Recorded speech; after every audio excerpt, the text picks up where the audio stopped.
Everyone told Izuku Midoriya to give up. Heroes needed quirks, and he had none. So instead of chasing shortcuts, he trained.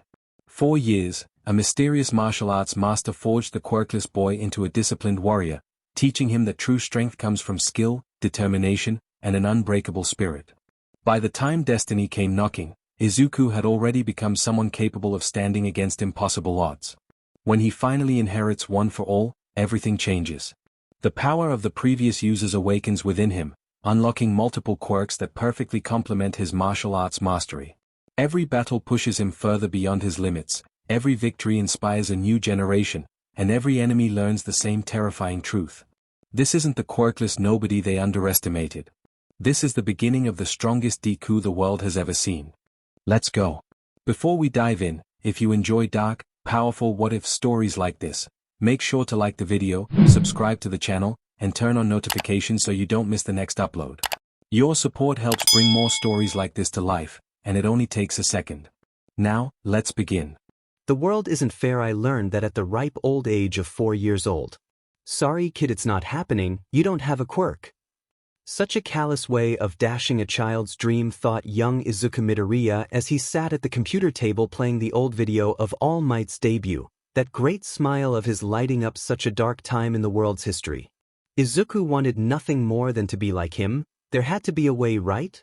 Izuku turned to his mother standing in the doorway. I can still be a hero, right, Mom? He asked his mother Inko, who stepped forward into the light of the computer screen, unshed tears in her eyes before she spoke as she kneeled in front of her. Yes, Izuku, yes you can, but you'll have to work hard, harder than everyone else. Can you do that, Izuku? Inko asked, her green eyes staring into her son's. Izuku didn't hesitate, shaking his head violently. Yes, Mom, I'll work hard, so hard. Izuku said, looking into his mom's eyes with renewed vigor and hope. Inko nodded as she wiped Izuku's face of tears before doing the same to her own and standing up. Come with me, Izuku, we're going to visit an old friend of Mommy's. Inko said as she grabbed hold of Izuku's hand and led him out of the house, and after a cab and train ride they arrived at a small home dojo. Inko walked up to the front door and gave several knocks. They waited a few moments before the door opened and a man in his 40s stepped forward. He wore a maroon gi with what looked like a turtle symbol on the left part of the chest. He had black hair and amber eyes, and boasted quite the physique. He carried a cane with him topped with a rough-hewn jade stone. Izuku pet his head looking at this man and then at his mother. Midoriya-san, it is good to see you after so long. How have you been? The man asked Inko, who waved her hand. Yoshi, I told you to stop calling me that. Inko is fine. I'm sorry to trouble you, but I was hoping I could ask a favor of you. Inko asked as Yoshi smiled, waving parent and child into his home. As you wish, Inko. Now what can I do for you and your son, I presume? He asked, looking at Izuku, who held tightly to his mother's pant leg as they followed Yoshi into a living area and was promptly served tea. Yes, this is my son Izuku. He's 4 years old, and wants to be a hero when he grows up. Isn't that right, Izuku? Inko said, prompting her son to speak. Why, sir, I want to be like All Might. He said, trying to smile bravely as Yoshi smiled back. That is a fine dream, young man. I'll be rooting for you. And what quirk do you have, if I may ask? Yoshi said, watching as sadness filled the boy's eyes. I don't have a quirk, but I still want to be a hero. Izuku said defiantly. Yoshi leaned back, looking over at Inko, getting a sense of what his old friend wanted. We were hoping you could help with that, Yoshi. After all, you're quirkless yourself, but that never stopped you from doing what was right. Inko said, staring into Yoshi's eyes before bowing. Before him. Hamato, Yoshi, please help my son achieve his dream. Izuku looked at his mom before mirroring her gesture. Please, Mr. Yoshi, I don't want to give up. I promise I'll work hard. I won't quit. Yoshi looked between both greenettes and sighed. Izuku, this will be hard work, it'll be painful, and you will get hurt. I'm not a gentle teacher. Yoshi said, standing up as Izuku raised his head. If we do this, there's no going back. This will take all you have and more. Do you understand? Izuku stared into Yoshi's eyes. Yes, sensei. Yoshi smiled and looked to Inko. I will do what I can, Inko, but I can't make any promises. Inko rose from her position and smiled, shaking Yoshi's hand and kissing him on the cheek. Thank you, senpai. Inko said before looking around. I never asked how are the boys and Miwa doing? Yoshi rolled his eyes. Being teenagers and driving me crazy. They should have been back already, he said, grabbing his walking stick and smacking it against a table leg. They will feel my disappointment. He growled before looking at Izuku. Starting tomorrow you will come here every day after school and train under me, is that understood? Izuku promptly saluted. Yes, sensei. Both adults chuckled as Inko left with her son. It was just then that Yoshi heard a creak and threw his cane, smacking someone in the head. Ow, Dad. Yoshi walked forward. If you think that hurt, just wait until you see the training I'll put you through. 10 years later. A boy moves through the crowd like water without so much as jostling a single shoulder until he was at the front of the crowd watching as a giant villain was about to be apprehended by the upcoming hero Kamui Woods. He's wearing a school uniform with red sneakers. On the straps of his bag were 4 different colored wrappings, red and blue on the right and orange and purple on the. Green-haired boy whipped out a notebook with Hero Analysis for the Future number 13 on the cover. An older man with a trio of 3 pointed protrusions coming from his head jumped, not having noticed the boy until he heard the mumbling, and wondered when he'd gotten there. What are you, kid, a ninja fanboy? The guy asked as the young boy turned, looking at him and smiled brightly.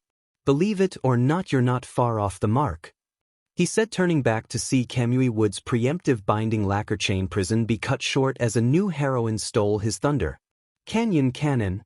Izuku turned away as to not be blinded by the army of paparazzi taking pictures of MT Lady's best feature. He began taking notes on the heroine as the man who'd spoken to him before began speaking. Let me guess, kid, you want to be a hero, don't you? He asked, to which Izuku looked up and smirked. I will be a hero, he said simply before disappearing into the crowd heading to his middle school.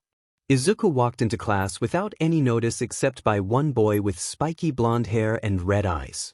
Izuku took his seat as the teacher came in to start. All right, class, this is your last year of middle school. It's time to start thinking about your future professions. Oh, who am I kidding? You all want to be heroes, right? The teacher asked as the class exploded with their quirks. Izuku just continued taking notes as the commotion was cut through by the voice of Katsuki Bakugo. Oi, teach, don't lump me in with this gutter trash. I'm the only person coming out of this school as a hero. This immediately started a backlash among the other students. That's right, Bakugo, you applied to UA, right? The angry retorts were replaced by awe at the fact Katsuki was applying to the hardest hero school in the country. Yes, wimps, I'm going places you plebs could never reach. He laughed arrogantly. Izuku also applied to UA. The teacher spoke, not having noticed Izuku until right at that moment, and felt guilty for outing the poor boy. The class immediately turned to Izuku, not having noticed he was there until then. Izuku looked up from his notebook. The class didn't know what to make of Izuku. It was common knowledge the boy was quirkless, and yet he managed to keep stride with the top students, and even more impressive, he survived Katsuki's bullying without ever getting injured. The kid was a walking miracle, so maybe he did have a chance to get in. That's right, sensei, he said, simply ignoring the disbelieving looks on his fellow students' faces. Class continued on after that until the final bell rang, and Izuku began gathering his things before kicking his leg out from under his desk and tripping Bakugo, making him explode the floor rather than Izuku's desktop as he gathered his things and stood up. Where do you think you're going, Deku? I've got something to say to you, Katsuki shouted, standing up angrily, his palms smoking. You're making fun of me, right? Thinking a quirkless sheet like you could ever get into UA. Izuku looked at Katsuki over his shoulder, gripping his bag tightly. Contrary to your belief, Katsuki, not everything everyone does has something to do with you. I'm applying to UA because I want to be a hero, simple as that. You don't factor at all, he said, walking towards the door only for it to be blocked by Bakugo's goons. Izuku sighed as he heard running footsteps behind him before dodging to the side at the last moment as Katsuki's hand exploded, shrouding the room in smoke. The 3 boys coughed as the smoke cleared out of the room from an open window, revealing Izuku to be long gone. Katsuki ran to the window, seeing Izuku walking out of the school gates as if nothing had happened. I'll get you, you effing nerd, Katsuki shouted. Izuku couldn't help but chuckle at the said look on Katsuki's face as he left the school grounds. I really wish Katsuki would get his head out of his butt and think about what he says more. Izuku spoke as his phone rang announcing a text. He pulled out his phone in its All Might case. He'd received a text from Mikey. Dude, we're getting pizza, wanna? Thank.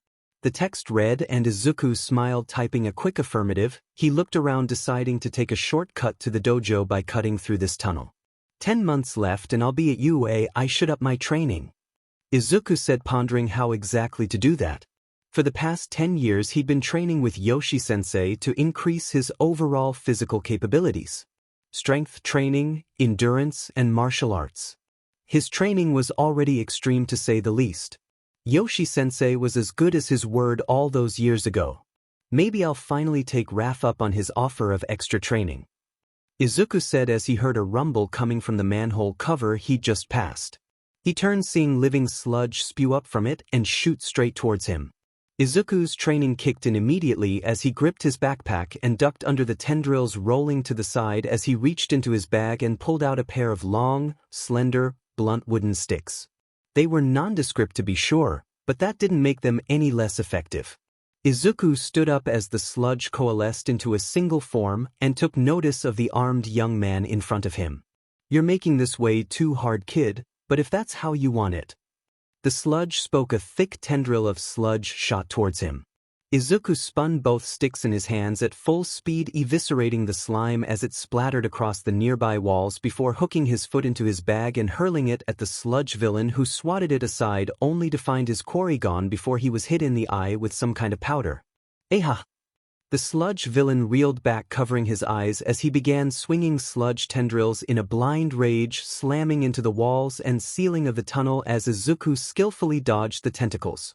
I can't believe it, I'm actually taking on someone with a quirk and winning. Izuku thought to himself as he took a deep breath, focusing only on the villain in front of him. Izuku rushed forward before taking notice of the person standing behind the villain and took action by dodging to the side, hugging the wall as Texas Smash rang out in the tunnel.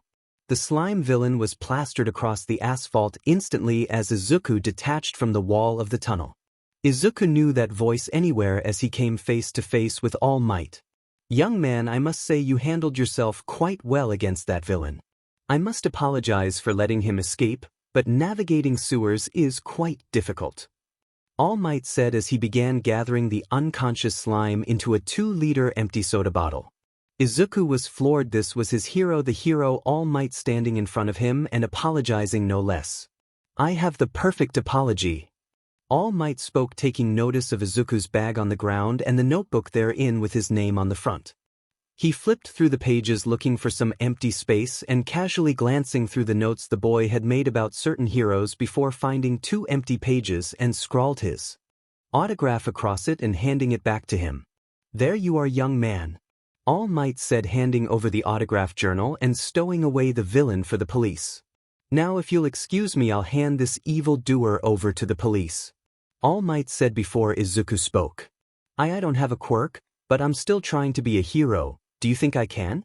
Izuku asked, looking into All Might's eyes.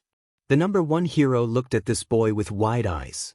He took on a villain even though he was quirkless, and did a hell of a job as well. All Might bit his lip as he looked the boy over. Your skills are indeed impressive, but there are some things that skill alone can't overcome. I'm sorry, young man. All Might said before jumping into the air, unaware that the captured villain had fallen from his pocket as he landed on a rooftop, exposing his weakened form. That kid was really skilled, and he could definitely go places. Maybe he could dash. He thought, rubbing his chin as he reached down to his pocket, finding that his prisoner was gone. Oh no! Katsuki Bakugo walked down a side alley, still ranting about Deku's escape. The nerd thinks he's so smart. The next time I see him, I'll make sure to blow him inside out. Bakugo said as he saw a bottle on the ground and kicked it, sending it slamming into the wall and spilling its contents across the ground, only for said contents to turn into a sentient slime creature. Izuku walked along, shaking his head. I know he was only saying what he thought was right, but still. Izuku said, clenching his fist as an explosion went off across the street from him. Oh, what now? He said, crossing the street and slipping to the front of the crowd, and what he found shocked him. It was the slime villain again. What's he doing free? I thought All Might had him?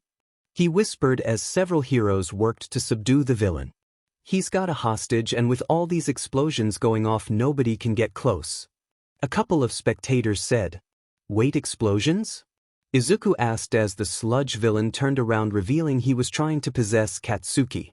Izuku grit his teeth as he rushed forward past the cordon of heroes towards the villain. Stop, kid!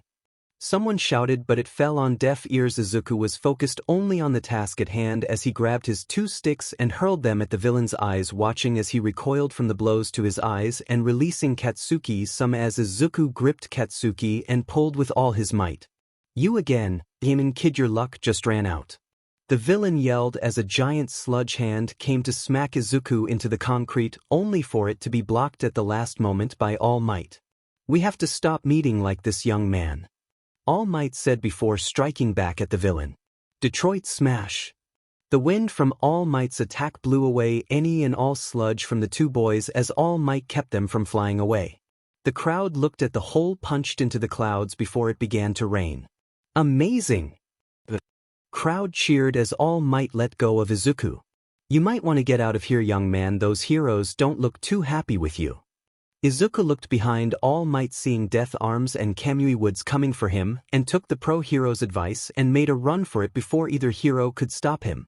Izuku sighed, pulling out his phone, seeing several missed texts from the guys and a dozen missed calls from his mother.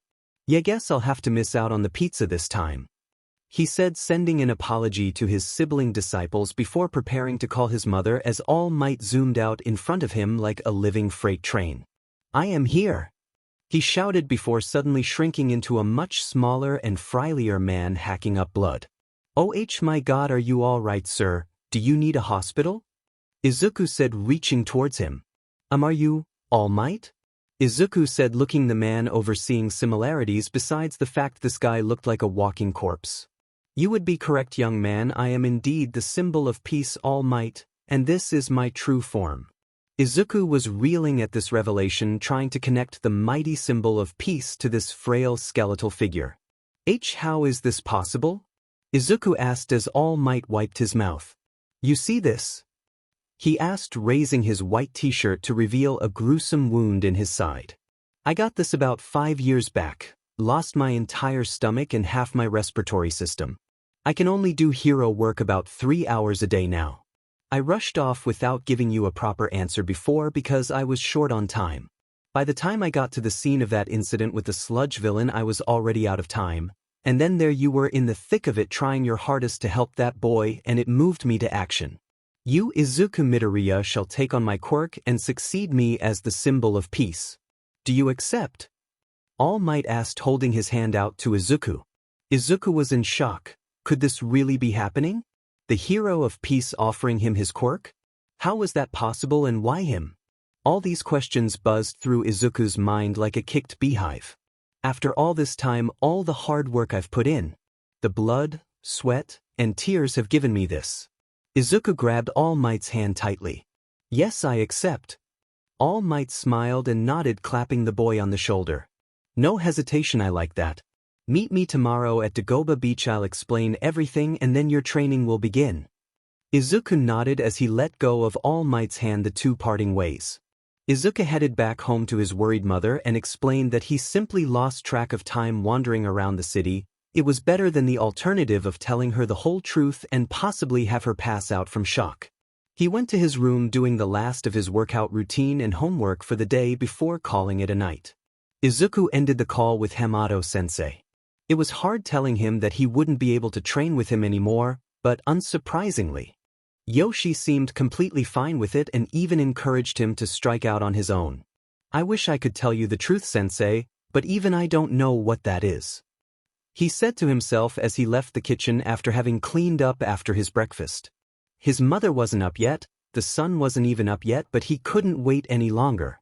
He tore off a sticky note, writing a quick missive to his mother explaining he was leaving for early morning training, and stuck it to the plastic-wrapped plate he'd left for his mother.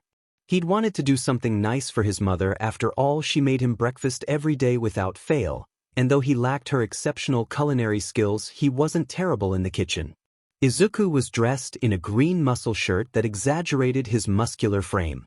No one would accuse him of being a bodybuilder, but he was in great shape, a definitive six-pack molded flush against the fabric of the shirt. He had on a pair of jean shorts and his trademark red shoes. Izuku walked out the front door, locking it behind him as he stretched in the pre-dawn hours before taking off at a loping jog towards Dagoba Beach. Izuku pounded the pavement, cocooned in the early morning silence before the city came to life. He'd been in his run for more than an hour when he passed by a boy probably a handful of years older than himself. Izuku knew a lookout when he saw one, but pretended to ignore the other youth as he ran down the sidewalk past him and rounded the corner, stopping once he was out of sight. "I wonder what he's up to?" Izuku said, looking up the side of the building he'd rounded, and smiled before beginning to climb the wall of the building. It wasn't easy, no, but Hamato-sensei had taught him how to climb such surfaces, and soon he was on the roof of said building and walked across it to look down into the alleyway the guy had been guarding, and his eyes widened at what he saw. "Look what we have here," the lead thug said. He was tall with hair that seemed to be made of slime that oozed down to his shoulders. "What's a girl like you doing out here?" he asked, grabbing hold of nothing. If it wasn't for the set of clothes floating in midair, there would be no indication a person was there, and judging from the skinny jeans and tank top, it was a girl. "Let me go, please." A feminine voice rang out as the girl struggled against the grip of Uza's goons. One looked like a mind flayer straight from Dan D, and the other had a long serpentine tail and a forked tongue. "Sorry honey, I can't do that, you see me and the boys have a burning question. When we stick our discs in you, will we still be able to see them?" Uz laughed at his disgusting remark as Lizard flicked his tongue out against what he assumed was the girl's cheek. "And there's only one way to find out, right?" he asked, reaching forward to the button on her jeans. "No, OMB." Right as the girl went to call out, a tentacle wrapped around her neck, choking off her scream. Izuku had seen enough. He took in all the information he could and then vaulted off the roof, falling right on Uza's shoulders, dropping him to the concrete, hearing a crunch as his face impacted the cement. Squid Face and Lizard's eyes widened their shock, leaving them wide open as Izuku rolled forward off of Uz and punched Squid Face in the knee, dropping him down as Izuku rose up with a palm strike to his chin, driving his head back against the wall, knocking him unconscious. Lizard hissed, letting go of the girl as he spun, whipping his tail towards Izuku, who jumped off the wall to avoid the blow, landing in front of the lizard man and drove his elbow into his stomach, forcing all the air from him as he dropped to his knees, clutching his stomach as he curled into the fetal position. Izuku turned back to the entrance of the alley, seeing the lookout was gone. Now that there were no reinforcements coming, he turned towards the girl, only to be pulled into a spine-crushing hug. "Oh, thank you, thank you, thank you. That was terrifying. I can't imagine what would have happened if you didn't show up." Izuku awkwardly patted the girl's back even if he couldn't see her. The moisture on his neck let him know she was crying. "Come on, Izuku, what would All Might do?" It's alright, there's no need to think about that now. I'm here for you," he said, leading her out of the alley and into the first rays of dawn. "Midoriya Izuku, by the way," he said as the invisible girl finally detached from him, wiping her face off. "I'm Hagakure, Toru Hagakure. Thank you for helping me, Midoriya," she said, bowing to him slightly. Izuku waved his hands. "It's all right, anyone would have done the same, and please call me Izuku," he said, smiling at her. Do you live around here? I'll walk you home. I don't want to leave you alone in case their lookout comes back with more guys," he said as Toru looked at him. "Alright, call me Toru then, Izuku, and yes, I don't live far," she said as she began to lead Izuku back to her home, stopping in front of her house gate. "Once again, thank you so much." Izuku smiled, about to tell her not to worry about it, before he felt lips on his cheek and Toru rushing off into her home. Izuku stood there for a moment, touching his cheek before remembering why he was out this morning anyway. "Oh man, I'm going to be late," he shouted as he took off towards Dagoba Beach. He arrived well after sunrise, and though All Might said to meet him in the morning, which it still was, Izuku felt as if he'd let him down. "I'm sorry, All Might, I'm late, I know, please forgive me," Izuku said, bowing repeatedly to his idol, who only laughed as he sat on top of an old refrigerator in his muscular form in a long-sleeved white t-shirt and cargo pants. "You're earnest, I like that, but don't sweat the small stuff, young Midoriya. I asked you to come here in the morning, and by my clock it's still morning. Now let's get down to brass tacks. I told you yesterday that I would explain everything to you before we start, so you're not going in blind." Izuku nodded as he took a seat on an old space heater. All Might gave a cough before beginning his tale of one for all and all for one. Long ago, when quirks were still fairly new, there was a man who took advantage of the chaos of the time to build an army to do his bidding. That man's name was All for One, and he had the power to take quirks for himself or give them to others. He used his power and charisma to draw people to his side. The only one he couldn't convince was his younger brother, who was sickly but had a strong moral compass. All for One forced a quirk on his brother, whether as leverage or out of true concern for his brother, I'm not sure. This quirk gave his brother the ability to stockpile power, but unknown to either the younger brother did possess a quirk of his own, the power to give his quirk to others. These two quirks combined into the quirk I now have and the one you will soon inherit. One for all. And so you see, young man, this power created by evil and passed down from person to do good and one day rid the world of all for one once and for all. That is what one for all is, and it's the power I'll be passing on to you as the ninth holder, but before that we need to get your body ready for it, and that's why we're here. Izuku was still in a bit of shock learning about this ultimate evil with the power to take quirks, and one day he would have to fight against him. He swallowed before acknowledging what All Might had said. Get my body ready, what do you mean, and what does that have to do with this place? He asked. All Might nodded, seeing how Izuku adapted so readily to the situation at hand. It was a good sign being able to come to terms with such outlandish circumstances. Yes, you see, one for all has been passed down through 7 other people besides the original owner, each of them adding power to it, making it stronger, and all that power will be housed in you, so if you're not ready for it, it will kill you or at the very least blow your limbs off. Izuku wrapped his arms around himself at the thought of losing his limbs to such a power. It's that strong, hun? He asked, taking a deep breath. Well, I'm ready, All Might, to do whatever it takes to make this power mine. Izuku said, standing up ready for action. Good to hear, young man. For the next 10 months I'll train you in preparation for the UA entrance exams. From what I saw in the tunnels, you already have some training under your belt, so this won't be as arduous, but we'll see. Now I'll write up a training regimen for you, but the first step is for you to clear this portion of the beach of all this garbage. He said, waving around the immediate area. Izuku looked at all the large appliances and such, already thinking about how best to move each piece. Remember, this is a marathon, not a sprint. Take your time and pace yourself. Now enough talk, let's begin. Izuku jumped into motion, grabbing the space heater. He'd been sitting on and hauling it off. He did this for the rest of the day until sunset, when All Might released him from training, handing him several sheets of paper that detailed his workout regimen all the way down to his sleeping hours. Not only did Izuku accomplish All Might's goal, but even went beyond, clearing the entire beach in half the time he'd given the boy. All Might walked down to the completely cleared beach, seeing Izuku practicing his martial arts stances, until he noticed All Might coming up to him in his true form, in a deep blue jacket with a scarf and jeans. Young man, you are truly surprising. You cleared the entire beach in record timing. I knew you'd probably complete it in less than 10 months. I was thinking 7 or 8, 9 at the most, but 5, way beyond my expectations. Izuku smiled wide, his eyes glowing with joy at the praise of his idol. Thank you so much, All Might. Izuku replied, stretching his arms and legs before coughing on the steam of All Might's transformation. Now that you've come this far, I believe you are ready to receive my power. Now eat this. Izuku looked at All Might as he plucked one of his silky blonde hairs and held it out to him. The teen cast his green eyes to the hair and back to All Might several times before speaking.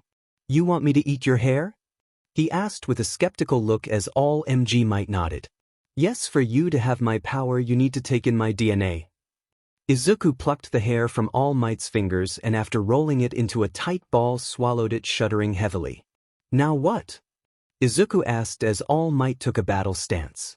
Now you survive until the power comes to you, he said before throwing a punch that Izuku barely dodged, kicking up a large swath of sand with the air from his punch. Izuku landed to the left of All Might before smiling. Yes, sir, he shouted as All Might appeared before him instantly and threw a gut punch that Izuku blocked with both his arms, feeling as if his bones would crack under the weight of the punch as he was sent sprawling backwards before rolling to the side, narrowly avoiding another blow. The sand kicked up by All Might's attack allowed him to get some space between him and the pro-hero, moving stealthily through the sand shroud before it settled. I can't stay on defense, I have to attack.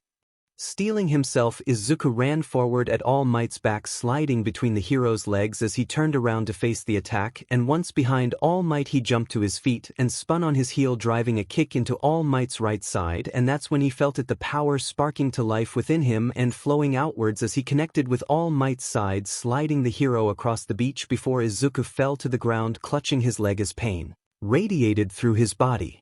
Ah! He screamed, looking at his bruised and broken leg. What happened? I thought you said I was ready? He said, breathing harshly through clenched teeth as he looked at All Might. In confusion, All Might transformed into his smaller form, clutching his side. I think he broke a rib with that kick. It seems I was overly optimistic, young Midoriya. You aren't ready for 100% just yet, but now that you know what it feels like to fire at all cylinders, you can dial it back to a more manageable extent, which will be the focus of these next 5 months. Right now I think it's best we get that leg of yours looked at. I think I just created a monster. All Might thought to himself as he and Izuku climbed into a cab to the hospital. 5 months later, Izuku stepped foot onto the UA campus and took a breath. He was wearing his sleeveless forest green GI and pants with the symbol of his dojo on his back and the left side of his chest. This is it, all that training has led up to this moment, time to make it count. He said as an angry shout rang out behind him. Move it, Deku, PSS ant, real talent coming through. Katsuki shouted as he shoved past Izuku, who stepped back to avoid any contact with the explosive teenager. And a good morning to you too, Katsuki. He said, shaking his head as he started into the school, as well, noticing a cute brown-haired girl walking close by. She seemed to be writing something on her palm and eating it. He smiled. It was cute, really. I should give her some calming techniques before the exams to help her focus. He thought before he lost her in the crowd and took a seat in the auditorium after getting his entrance card. He had just sat down when he felt someone squeeze him tightly around the neck as he looked down, seeing a set of floating clothes hugging him. Toru. He said, shocked at seeing, or well, not seeing Toru here. Fancy meeting you here, Izuku. I didn't know you were planning on going to UA too. What a coincidence. She said, taking the seat next to him as the room dimmed and Present Mike stepped on stage. Yeah, I had no idea you were planning on studying to be a hero. Small world. Izuku whispered as Toru reached and plucked his card from his loose fingertips and looked it over before huffing. We're not in the same area, that case. I really wanted to see you. I mean, see your quirk in action. I didn't get a chance to see it when we met, and you obviously know what mine is. She said, giving him his card back, to which Izuku gave an apologetic laugh. Sorry, I guess? He said, rubbing the back of his head as Present Mike went on to explain the entrance exam. There will be 3 villains, got me, each one worth 1, 2, or 3 points respectively. The exercise is simple. Destroy as many villains as you can and rack up a high score. Destroy them by any means necessary, but there is no interfering with the other contestant. So no anti-hero nonsense. If you understand, say yeah. The auditorium was silent as a grave in response to present Mick's enthusiasm. Excuse me, sir, on this pamphlet there are 4 villains. If this is a mistake, UA should be ashamed of itself, and you two take your flirting elsewhere. Some of us are serious about studying at this illustrious academy and becoming heroes. Izuku arched a brow at this guy. He certainly was a stickler, and unknown to either of them, Toru was making faces at the JRK with glasses. Present Mike cleared his throat to gain the attention of all the future students. Nice catch there. That 4th villain is more of an obstacle. Think of him like a natural disaster, something best avoided if at all possible. Now, if there are no other questions, go to your designated battlegrounds. Give it your all plus ultra. They all dispersed to their battlefields. Izuku stood in front of a massive gate as he looked around at all the other applicants, not recognizing anyone except there was that girl he noticed in the crowd earlier. She seemed even more nervous than before, and now might be the best time to offer her a breathing exercise or two to help calm and center herself, but right as he stepped forward, a heavy hand fell on his shoulder. So, are you planning to sabotage her from the start by interfering with her warm-up exercise? Izuku looked up into the face of the guy who'd called him and Toru out at the assembly. Is it your policy to jump to conclusions about people you've just met? he asked, swiping the boy's large palm off his shoulder as the gates to the training field opened. "There are no countdowns in battle. Go, go, go," shouted Present Mike as from the middle of the crowd a green light shot forward, leaving the rest in its dust as Izuku barreled into the battleground, jumping up onto one of the buildings, taking note of the terrain and all nearby enemies and formulating a plan of attack. "All right, one for all, let's do this," he said as he closed his eyes and let one for all flow through his body, green lightning arcing around and cloaking his body. "One for all, full cowl," he said, stepping off the edge and running down the side of the building before dive-bombing onto one robot, causing an explosion that shattered the windows around him. Izuku snatched the shards of glass out of the air as he ran forward and hurled the shards, impaling 3 robots as he passed by before they exploded. The other applicants looked on, shocked at the speed in which Izuku racked up points before they too joined in the fray, desperately trying to catch up. In a monitoring room, All Might stood in the back, never taking his eyes off Izuku as he put his training to the test. He couldn't keep the proud smile off his face until he felt a whack to his shin. "Ow, ow, ow. Recovery girl, why?" he shouted, hopping on one leg as he clutched his shin. "Wipe that smile off your face, or have you forgotten how many times I had to come patch the two of you up?" the elderly lady in a doctor's coat and eye shield huffed. "I told you I'm sorry we both got out of hand back then, but there's no need to worry now. He knows his limits," All Might said as he turned back to the screen just as the principal released the boss of this game. Izuku punched through a robot, jumping back from the explosion and chopping through the neck of another robot as he landed, watching it fall backwards and erupt in smoke. He was covered in a light sheen of sweat as he did some quick math. "I should be at 97, just 3 more and I'll have an even 100. He said, jumping up the side of a nearby building to take stock of how many enemies were left before the ground began to rumble and an immense shadow swept over him.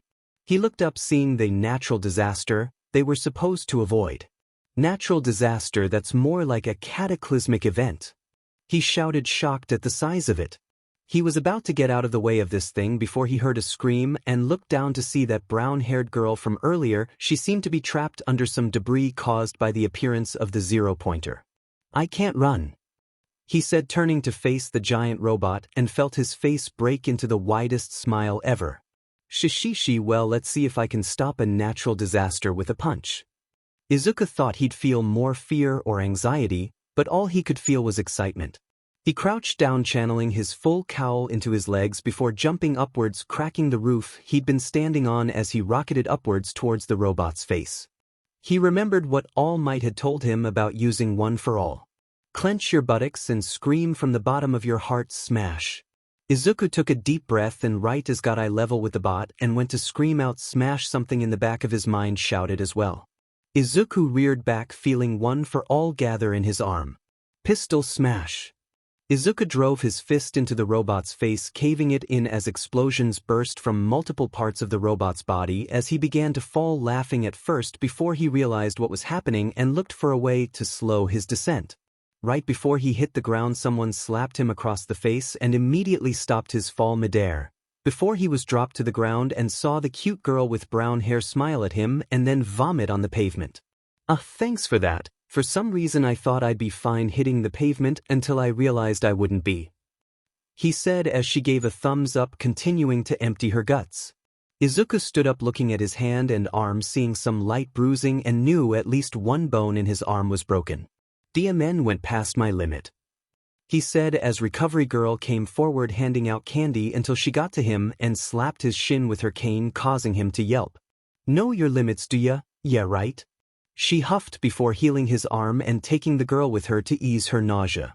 Izuku followed the rest of the applicants out of the arena before heading home. The faculty said it'd take a week or so before he'd get word on whether or not he passed the entrance exam. He was heading out of the school when someone jumped on his back. He looked up and saw Sky, knowing it was Hagakure. "So how'd you do, Izuku?" she asked, hopping off his back and walking beside him. He sighed, rubbing the back of his neck. "I had 97 points, but then I took out that big robot that we were all supposed to avoid, so I don't know if that'll count against me for not following directions," he said, sighing as Toru looked at him, shocked. There had been one of those big guys in her area too, and she'd run like heck until time ran out, but he'd gone and destroyed it? That was insane. You're amazing, Izuku, she said, vibrating with excitement before she grabbed his hand and pulled a pen from her purse and scrawled a number across his palm. That's my number. You call me right after you get your acceptance letter, understand? The very second after you read it, she said, letting go of his hand before rushing off. Izuku looked at his hand and then at the retreating figure of Toru. I'm okay, he said as he headed home. The next week was the longest of his life, filled with exercise and repeated mailbox checks. He'd called Hamato-sensei to tell him how the exam went and was told by the guys they'd throw him a party when he got accepted. He smiled at the thought. He'd also been texting Toru, or well, more like being bombarded with Toru's machine gun texts. It was like for every one he sent there was another 10 from her. He was pretty sure the strongest part of his body was his thumb now. As Izuku was lost in thought, his mother scrambled into the house with a letter as if she'd wrested it from the hands of some evil organization that was hot on her trail. Izuku, it's here, why your AC acceptance letter, she said, holding out the envelope to him. He looked at it as if it was a vicious animal ready to rip his throat out before he grabbed it and retreated to his room. Izuku took a deep breath before tearing open the envelope, revealing a small disc that began playing a hologram of All Might in his buff form and a yellow pinstriped suit. Greetings, young Midoriya, sorry I haven't been in touch this last week. Dotting is, crossing TS and all that. Now I know you're on pins and needles and I'll answer your question right after you see this. The screen shifted from All Might to an image of the girl he'd saved. She was talking to Present Mike.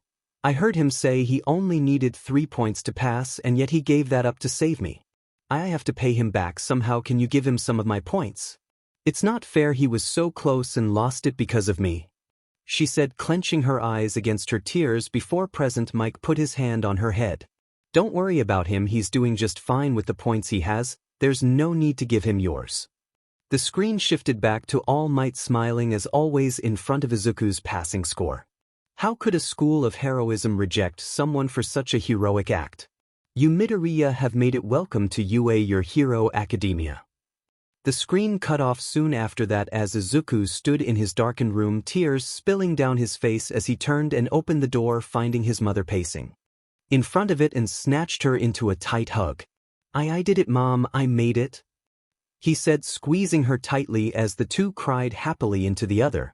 Izuku walked out of Hamato Dojo, turning around and giving a bow to his sensei and his sibling disciples, his brothers and sister.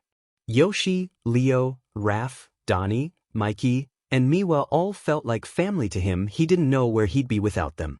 Unlike their father, Master Splinter's sons did have quirks. Apparently the 4 of them were quadruplets he'd adopted during his time in America and shared the quirk Kappa. They were all anthropomorphic turtles. Miwa was his biological daughter from his wife, who passed shortly after giving birth to her. She also possessed a quirk, Lamia. From the waist down, Miwa had a white snake body, while from the waist up she was humanoid with scales on her arms and even sported the forked tongue, vertical pupils, and fangs. Thank you so much, Hamato-sensei, for everything. I'll try to come by on the weekends to continue my training and see you guys. Splinter smiled, patting Izuku's shoulder. It was my pleasure to train you, Izuku. You're like one of my own, and I look forward to the things you will accomplish in the future, Splinter said, smiling as he presented Izuku with a medallion with the Hamato symbol. It looked like a turtle with 4 circles on the shell. I gave each of my children one of these when they graduated, and now I give this to you, he said, placing it around Izuku's neck before making way for his sons and daughter to see Izuku off. Leonardo came up and handed Izuku a small book. Being the oldest means being a leader, and it's the same for being a hero. The whole country looks up to the #1 hero, so I figured this book might help. It got me through some of our rougher ordeals. Hopefully it will do the same for you. Izuku read the title of the book, Perfection: The Pointless Pursuit. Nobody is perfect, you will make mistakes, and I hope this will help you learn from them and keep pushing forward, Leo said, bowing slightly to Izuku as Izuku did the same. Yeah, move it, Raphael said, pushing Leo to the side as he gave Izuku a new pair of Eskrima sticks. These should be able to handle that new strength of yours, and Donnie may have tetched them out a bit, Raph said before slugging Izuku in the arm. Knock him dead, kid, he said before walking away as Donatello came forward shaking his head. Sorry about our resident brute. Anyway, I talked with your mother about your hero costume and well, I hope you like it. He said, holding out a briefcase, and then dropped a very thick book onto it. And this is the instruction manual, everything you need to know about the suit. Read it, memorize it. Bible. Donnie said, punctuating each of the last 4 words with a slap to the book. I think he gets it, Donnie. Mikey said, vaulting between the two, and smiled before pulling out a box. This, my friend, is the limited edition SDCC exclusive box set of us when we were heroes in America, bro. Izuku's eyes nearly burst from his skull as he looked at the collectible. Mikey, I can't accept this, it's worth over $500. Izuku said, trying to give it back, but Mikey refused. Don't sweat it, little bro, we all got one, but the brothers just gave them to me, so I have spares. He said, smiling as he put both hands on Izuku's shoulder. I, the holy chalupa, bless your endeavor, my brother. He said before tearing up. I promised myself I wouldn't cry. He shouted before dropping a smoke bomb and disappearing, although his crying could still be heard from outside. Miwa sighed. He's so dramatic, here you go. She said, handing him a white snake ring. For luck. She said simply before slithering away as Izuku stared at the ring and smiled to himself, tearing up as he slid the ring on and looked at the 5 of them. Thank you so much. He said, bowing one last time and then leaving, putting Rafa's and Mikey's gifts into his bag alongside Donnie's instruction manual, and hefted both case and gym bag as he left. He had somewhere else to go before heading home. Tomorrow would be the start of UA, and he wanted to pay his respects to everyone who helped and encouraged him. He made his way to Dagoba Beach and saw All Might in his small form. He'd called the hero last night asking to meet with him this morning, and All Might had agreed. Izuku walked up to All Might, setting down the briefcase and gym bag. Thank you for meeting with me, All Might, I know you must be busy. Izuku said, bowing as All Might waved it off. You are my pupil and successor, Izuku. If I have time, you are always my priority. Now I think I know why you called me here, and there is no reason to worry, young Midoriya. I had nothing to do with you getting into UA. You did it on your merits and yours alone, so there's no reason to doubt yourself. All Might said, placing a hand on Izuku's shoulder as the young boy shook his head. Oh no, All Might, I would never assume you would break the rules for me. The reason I called you here was to thank you properly. I always wanted to be a hero and I strove for it, pushing myself in my training, but I always knew that there was a greater chance of me not getting in without a quirk. Nobody thought I could do it except my sensei and my mother, but then you came along. The symbol of peace, and you gave me your quirk. I'm so thankful, and I want you to know I will do whatever it takes to make it to the top. I won't give up. Izuku shouted, punching his fist into the air and smiling as wide as possible. All Might transformed into his buff form, his blue t-shirt stretching tight across his muscular frame. Ha, that's what I want to hear, young Midoriya, go forth and show the world that you are here. All Might said, punching his fist into the air as well, stirring the sand from the beach as the morning sun shone upon them both. Izuku said his goodbyes to All Might before heading home, seeing his mother waiting on him. Welcome home, Izuku. Did you have fun with Splinter and his family? She asked, hugging her son as he walked in, kicking off his shoes. I'm home, Mom, and yeah, the guys sent me off with a bang. He said, smiling as he hugged his mother, picking her up off her feet, a little startling her some. Izuku, put me down, stop showing off. She said, playfully slapping his back as he set her down. I just wanted to say thank you, Mom. You believed in me when no one else did, and you did everything to help me on my dream no matter what. Introducing me to Master Hamato, helping me stick to my diet my UA instructor gave me. You've always been there for me, and I want you to know I appreciate it so much, and I love you.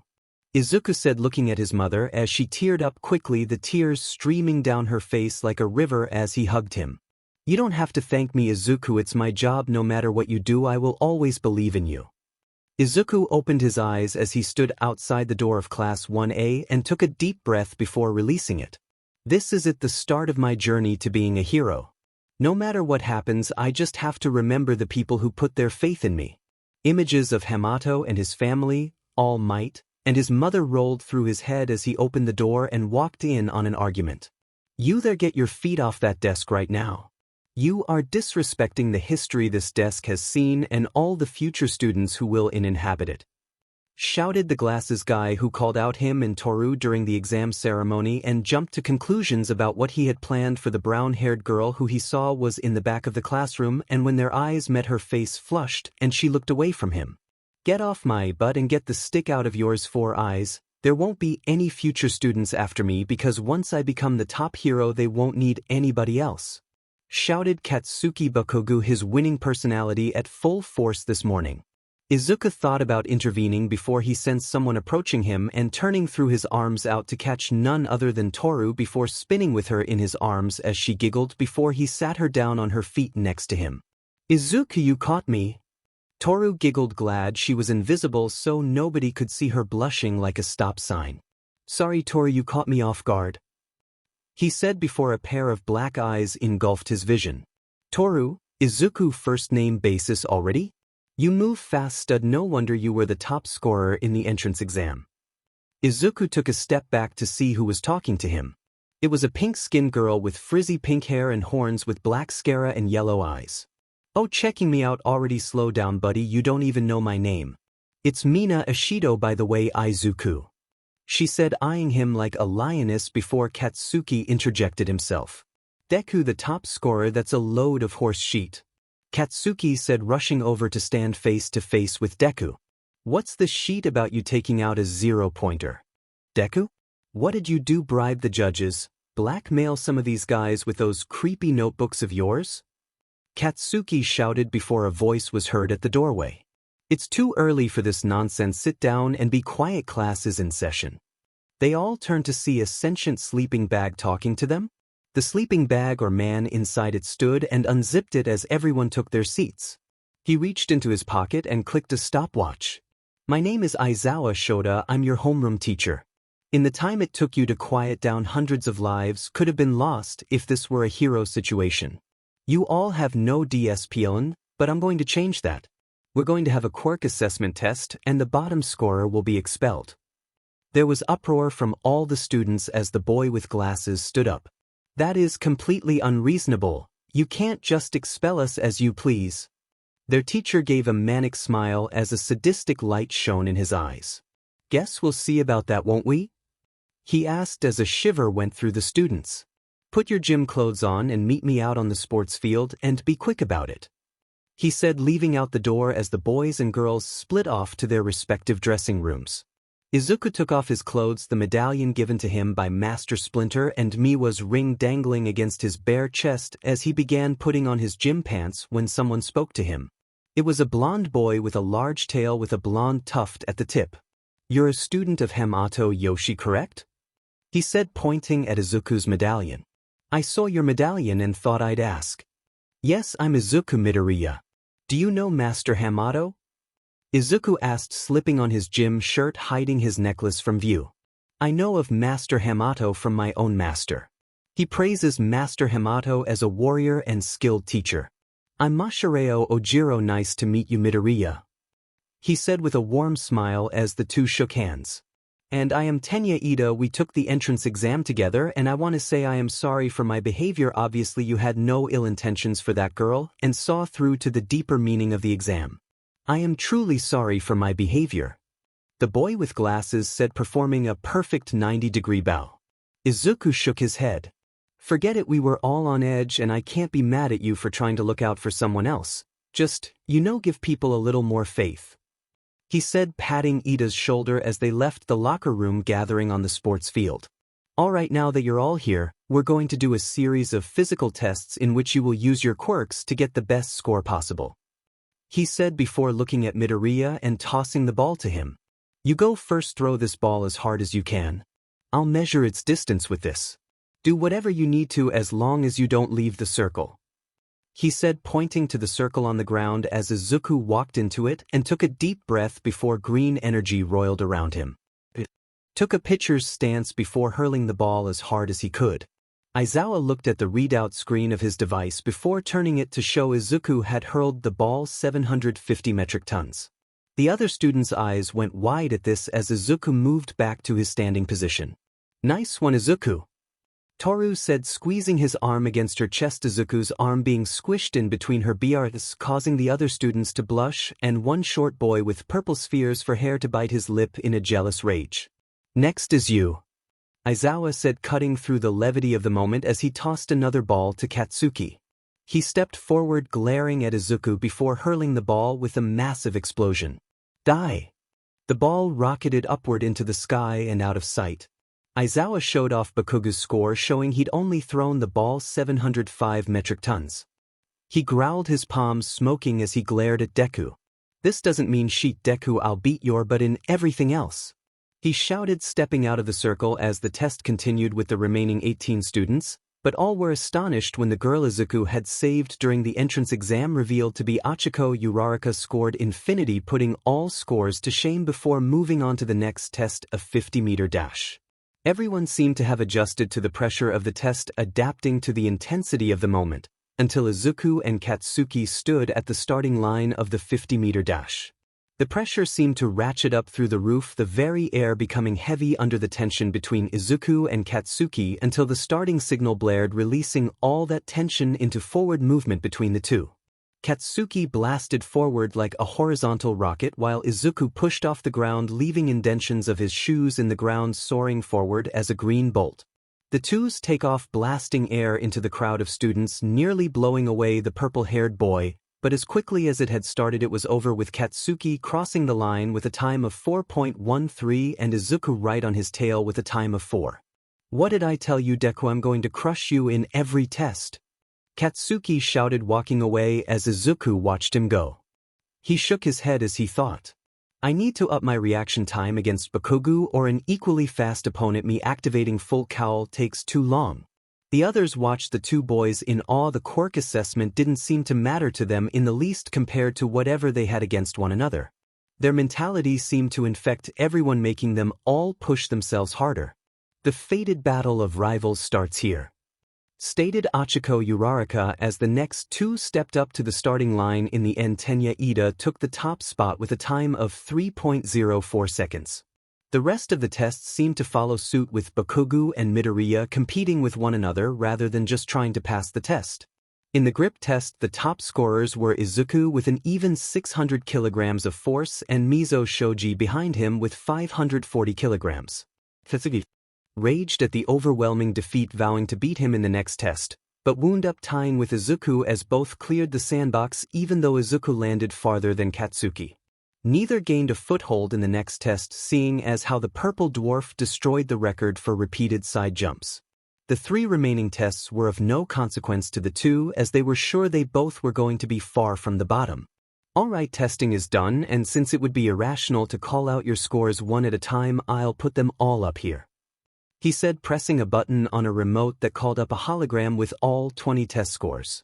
Izuku looked and smiled, seeing that he was in the top 5.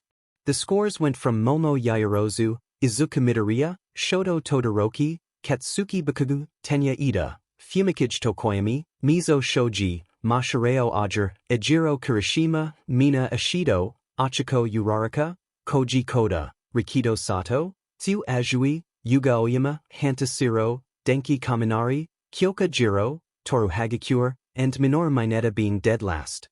The poor boy looked shell-shocked, his very soul attempting to leave his body as Toru hugged Izuku. I was so close to being eliminated, Izuku, she shouted, sobbing against his chest in joy. It's okay, Toru, you passed in the end, that's all that matters, he said, patting her head awkwardly as some of the guys glared at him and the girls gave a unanimous "aw," blushing at the tenderness between the two. Oh man, I so want me some of that, Mina shouted, pumping her fists up and down jealously, saying what all the girls in the class were thinking. Oh yeah, that whole expelling the lowest scoring student was a necessary deception. No one is going anywhere as of yet, Aizawa said, smiling. Go back and get into your uniforms, you still have the rest of the day, so I wouldn't rest on your laurels. Any of the other teachers could do something like similar and they might not be lying, he said, walking away as the students gave a huge gulp. Aizawa, you're quite the liar, you have no problem expelling students, so what happened this time? All Might said, looking at Aizawa, who rounded the corner. The massive man had been hiding behind sporting yellow pinstripe suit. Aizawa cast a lazy gaze to All Might. You're right, I would have expelled the last place student or all of them with no problem, the only thing that stopped me was those two.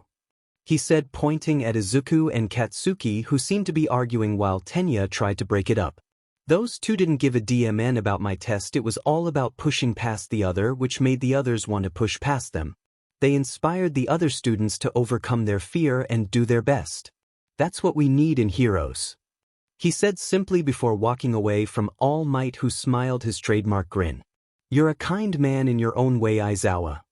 The school day was over, and after what Aizawa-sensei had put them through, Izuku was more than ready to call it a day. He walked out of the locker room, spotting Ojiro next to the door. Do you have a moment, Midoriya? Ojiro asked as Izuku nodded. Sure thing, Mashireo, what can I do for you? He asked as Ojiro smiled. Feel free to call me Ojiro for starters, but I wanted to know if you wouldn't mind sparring with me from time to time. My master has the deepest respect for Master Hamato, and I would like to face one of his students. You know, iron sharpens iron dash. And brother sharpens brother. Izuku finished for him before holding his fist out to Ojiro. Of course, Ojiro, I'd be honored to spar with you, and call me Izuku, he said as Ojiro bumped his fist against Izuku's. The two exchanged contact info and agreed to train at Dagoba Beach at the end of the week. Izuku smiled seeing Ojiro leave and walked out soon after, stopping at his shoe locker to grab his sneakers. He walked towards the front door only to be pulled into a shadowy corner. He immediately went on the defensive, grabbing hold of the person's wrist only to see that it was Uraraka wearing a pained expression. I'm so sorry, Uraraka-san, I just reacted, he said, rubbing the back of his head in embarrassment as Uraraka smiled bashfully, her eyes darting to and away from his. It was my fault, I shouldn't have grabbed you like that, I am just wanted to talk to you alone. Izuku nodded, thinking about what this could be about. Thank you for talking to the teachers on my behalf, Uraraka-san, I really appreciate it. That was really nice of you, he said, smiling at her as he saw her eyes shine with unshed tears before she chuckled, wiping her eyes. I was going to thank you for saving me during the entrance exam. You risked everything for me and now you're thanking me?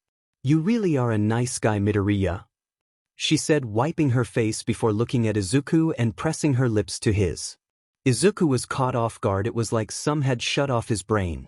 He just stood there as Uraraka kissed him. As quickly as it had started, it was over. Like I said, thank you, she said before rushing off. Izuku stood there in the shadow of the entryway of the school with a finger to his lips as he listened to Uraraka's retreating footsteps. It felt like an eternity before Izuku walked out of the school building and heading home. Unknown to either, there had been someone else there and she had seen everything. So that's how it is then, alright, I'm all in, she said, leaving the school once she was sure Izuku was gone, and headed home to plan her own strategy to capture the greenette for herself. Izuku's head was in a fog after what happened yesterday after school. He'd brushed his teeth last night and this morning, and he could still taste Uraraka on his lips. Not that he'd been trying to get rid of her taste, he wasn't sure he ever wanted to not taste her. His face was as red as a tomato and people were taking notice. Toru walked over as they sat in class waiting for their teacher to show up. Apparently today was hero study and they had a special instructor for the class. Izuku, are you okay? Toru asked, placing a hand on his shoulder, causing the boy to jump. Oh, hi Toru. No, I am fine, just I'm excited for class today, didn't sleep much last night, he explained, hoping that would ease Toru's concern. Or maybe you were up last night dreaming of a special girl and that's why you couldn't sleep. Had to get up early and change the sheets, hun, boys sure have it rough, Mina said, sitting on Izuku's desk, causing the boy to start sweating. See here now, that is not a subject to be discussed in the classroom of all places, and it's Midoriya's personal business, you should respect that, Ishido-san, Tenya said, coming to Izuku's rescue. Mina shrugged as she slid off Izuku's desk, her skirt hiking itself up as she did so, flashing Izuku a bit of her black and blue striped panties before it fell back into place. Calm down, Ida, maybe if you relieved some of that stress more often you'd be more chill. It's not healthy to hold back. Right, Midori? Mina said as she walked back to her desk as Toru fumed some, also heading back to her desk, all the while Uraraka sat with her head in her hands, her face scarlet as her thoughts were consumed of images of Izuku doing that while imagining her. Oh no, Izuku wouldn't do that, He's too nice, but what if he did? I wonder what he imagined us doing? Uraraka felt something wet hit her desk and looked down at a drop of blood. She reached to her face, realizing her nose was bleeding. She quickly reached for a tissue as the classroom door opened, only to reveal All Might himself in his Silver Age costume, no less. "I am here to teach," he announced as the class was engulfed in awe of his presence. "It's All Might, can you believe it?" shouted a red-headed kid with sharpened teeth. "Yes, it is most incroyable," said a blonde boy with sparkles in his eyes. "Yes, students, it is I, All Might, here to teach your hero studies class. But before that, I'd like you all to introduce yourself and your quirks in seating order. I'm sure with all that tension on the first day, you didn't have a chance to get acquainted," he said, waving his hand at the blonde boy with the perfect hair. He stood up, waving his hands at the entire class. "My name is Yuga Aoyama. My most marvelous quirk is Naval Laser," he said in a French accent, flipping his hair in the most grandiose way possible before sitting down. Next was Mina. "My name is Mina Ishido and my quirk is acid. I can produce acid from my skin that can eat through almost anything," she said, smiling with a wink before sitting back down. The next was a girl with long green hair and the most impressive poker face anyone had ever seen. "I'm Tsuyu Azui, please call me Tsu. My quirk is frog and I can do pretty much anything a frog can. Stick to surfaces, shoot my tongue out to 20 meters, jump extreme distances and such," she said before sitting down just as calmly. Next to stand was Ida, his arms bent at perfect right angles as he spoke in a clipped manner. "I am Tenya Ida, my quirk is engine. The engines in my calf allow me to augment my running speed.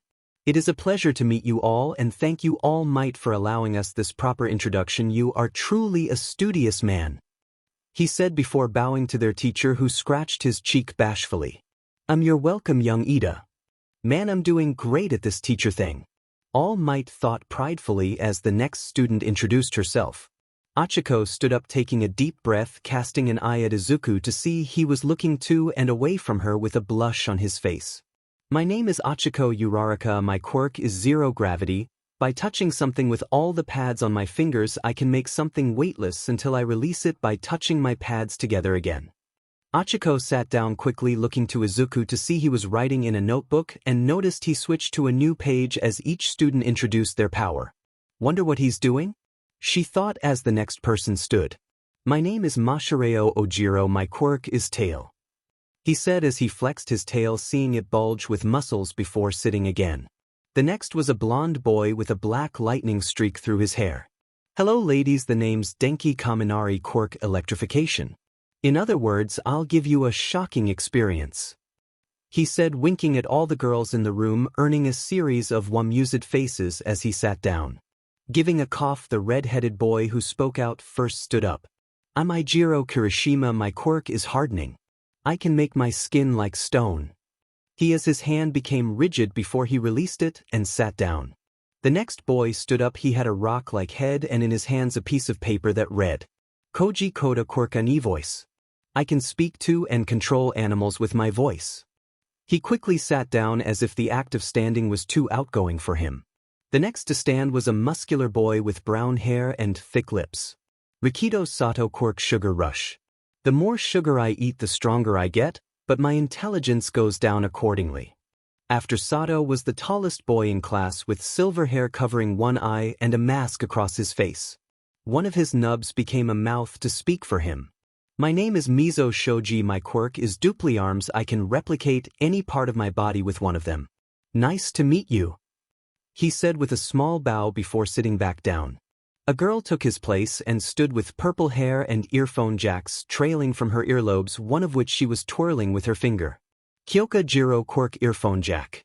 I can plug my jacks into almost anything and then blast my heartbeat into it, even directly into someone's brain," she said, casting a vicious eye to Denki and the purple short stack, who both gave a loud gulp.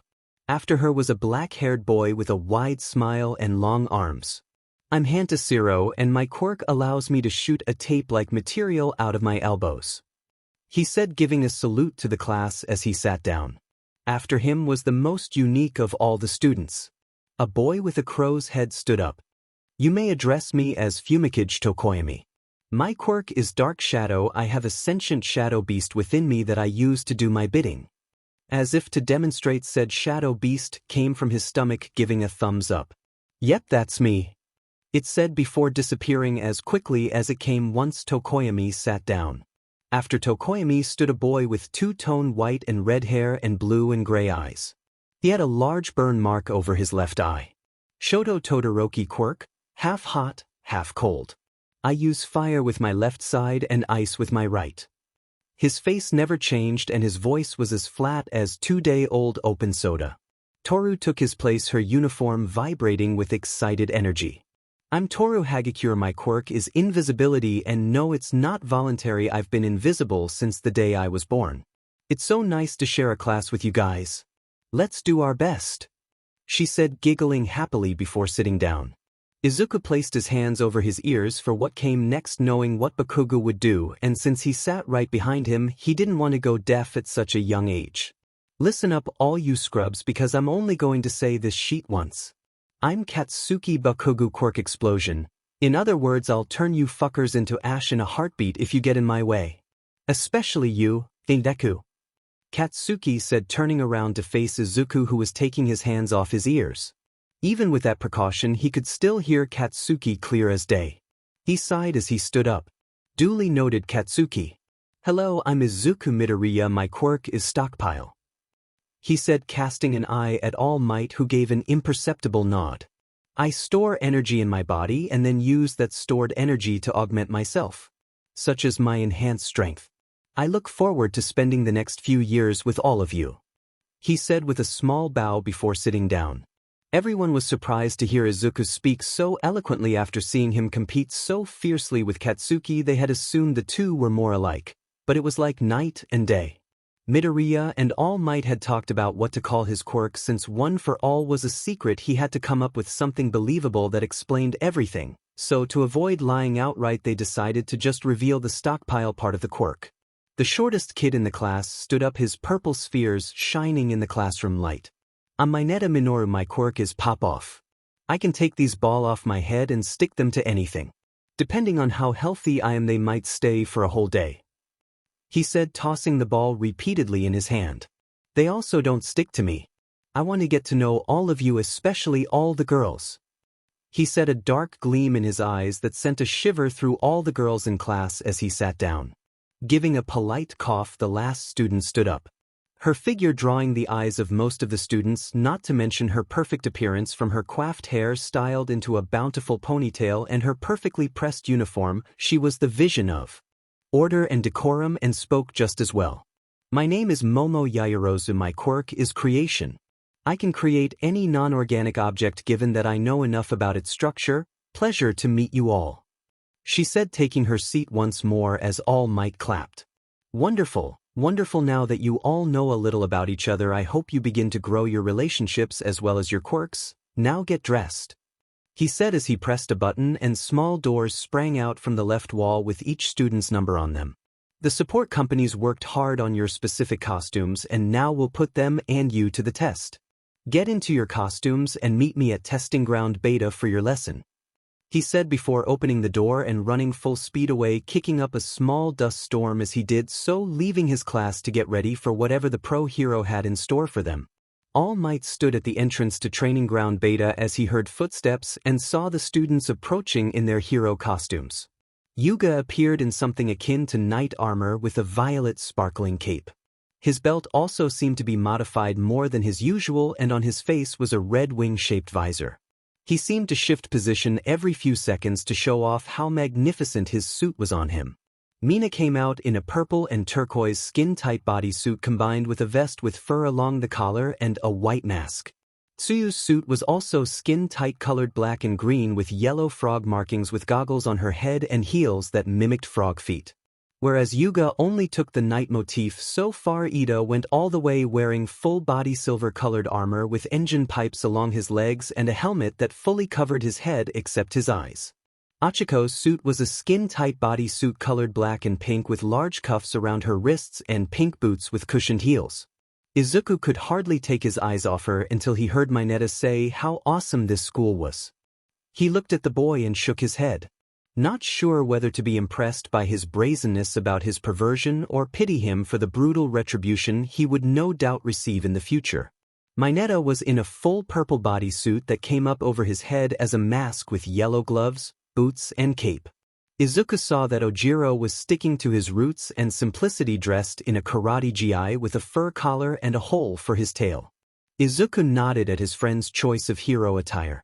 Denki wore an open black jacket with white lightning patterns, a white shirt underneath with black pants with white lines down the legs, boots, and some kind of communicator on his head.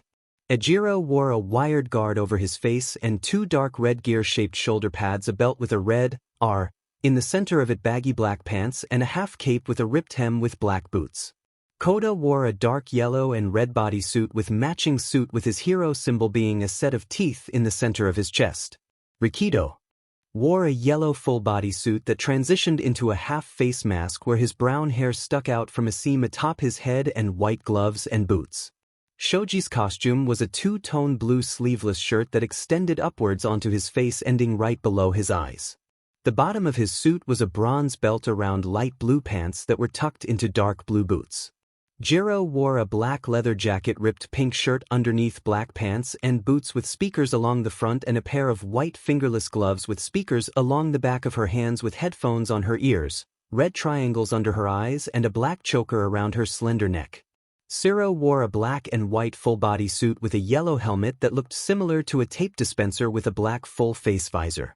The sleeves of his costume were cut short, and he wore white boots with shoulder pads matching his elbows. Tokoyami wore a black full-body cape and black boots.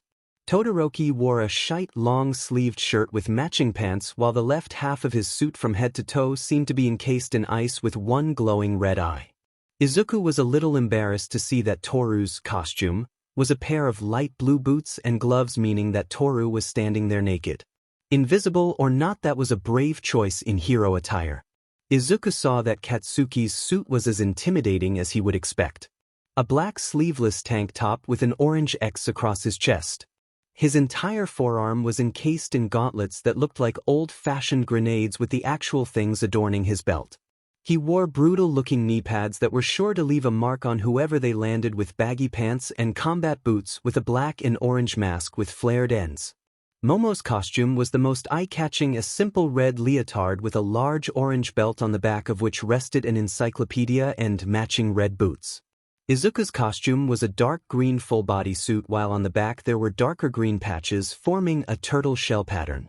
A green wrap-around mask adorned the top of his head, the remaining fabric flowing around the back of his head.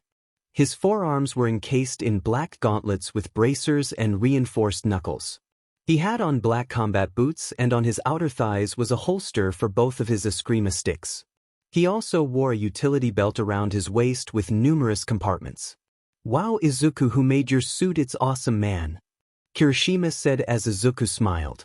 "Oh, my brother Donnie has his own support company. He and my mom worked together on designing this," he said as the other students took notice. "You all look amazing, super heroic," All Might shouted happily before getting down to the lesson. "All right, you zygotes, listen up. Today will be a mock indoor battle between two-person teams. Hostage situations, underground deals, illegal trafficking, all these take place inside buildings under unknown conditions. The premise of this foundational training will be as the villains will be guarding a WMD that the heroes will be trying to secure by either capturing the villains with this capture tape." All Might held up several rolls of tape between his fingers. "Or by securing the WMD, of course the villains need only keep control of the weapon until time runs out, or capture the heroes. Your teams will be chosen at random via these two boxes. No, come up and grab hold of your destiny," All Might said loudly as the kids all wore expressions of over-the-top much. Izuku was walking back from drawing his lot and passed by Toru, who he bumped into, feeling something squish against his arm. He jumped back, waving his hands in apology. "So sorry, Toru, I didn't see you there," he said, unsure of how that would go over. "No problem, Midoriya, I'm usually more visual than I am now, don't worry about it," she said as she walked forward and drew her lot. There was another accident with the girls later on. Jiro tripped over Toru, dragging both into falling into Mina and Uraraka, But other than that there were no other mishaps before the team was revealed. The first team up would be Midoriya and Jiro as the heroes versus Tenya and Bakugo as the villains. Izuku looked over locking eyes with Bakugo, who wore a vicious smile. So it's been decided Jiro and Midoriya will take on Tenya and Bakugo. The villains will get a 5-minute head start to set up before the heroes are sent in, everyone else to the monitoring room to watch. All Might announced as Tenya and Bakugo entered the building, leaving Jiro and Izuku outside to wait for the signal. In the monitoring room, Mina, Toru and Uraraka were fuming, each having saw Izuku's letter when he apologized to Toru for bumping into her. The three had then each tried to get the right one, but before any of them could check their lot, Toru and Jiro had fallen on them, making them drop their lots, which meant that they couldn't be sure who actually had the right lot. Not that it mattered now, since Jiro was with Izuku. Izuku breathed a sigh of relief. He was still too shaken up about what happened with him and Uraraka. If he had been partnered with her, he wouldn't have been able to concentrate on the battle to come. He looked over to Jiro and smiled, holding out his hand. "Jiro-san, right? I'm glad to be working with you, let's win this thing," he said as Jiro looked at him with an inscrutable gaze before shaking his hand. "You're really into this, aren't you? Or is it because you just want to beat Bakugo? What is it with you two?" she asked, letting go of his hand as the starting signal rang and the two walked into the building. The moment Izuku stepped into the building, Jiro felt a change in him. It was like he was hyper-focused. The look in his eyes sent a chill down her spine and heat through her core. It was like she was standing next to a lion.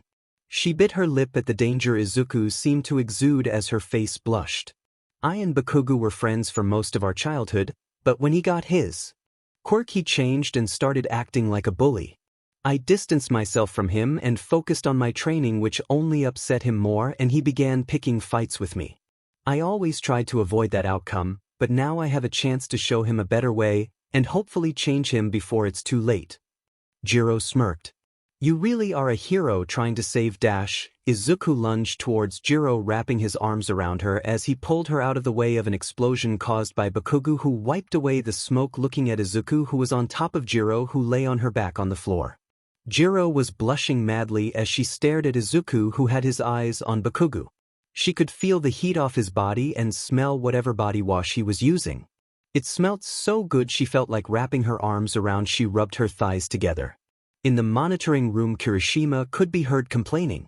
"A sneak attack, Bakugo, not manly at all, bro," he said, punching his fists together before he felt a wave of malice behind him. He looked over to see Mina and Uraraka with intense glares on their face, and though he couldn't be sure, it seemed like Toru was equally furious. "See, you guys get it too? That's no way for a man to fight," Kirishima said, feeling validated by the girl's outrage. Izuku stood up, helping Jiro to her feet. "Jiro, I know we didn't really have time to come up with a plan, but for now just try to locate Ida and the bomb. I'll hold off Bakugo and then come meet you," he said as Jiro nodded, running off as Izuku and Bakugo stared each other down. "Just you and me, Deku, it's time for me to grind you to dust like the shitty pebble you are," he shouted, launching himself at Izuku with a right hook, only for Izuku to catch his arm, spin on his heel, and slam him into the ground hard, knocking the wind from him. "I know everything about you, Katsuki. You thought you were tormenting me these last few years, but you were actually giving me the best training I could ask for. You always start a fight with a big right hook," Izuku said as he stood above Katsuki, only to have Katsuki jump to his feet and unleash an explosion towards Izuku, only to find the green net gone. "Now it's time I put that knowledge to use," Izuku spoke from the shadows. "Whoa, look at those moves, Midori's really full of surprises," Mina said as the other students agreed before watching the smoke disappear from Bakugo's explosion, only to find Izuku gone. Everyone began scanning the many camera screens, not finding a trace of the green hero in training. "He disappeared," Mineta said, looking around at the screens. The only one not surprised was Ojiro, who said nothing and continued to watch. Izuku was hidden in a shadowy corner as he whispered in his communicator to Jiro. "Jiro, are you okay?" he asked before hearing a reply from the sound girl. "Yeah, I'm good, thanks for the save back there.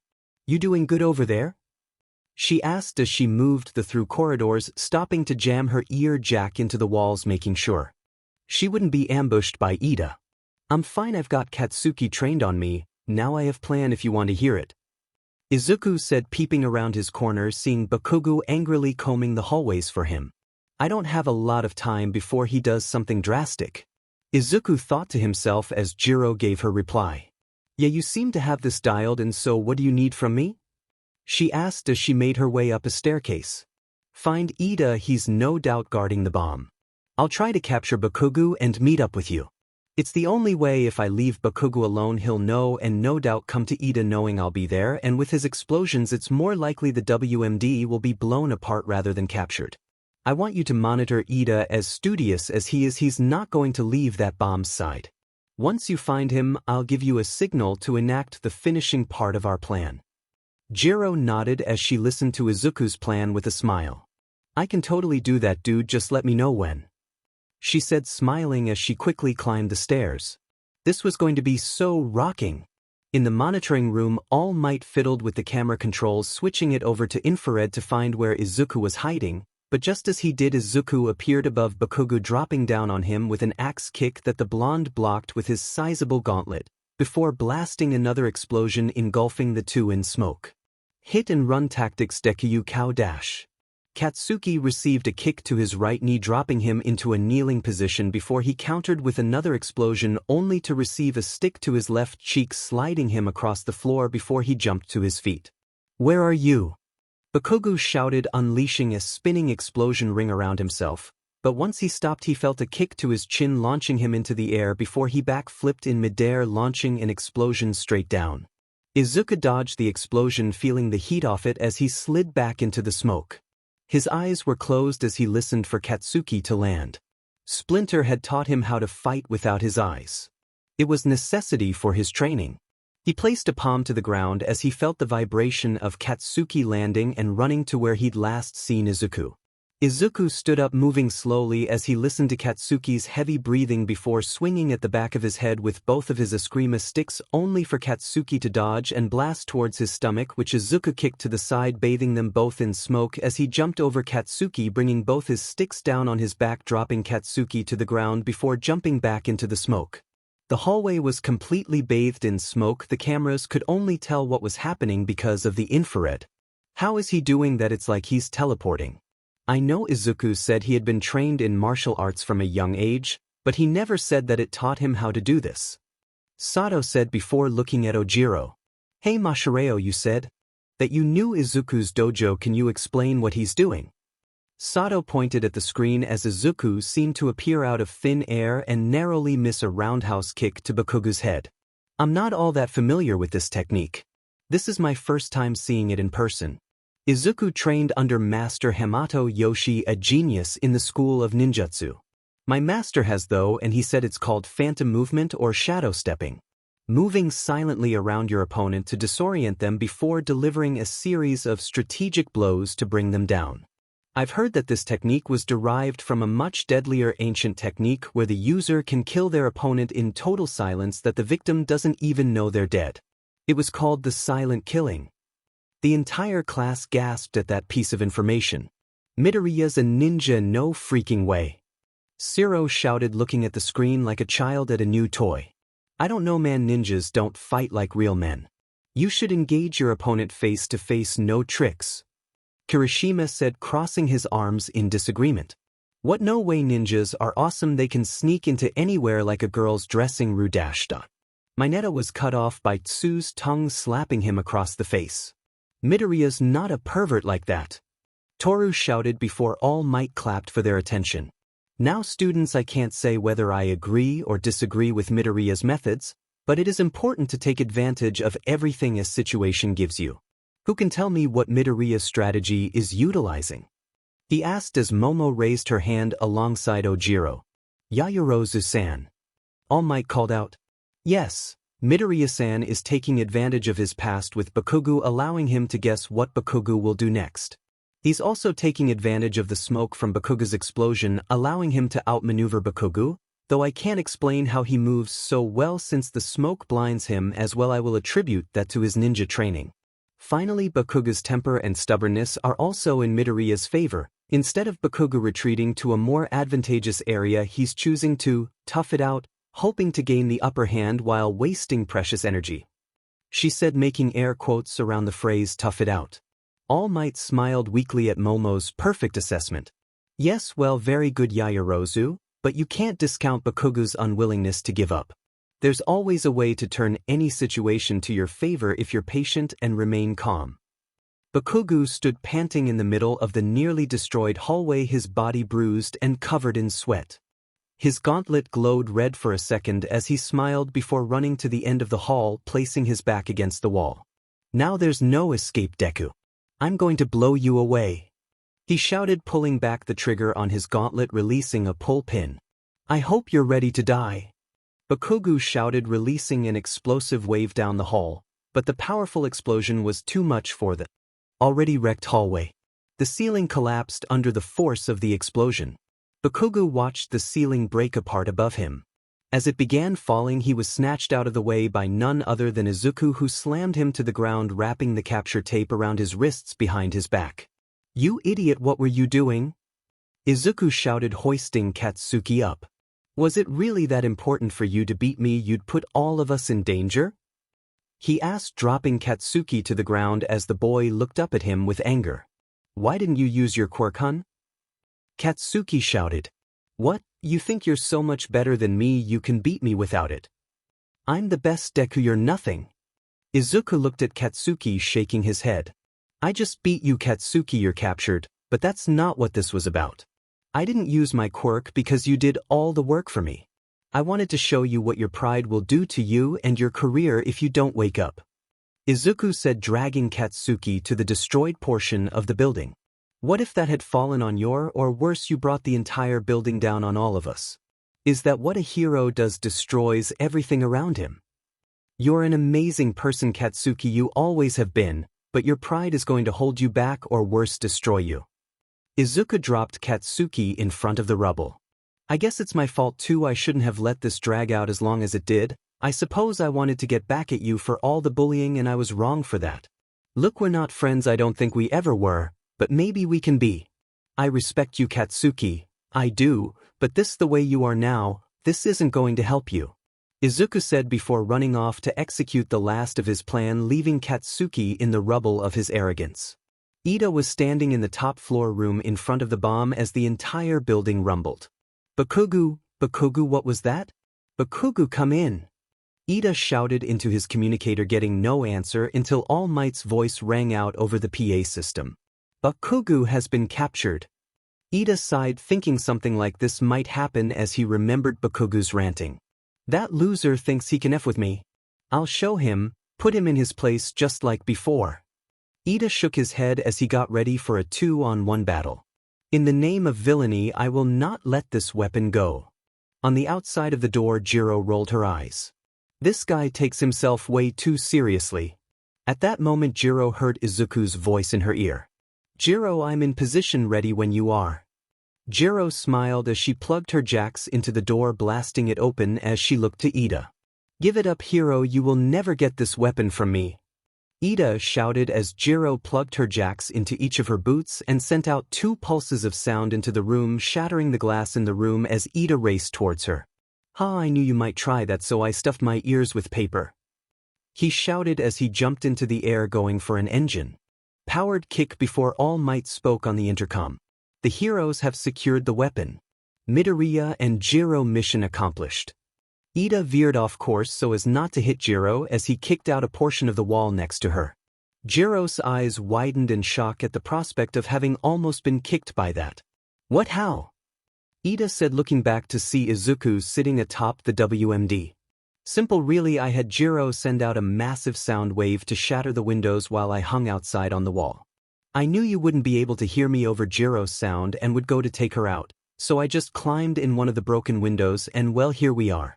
Though if I had known you stuffed your ears with paper, I probably would have just had her climb in a window, seeing as you wouldn't have been able to hear her anyway. Ida hung his head in shame before taking off his helmet and looking and smiling at Midoriya. You really are quite the strategist, Midoriya. Midoriya shook his head. Yeah, but I should have been here sooner instead of dragging out my battle with Katsuki, he said as the 3 of them exited the building, with Katsuki bringing up the rear as they entered the control room. Midoriya, that was awesome. You have to teach me how to sneak like the Dash. Mineta was stepped on as the rest of the class gathered around the winning team. Midoriya, how did you do all that disappearing stuff, and those moves were really cool, man. Zero said, nodding at the boy's agility and speed. Why didn't you tell us you were a ninja, man? Would you have to kill us if you did? Sato said, sweating a bit at the thought of Midoriya sneaking into his room to slit his throat. You and I are kindred spirits, both one with the darkness. Tokoyami said with a nod as Izuku arched a brow. Thanks guys, but we all did our best out there. I wouldn't have been able to do it without Jiro. He said, placing a hand on her shoulder as she blushed. It was nothing, just doing my part. Jiro said, twirling one of her jacks. In the back of the room, Shoto looked at Midoriya and scowled. Incredible strength, analytical mind, peak martial arts. I'm going to have to keep an eye on you, Midoriya Izuku. Shoto thought as All Might coughed, gaining the class's attention. Yes, well done Jiro and Midoriya. Now would anyone like to tell me where either team went wrong? This time only Momo raised her hand. Yes, Yaoyorozu. All Might said, a bit hesitant. The villain's first mistake was Bakugo splitting off by himself. He put his personal feelings above his mission to protect the WMD. Instead, he engaged in a drawn-out battle with Midoriya that collapsed a portion of the building, endangering himself, the weapon, and the other participants. Meanwhile, Midoriya dragged out the battle longer than strictly necessary, allowing for much more destruction that could have been avoided had he incapacitated Bakugo sooner. Izuku rubbed the back of his head at Momo's assessment, having come to the same conclusion himself. Didn't stop the evaluation from stinging any less. Once again, All Might was left with nothing to say in the face of Yaoyorozu's assessment. Man, this girl is good. Very good, Yaoyorozu. With the first match out of the way, the other matches began in earnest, with each student getting a breakdown of their flaws in battle from Yaoyorozu, except for Todoroki and Shoji, who completely dominated their opponents in their match, leading to Toru whining against Izuku's shoulder. I tried really hard, Izuku, you know that, right? Toru said against his shoulder as Ojiro shook his head, disappointed at such an overwhelming defeat. It's alright, Toru, you'll learn for next time. He said, patting her shoulder lightly as he did his best to ignore her bare bursts against his chest. He cast an eye at Todoroki, thinking of how he would have handled that in Toru's place and coming up with very few successful strategies. After class that day, Izuku waited until he could get to Uraraka alone. It was time they had it out about what happened yesterday. He found her as she was heading to the train station and grabbed hold of her hands, startling her. I am sorry, Uraraka, I was hoping we could talk? He asked as she gave a wordless nod. The two walked over to the side of the street as Izuku took a deep breath, only to be cut off before he started. I'm sorry, I shouldn't have kissed you. Izuku nearly swallowed his tongue as he coughed, waving his hand. No, I'm not sorry. I really enjoyed it, but I mean did you kiss me as a thank you, or was it something more?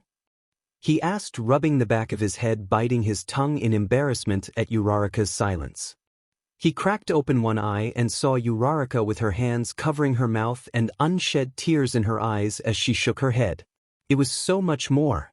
You're so kind and smart, and you're just a really good person, and I was wondering if we could go out sometime? She said, pulling her hands away from her mouth.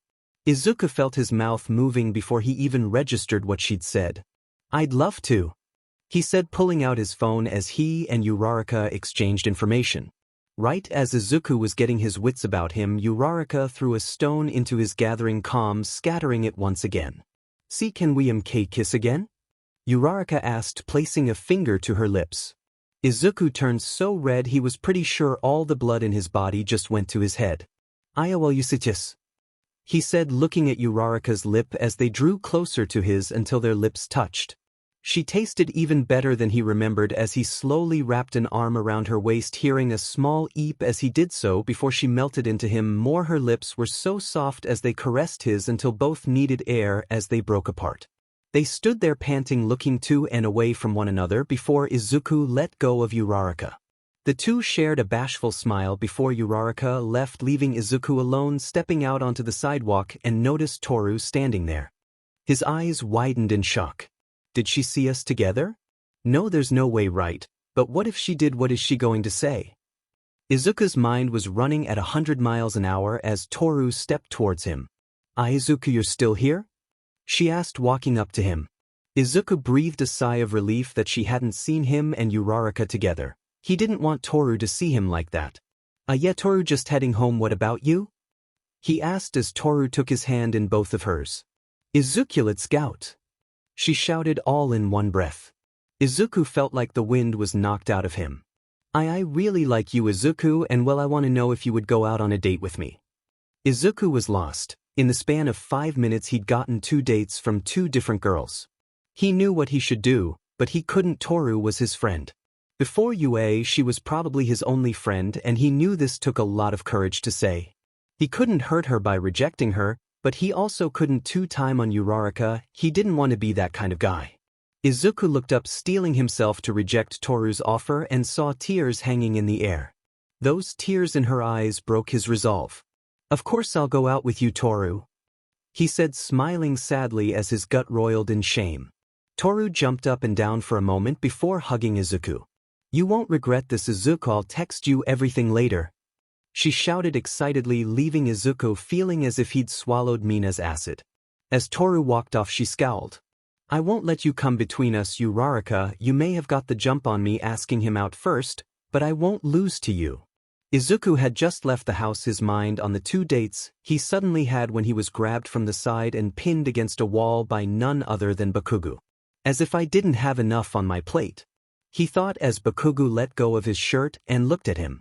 Look here, I don't give a damn in what you or anyone else thinks of me. I'm still going to be the best hero there is, but you did beat me, and that will be the only time, Izuku, you hear me. I'll be the best hero in my own way, not yours, so just stay the hell out of my way, he said, walking away from Izuku.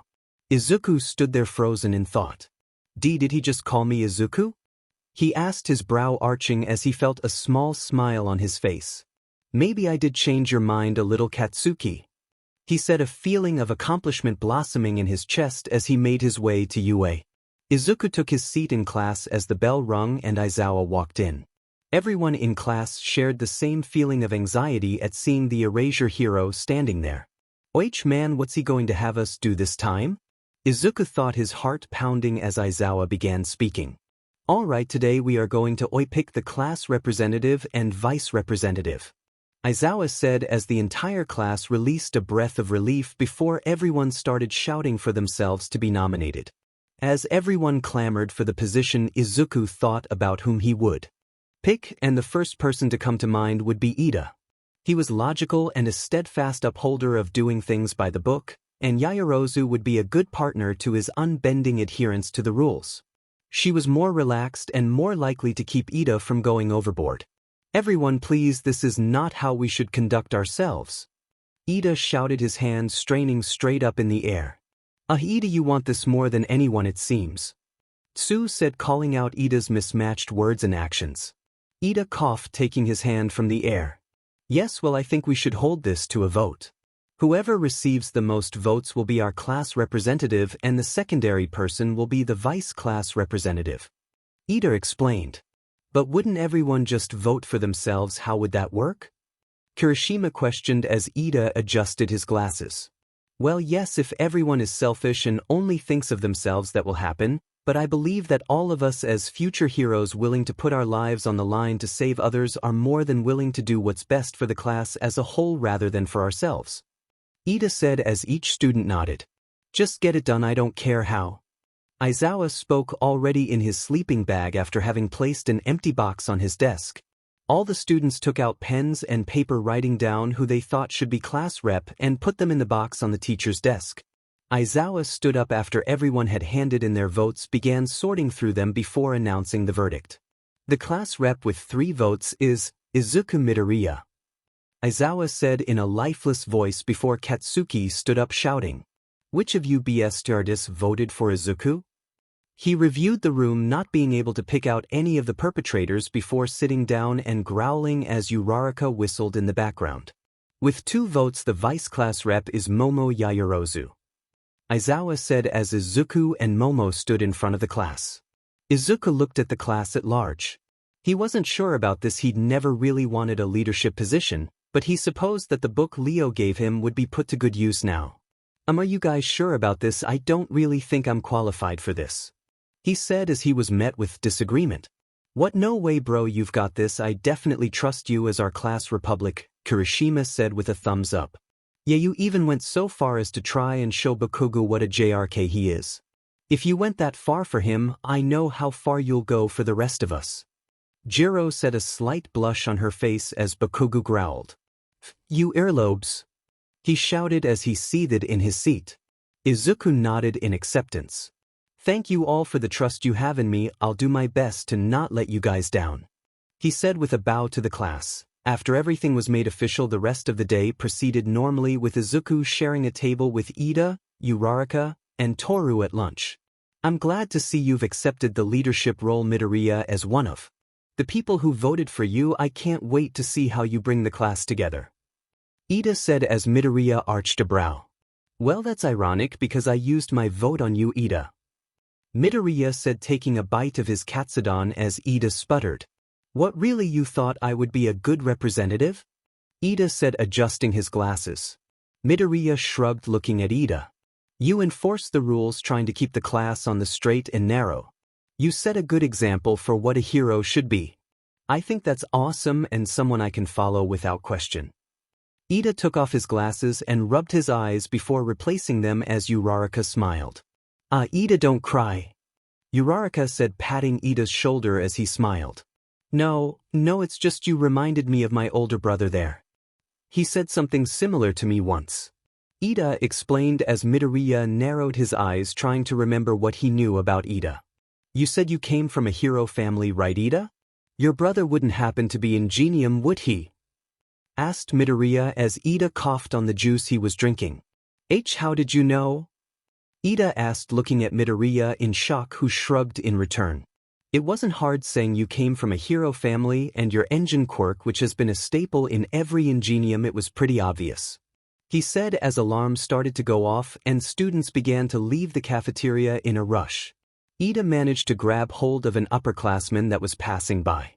"Excuse me, what's going on here? What are the alarms for?"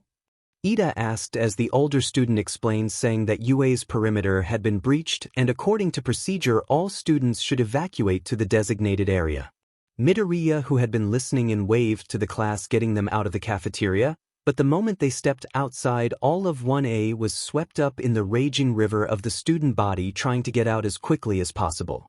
Izuku was pushed and shuffled like clothes in a dryer as he was jammed against the wall downwind of Ida, who seemed to be trying to tell everyone what was happening after looking out the window, but no one could hear him. Izuku grit his teeth as he watched Ida try to get hold of Uraraka. He didn't know what his plan was, but Izuku trusted Ida and moved forward steadily before giving Uraraka a push towards Ida, allowing her to make him float in midair before jettisoning himself through the air and landing above the exit. "Everyone calm down, it's just the press outside, we are not in any danger," he shouted, calming the student body in one fell swoop. Izuku smiled as the students placidly exited the school building. On their way back to class, Izuku caught up with Ida and stopped him. "Ida, I'm going to hand over the position of class rep to you after what you did at lunch. You dashed." Ida held up a hand, stopping Izuku in his tracks. "Midoriya, I know what you're going to say, and we both know that I wouldn't have been able to do that without your help," Ida said, eyeing Izuku down his glasses. "I know you pushed Uraraka towards me in order for me to inform everyone about what was happening. That is why you would still make better class representative. You help everyone without asking for anything in return, even with no recognition. I know you'll do great," the taller boy said as he patted Izuku's shoulder and walked away. Izuku sighed, smiling at his friend's faith in him. The school day was over and he and Yaoyorozu were the last to leave after cleaning the classroom. Izuku looked over his shoulder at the taller girl. He'd seen the disappointed look on her face when it had come out he would be class rep. She really would be best for it, and he had no problem giving it to her, but it wasn't just himself he had to think about. 3 people had seen fit to put their trust in him, one of them being Ida, who wanted the position more than himself, but had turned it down even after Izuku offered it to him. Izuku took a deep breath before walking over to Yaoyorozu. "Yaoyorozu, I know you really wanted the class rep position, and to be honest, I think you would be a better fit for it than me," he said, squeezing the handle of his broom tightly as Momo turned to the boy eyeing him. He wasn't wrong, she did want that position, and she really didn't know why people put so much faith in Midoriya.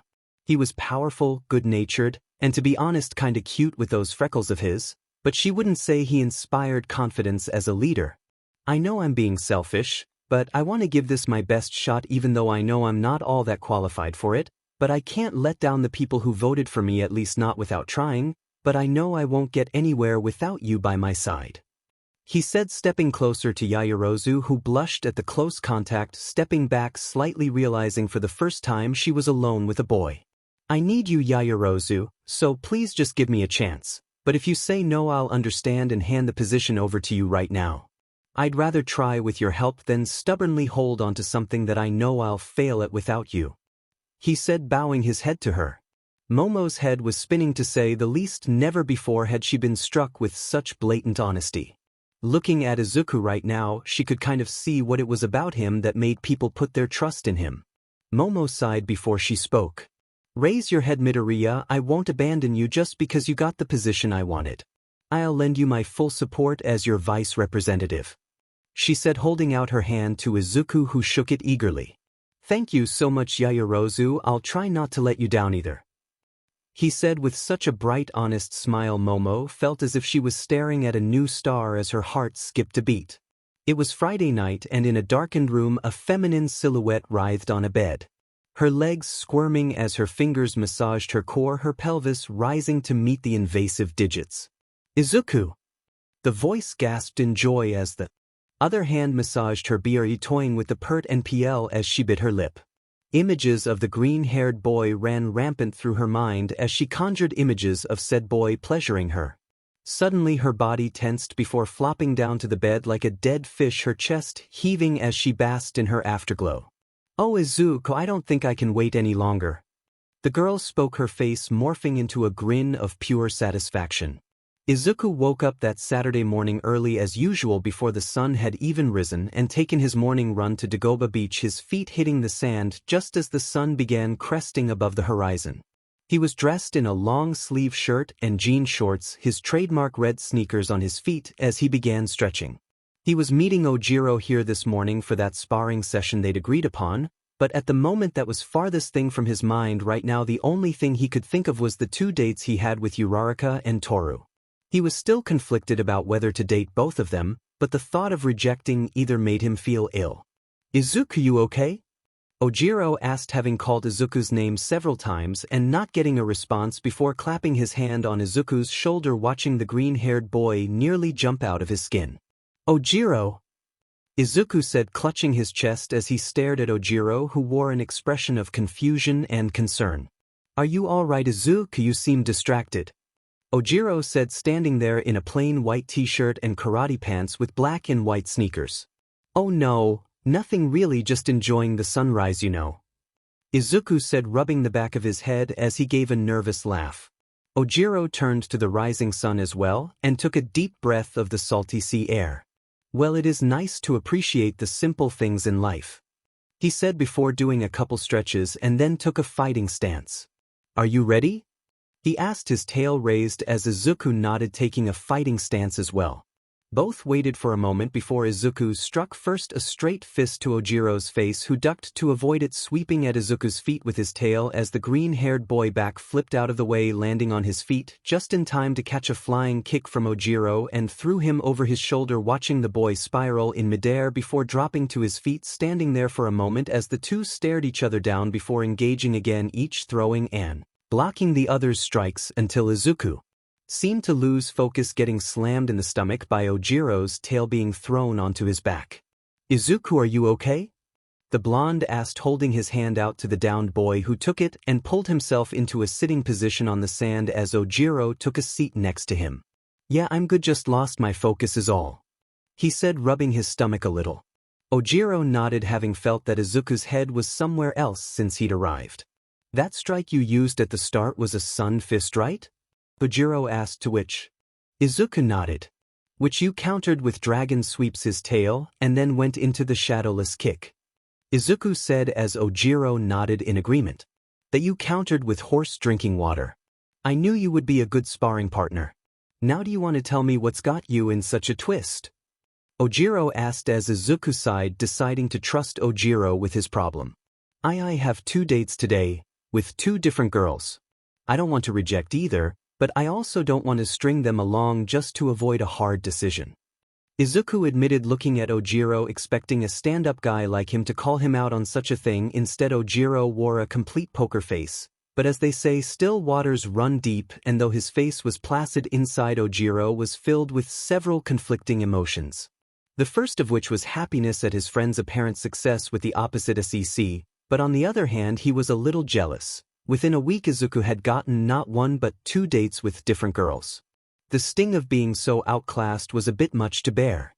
Ojiro took a deep breath, calming himself as he thought about what to say to Izuku. Well, I'm just going to go with what I think is best. I think you should go on both dates. After all, these are first dates, right? Ojiro inquired, to which Izuku nodded in agreement. I thought as much, so I think you should just go ahead on both. After all, expecting yourself to make such an important decision without getting to know more about them is a decision doomed to failure. There's always going to be that what if feeling if you didn't go through with one. Izuku nodded his head, thinking about what Ojiro had said, and had to admit he was right. He couldn't just shut one down without getting to know her. But wouldn't getting to know them make it that much harder to break things off with one? Izuku asked, to which Ojiro nodded. Yes, it would, but then you'd have a clearer choice and wouldn't regret it as much because in the end you have to choose. Ojiro said as Izuku ran that statement around in his head before standing up. I guess so, but I don't want to keep this a secret either. I think being honest with them is for the best. Thanks, Ojiro, you really helped me out. Izuku said, holding out his hand to Ojiro, who took it as he stood up. No problem, I hope things work out for you. Ojiro said as the two shared a fist bump before Izuku went on his way.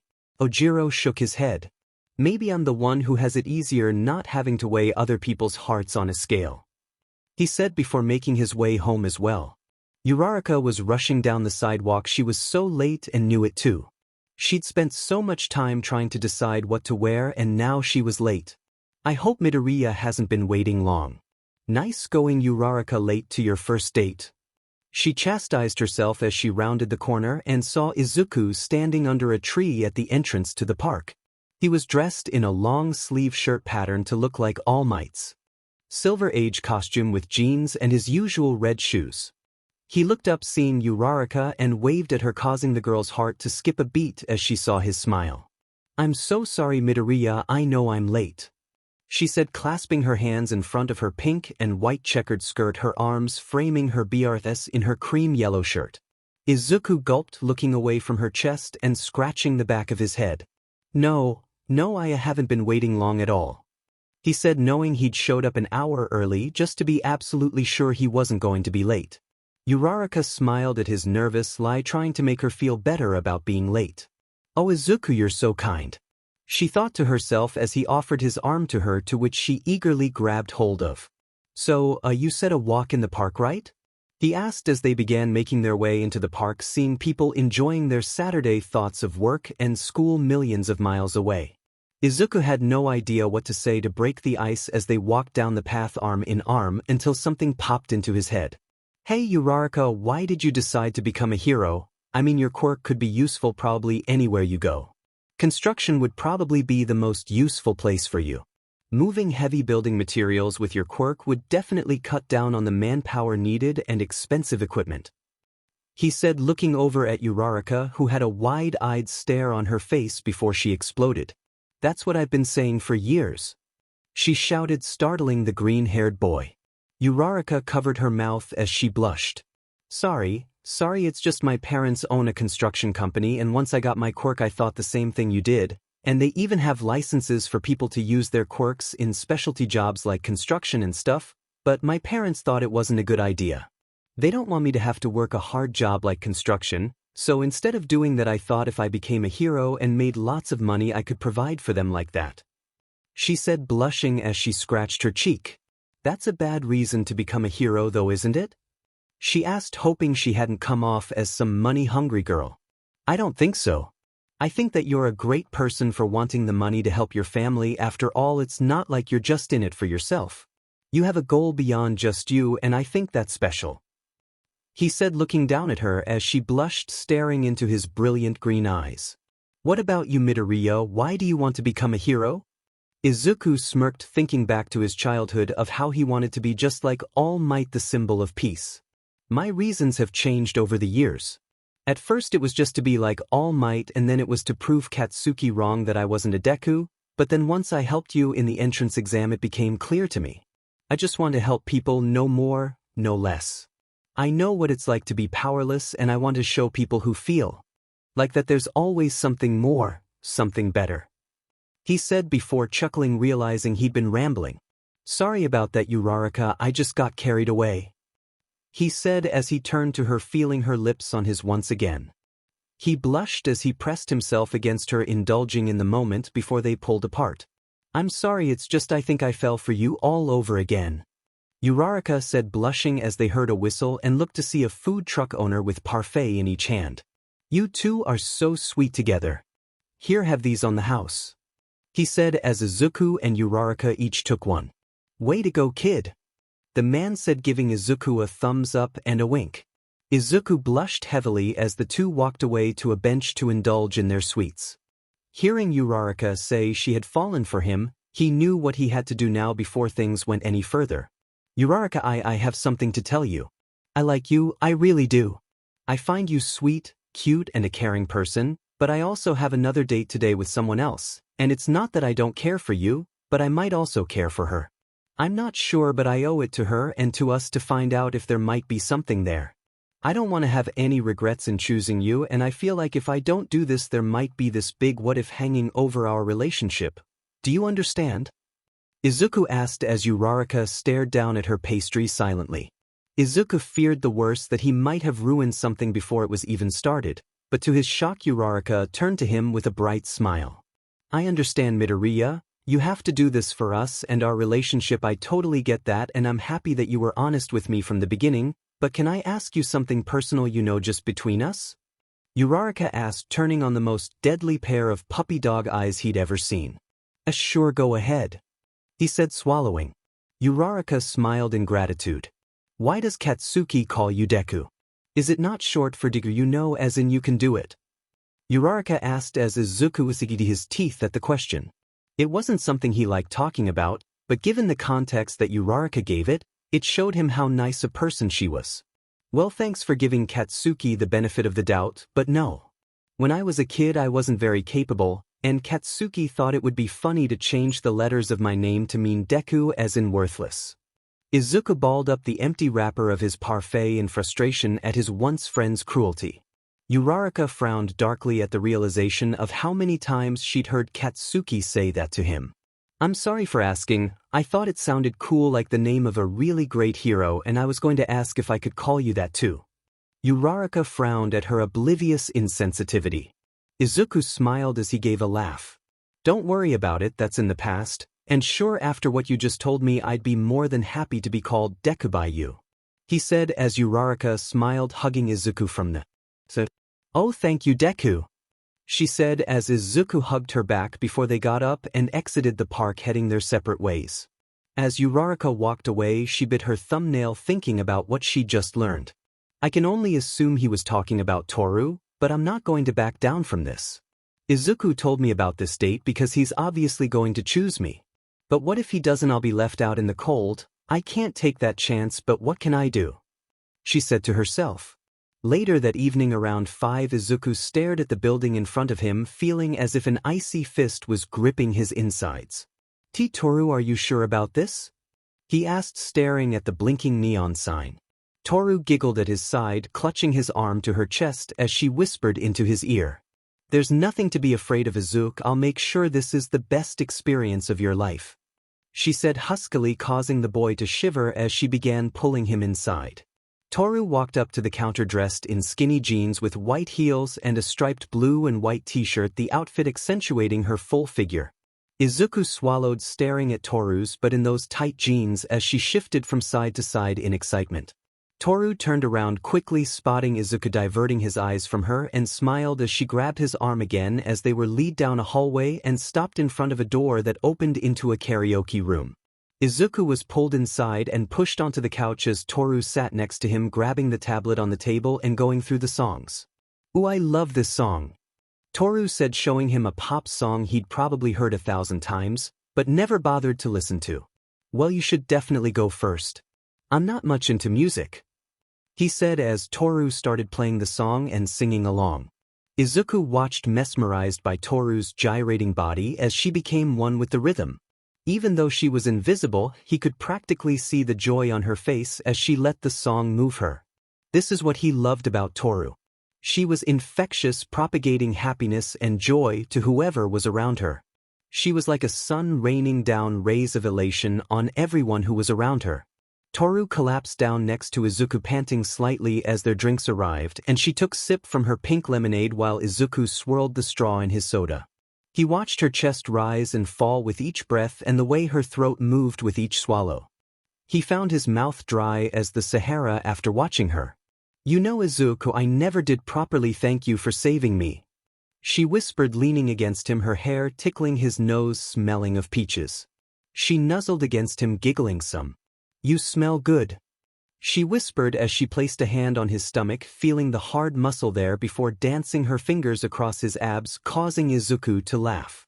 "Toru, stop, I'm ticklish," he said, grabbing her hand as the others started dancing along his ribs, causing him to fall to the side, collapsing in a fit of laughter, unable to keep Toru from climbing on top of him to continue her assault. "Say, uncle," Toru said as Izuku bucked upwards, slamming his pelvis against hers, knocking the wind from her as Izuku grabbed hold of her arms, holding them at her sides. He took a deep breath to collect himself as the last of his giggles subsided. He looked up at Toru and then to where she was sitting, and his eyes grew wide before trying to move out from under her, grinding himself against her as he did so, causing her to let out a small squeak before she plopped down on the couch. "Toru, I'm sorry about that, really I am," he said as he heard Toru speak. "I felt it, Izuku," she said, sliding closer to him, breaking the boy out in a sweat. "It's okay, I don't mind really," she said, reaching toward his zipper before Izuku stopped her. "Toru, I do feel that way about you, but I don't think we should go there just yet," he said as he looked at her, holding her hand in between his. "Today I had a date with you, Rarika, and I'm going to tell you what I told her. I like both of you, but I don't know which one to choose, but I know I can't have you both. That's why I went on both these dates today to see if I could sort this out. I like being with both of you. Toru, you were my first friend in a long time and I love being around you. You brighten up everything around you," he said, stroking her cheek as he stared into where he assumed her eyes were. "I need time to make a decision, but I wanted you to know how I felt," he said as he sighed. "It's okay, Izuku, I understand. You're such a good guy. I bet you were tying yourself in knots about this, weren't you?"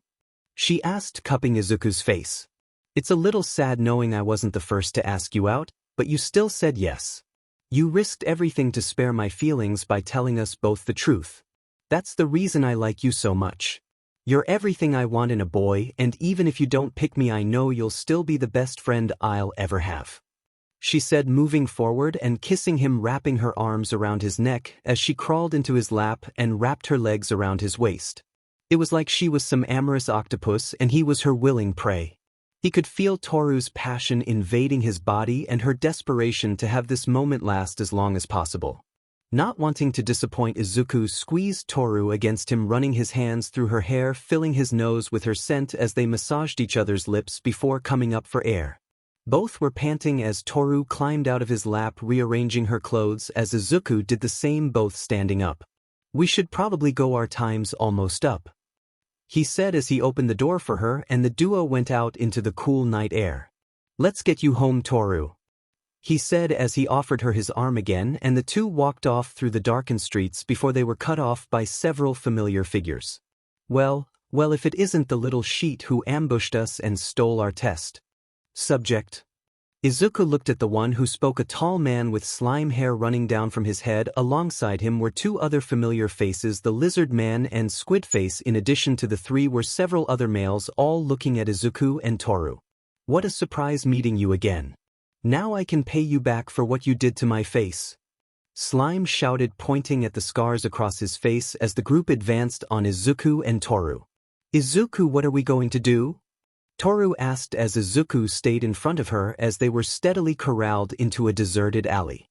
He clenched his fists ready for a fight until he heard something and ducked, pulling Toru with him as a spray of blood painted the walls where they had been. Slime watched in confusion as Lizard Man and Squidface fell to the ground headless. "What the F dash?" he shouted, looking at Izuku and Toru before turning to the rest of his group, finding them equally as dead, and a man with a red scarf and cloth mask stood there. The long, jagged blade he carried stained with blood as he looked at Slime with the intensity of the sun and coldness of a blizzard. The man moved and Izuku found himself moving as well, blocking the sword swing at the man's wrist before going for a palm strike, which the man avoided, sliding to the side and dropping his sword from the hand Izuku held, catching it with the other and swinging, making Izuku let go as he jumped back from the blade. The two stood on opposite walls of the alley. "Why would you protect this scum?" the man questioned Izuku as Slime and Toru stood still. "He may be a criminal, but I can't let you kill him, even he deserves the chance to change his ways in the future," Izuku said as he and the stranger locked eyes. The stranger smiled. "Splinter has trained you well, boy, but he's still not willing to do what's necessary," the stranger said, rushing Izuku before jumping above him onto the wall and throwing a knife at Slime before climbing up the wall to the roof of the building. Izuku realized he had been faked out and activating full cowl dashed forward to grab the knife, but was too late. The knife embedded itself between Slime's eyes. Izuku watched his body fall in slow motion before hitting the ground with his face forever stuck in that shocked expression. Izuku fell to his knees as Toru came to embrace him. "Izuku, are you okay?" she asked as she pulled out her phone and called the police as Izuku stared down at the dead thug. I couldn't save him, I was right there and I couldn't keep him from being killed," he whispered to himself. This failure weighed heavy on him. How was it possible that even with this new power he couldn't keep a single person from dying? The police arrived quickly and took Izuku and Toru's statement before letting them go. As Izuku was walking away, he heard one of the officers commenting on the crime scene. "Hero killer Stain strikes again, but this is the first time he's saved someone. What's his deal? He goes around killing heroes and then suddenly decides to off some thugs?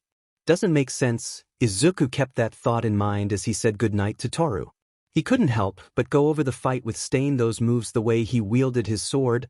They were all known to him, and worse, he knew Master Splinter. What could it all mean? He thought to himself as he got home and went into his room, his thoughts plagued by thoughts of Stain and his inability to save that thug. "I couldn't save him, I failed," he whispered to himself as he fell asleep. Izuku looked around the space he was in. It was completely pitch black. He couldn't even see his hand in front of his face, or so he thought, until he realized that from his eyes down his body was completely blacked out, as if it was part of the room itself. He struggled trying to move his body at all, and failed, and without a mouth he couldn't even call for help wherever he was. But then suddenly he heard a multitude of voices.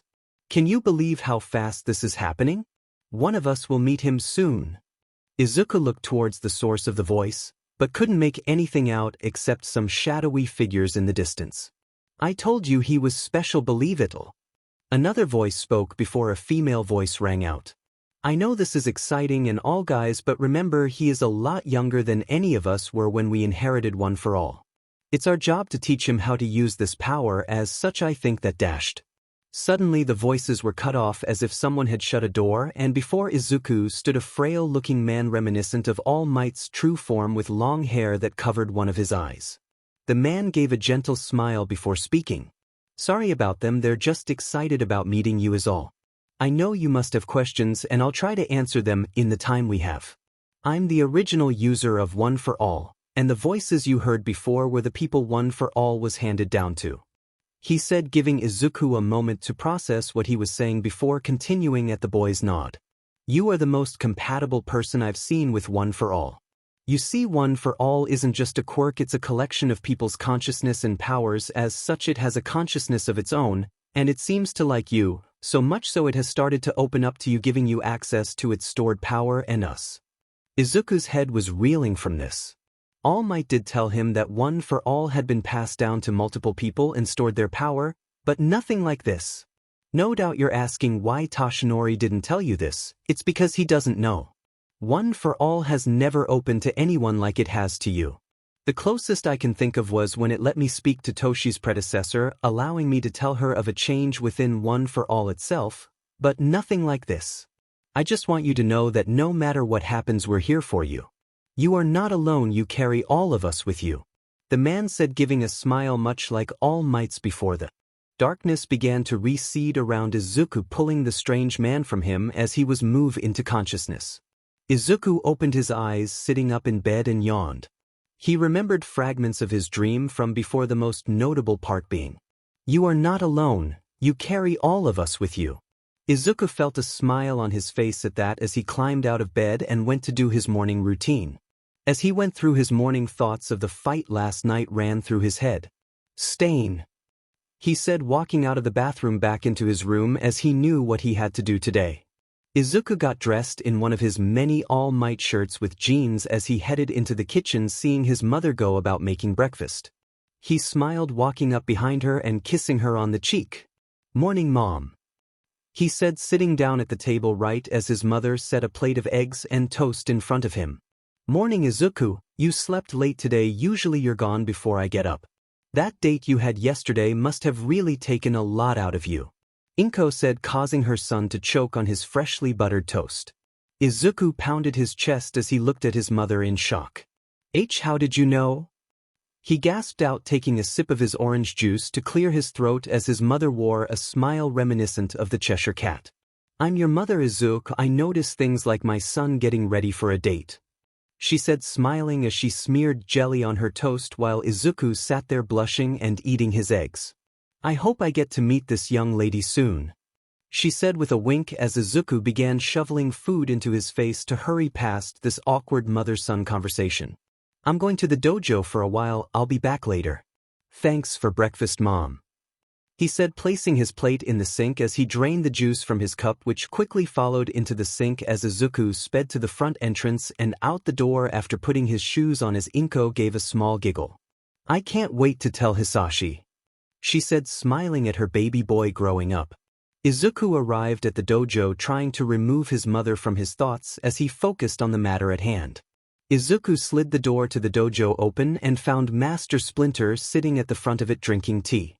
He must have just finished his morning training. Splinter's eyes opened after setting down the tea, letting out a sigh of contentment. "Izuku, good morning. What brings you here this early?" Splinter asked as Izuku sat in front of him. "Sorry to come by so early, Master, but I had a question only you can answer." Splinter nodded, giving Izuku the signal to proceed. Izuku took a deep breath before starting in. "I met a man last night. He was using our techniques to kill people. He murdered several men in front of me. They weren't good men, but they didn't deserve to die. I was hoping you might know who this is," Izuku asked as he looked into Splinter's glazed eyes.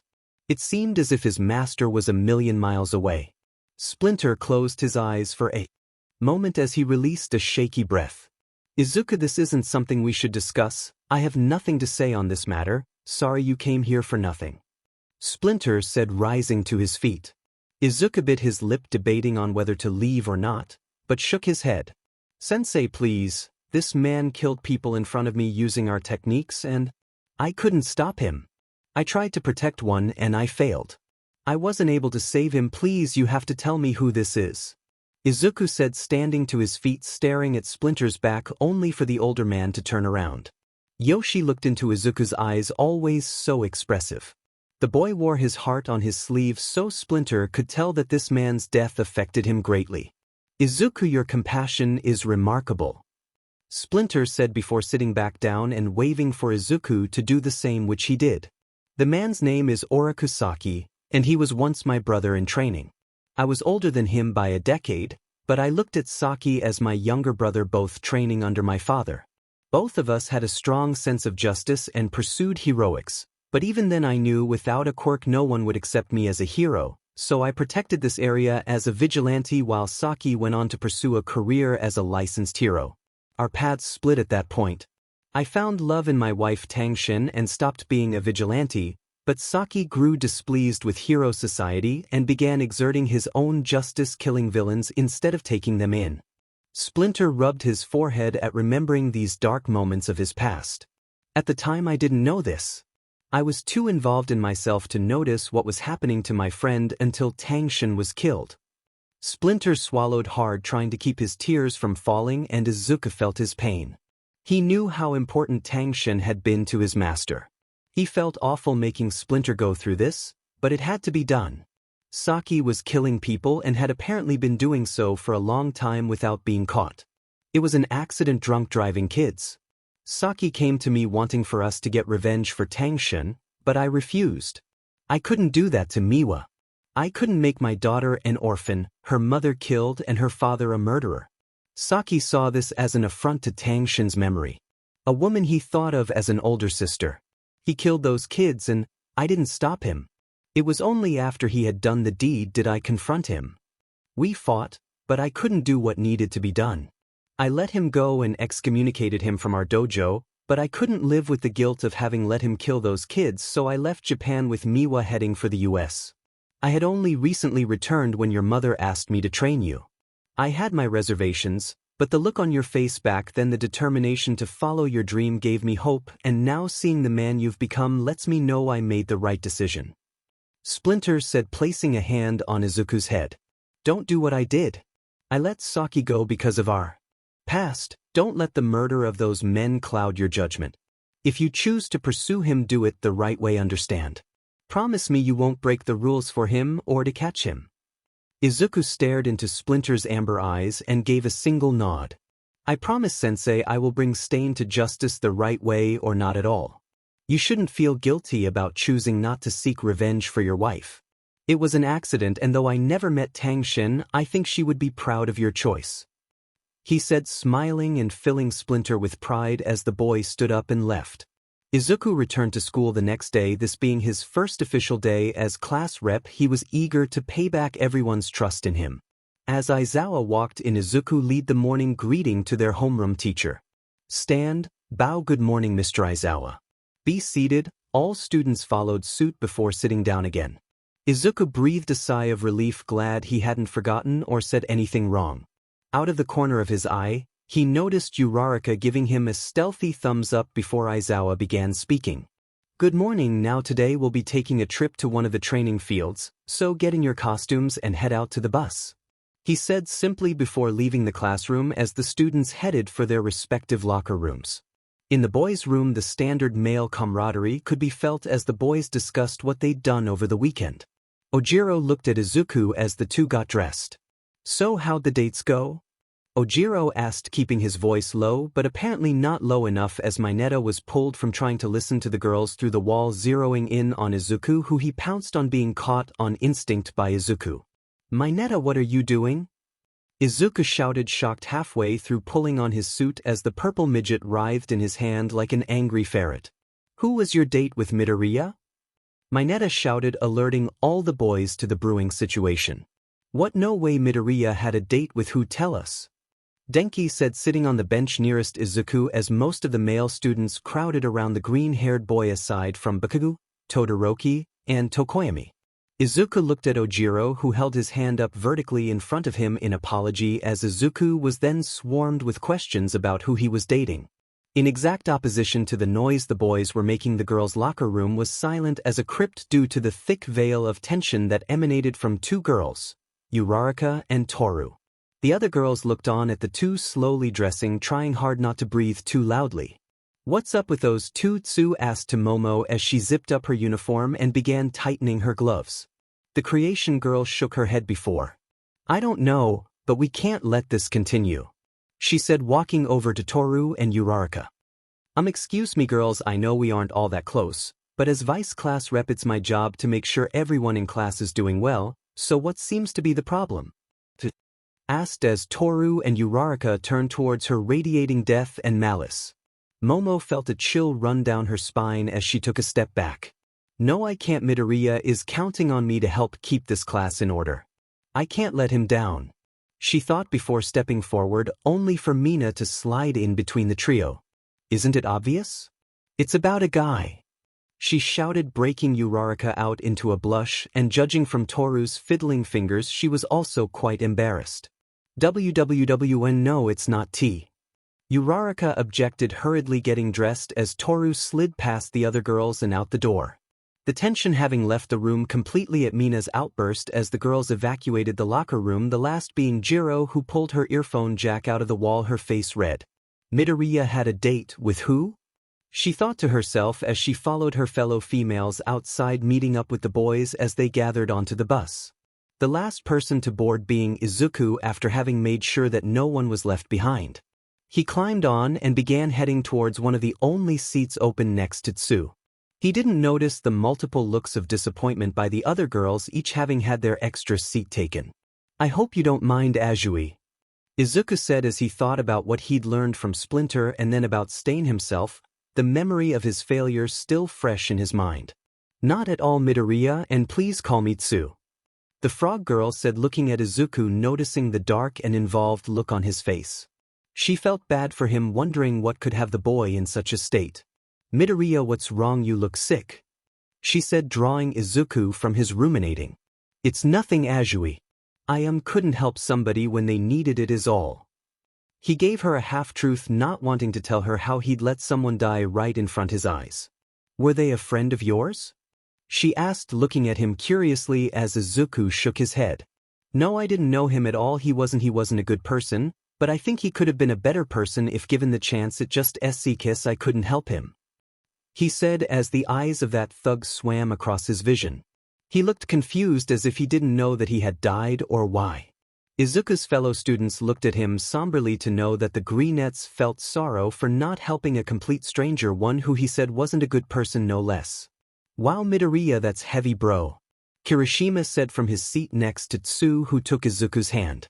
"Izuku, I'm sure even if you didn't help him, the fact that you tried meant a lot to him. Take solace in that," Tsu said, patting Izuku's hand before letting go, causing the Greenette to smile before Katsuki put in his opinion.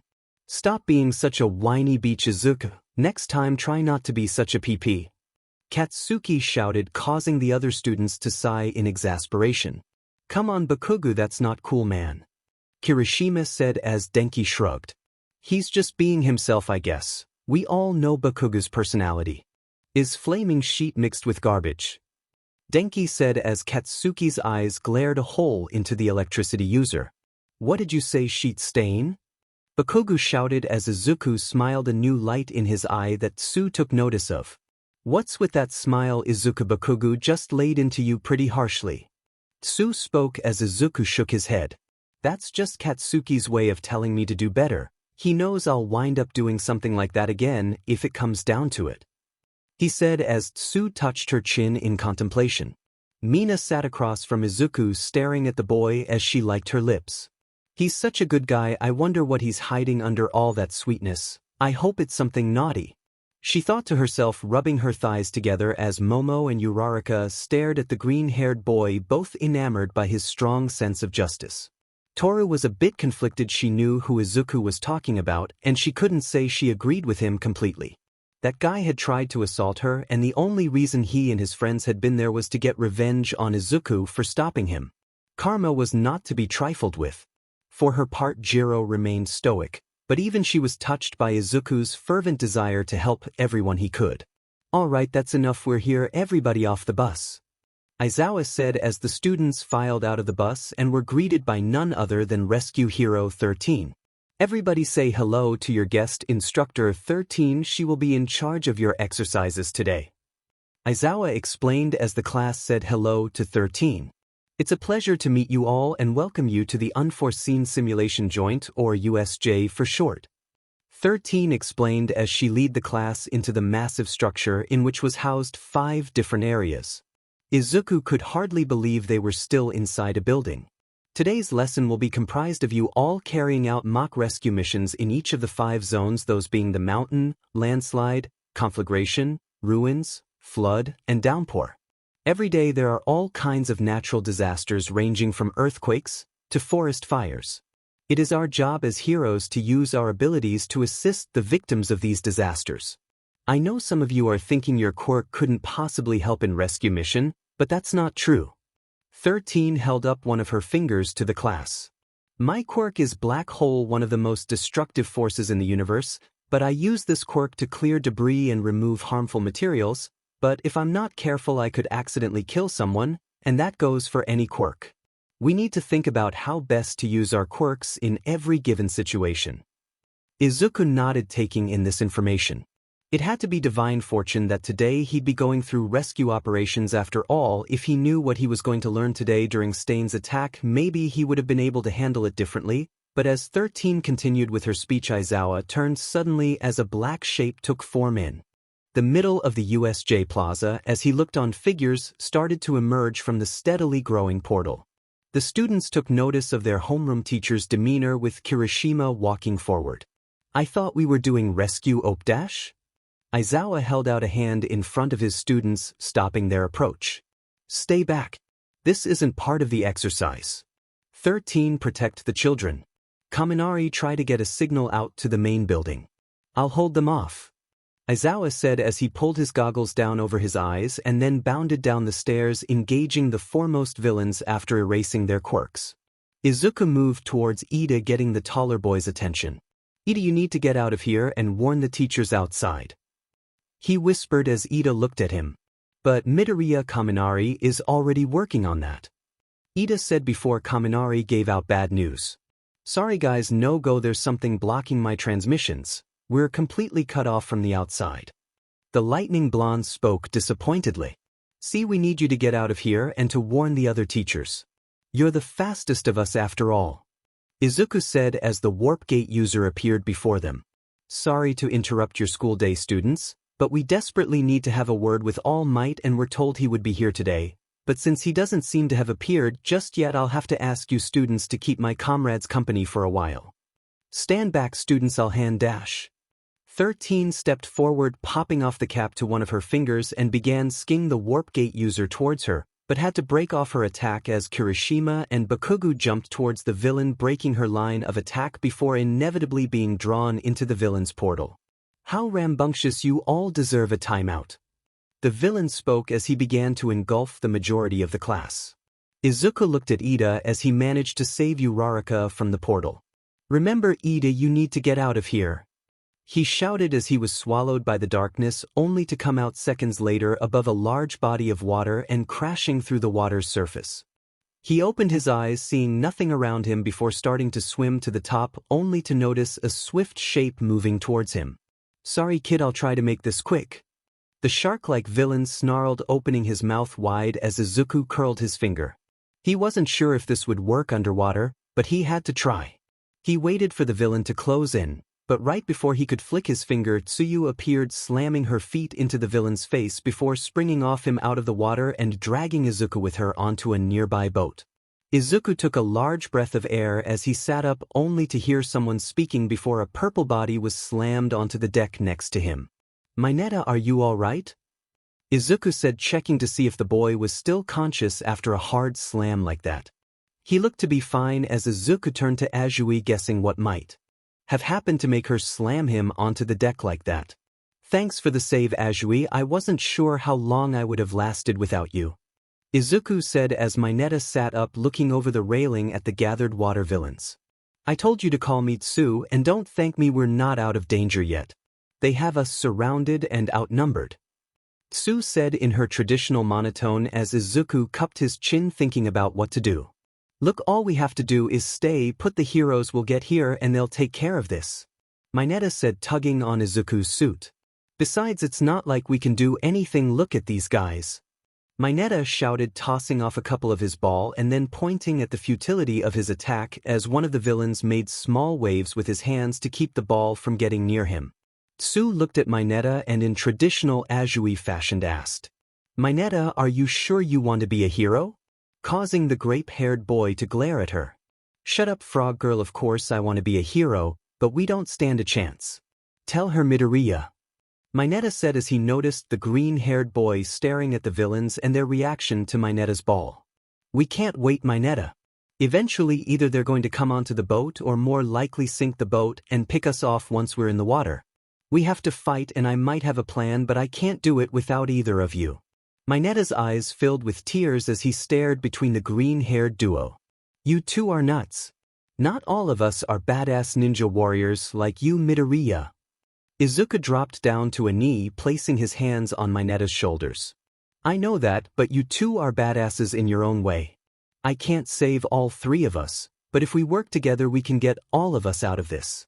I need you to trust me, both of you, he said, looking between Tsu and Mineta, who after a moment nodded in agreement. Good, now here's the plan. One of the villains in the water was tired of waiting as he swung his hand, creating a wave of water that sliced the boat in half, watching both halves sink right before one of the kids jumped over the railing, green lightning arcing around his body. Dumb move, kid, the attacking villain shouted, ready to slice him to pieces. Full cowl, 100% smash. Izuku punched down towards the surface of the water, the pressure of his punch carving through the water, pushing it outward all the way to the floor of the lake, making a fist-shaped hole there before the water started to wash back in. Izuku was pushed upward from the force of his punch before Tsu's tongue wrapped around his torso and pulled him along with the jumping girl as he saw Mineta throwing ball after ball into the swirling villains, causing them to clump together into one large mass. Izuku looked back at Mineta, who was bleeding down the left side of his face, and smiled. That was totally badass, Mineta, Izuku said, giving Mineta a thumbs up as Tsu smiled.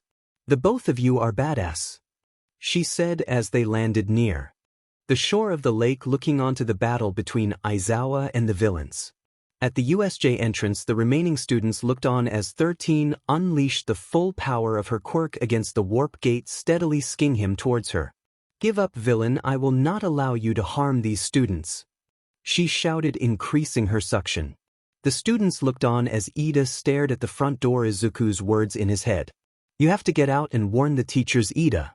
Tenya stood up, looking at the door. Midoriya put his faith in me, I can't let him down.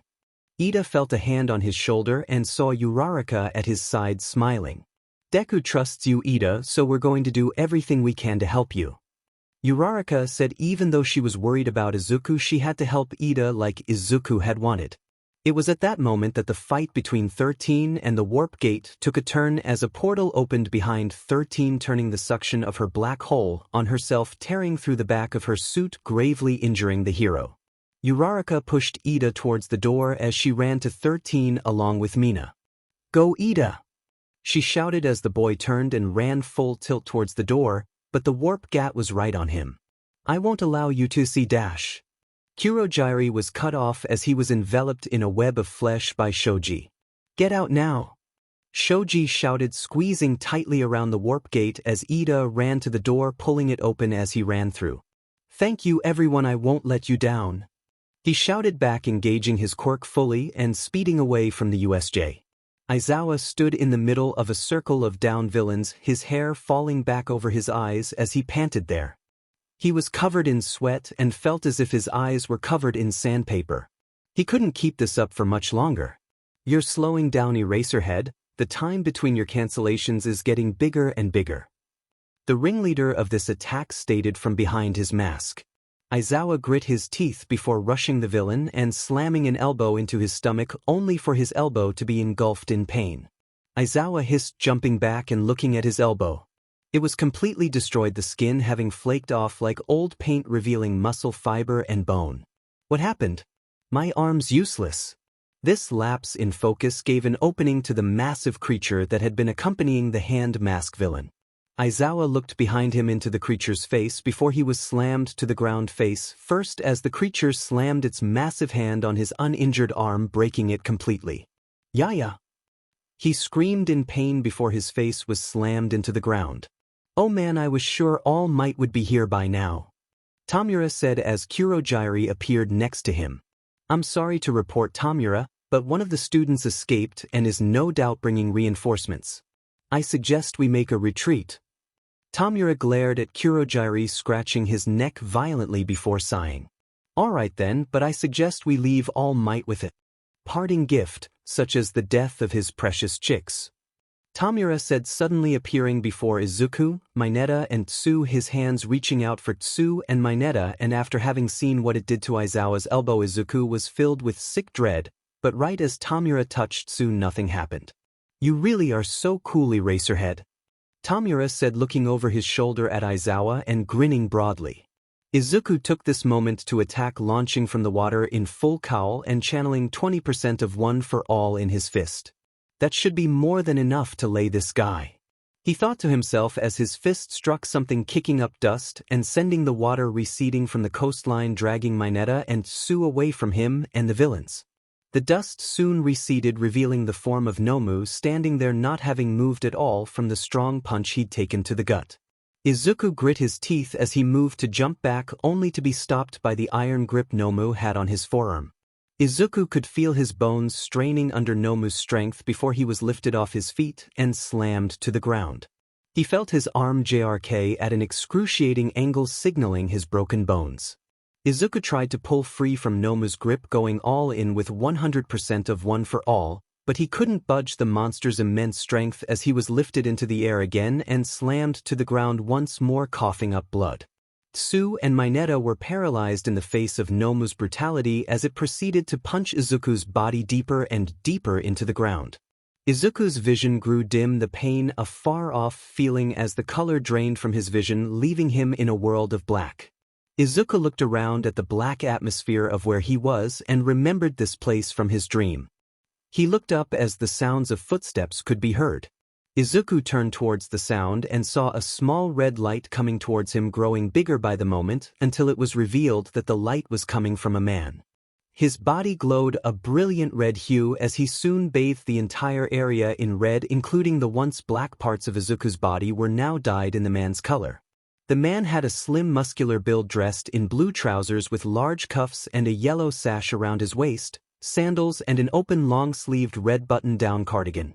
Topping his messy black hair was a straw hat with a red band across it. He had a wide grin on his face, crinkling the scar under his left eye. The most eye-catching aspect of this man was the X-shaped burn scar across his chest. Well, looks like I was able to get here before the others could stop me. Shishishishi. The man laughed as he sat down in front of Izuku, cross-legged. I'm Luffy, the sixth holder of One for All, known as the Pirate King in my day and me, and you are going to bust up that bird brain something good, he shouted, slamming his fist into his other hand. Nomu walked away from its victim towards Shigaraki, unable to see the red steam that was wafting from the boy's body. All Might leaned against the back of the couch in his true form he'd been resting on since he'd gotten to UA that morning.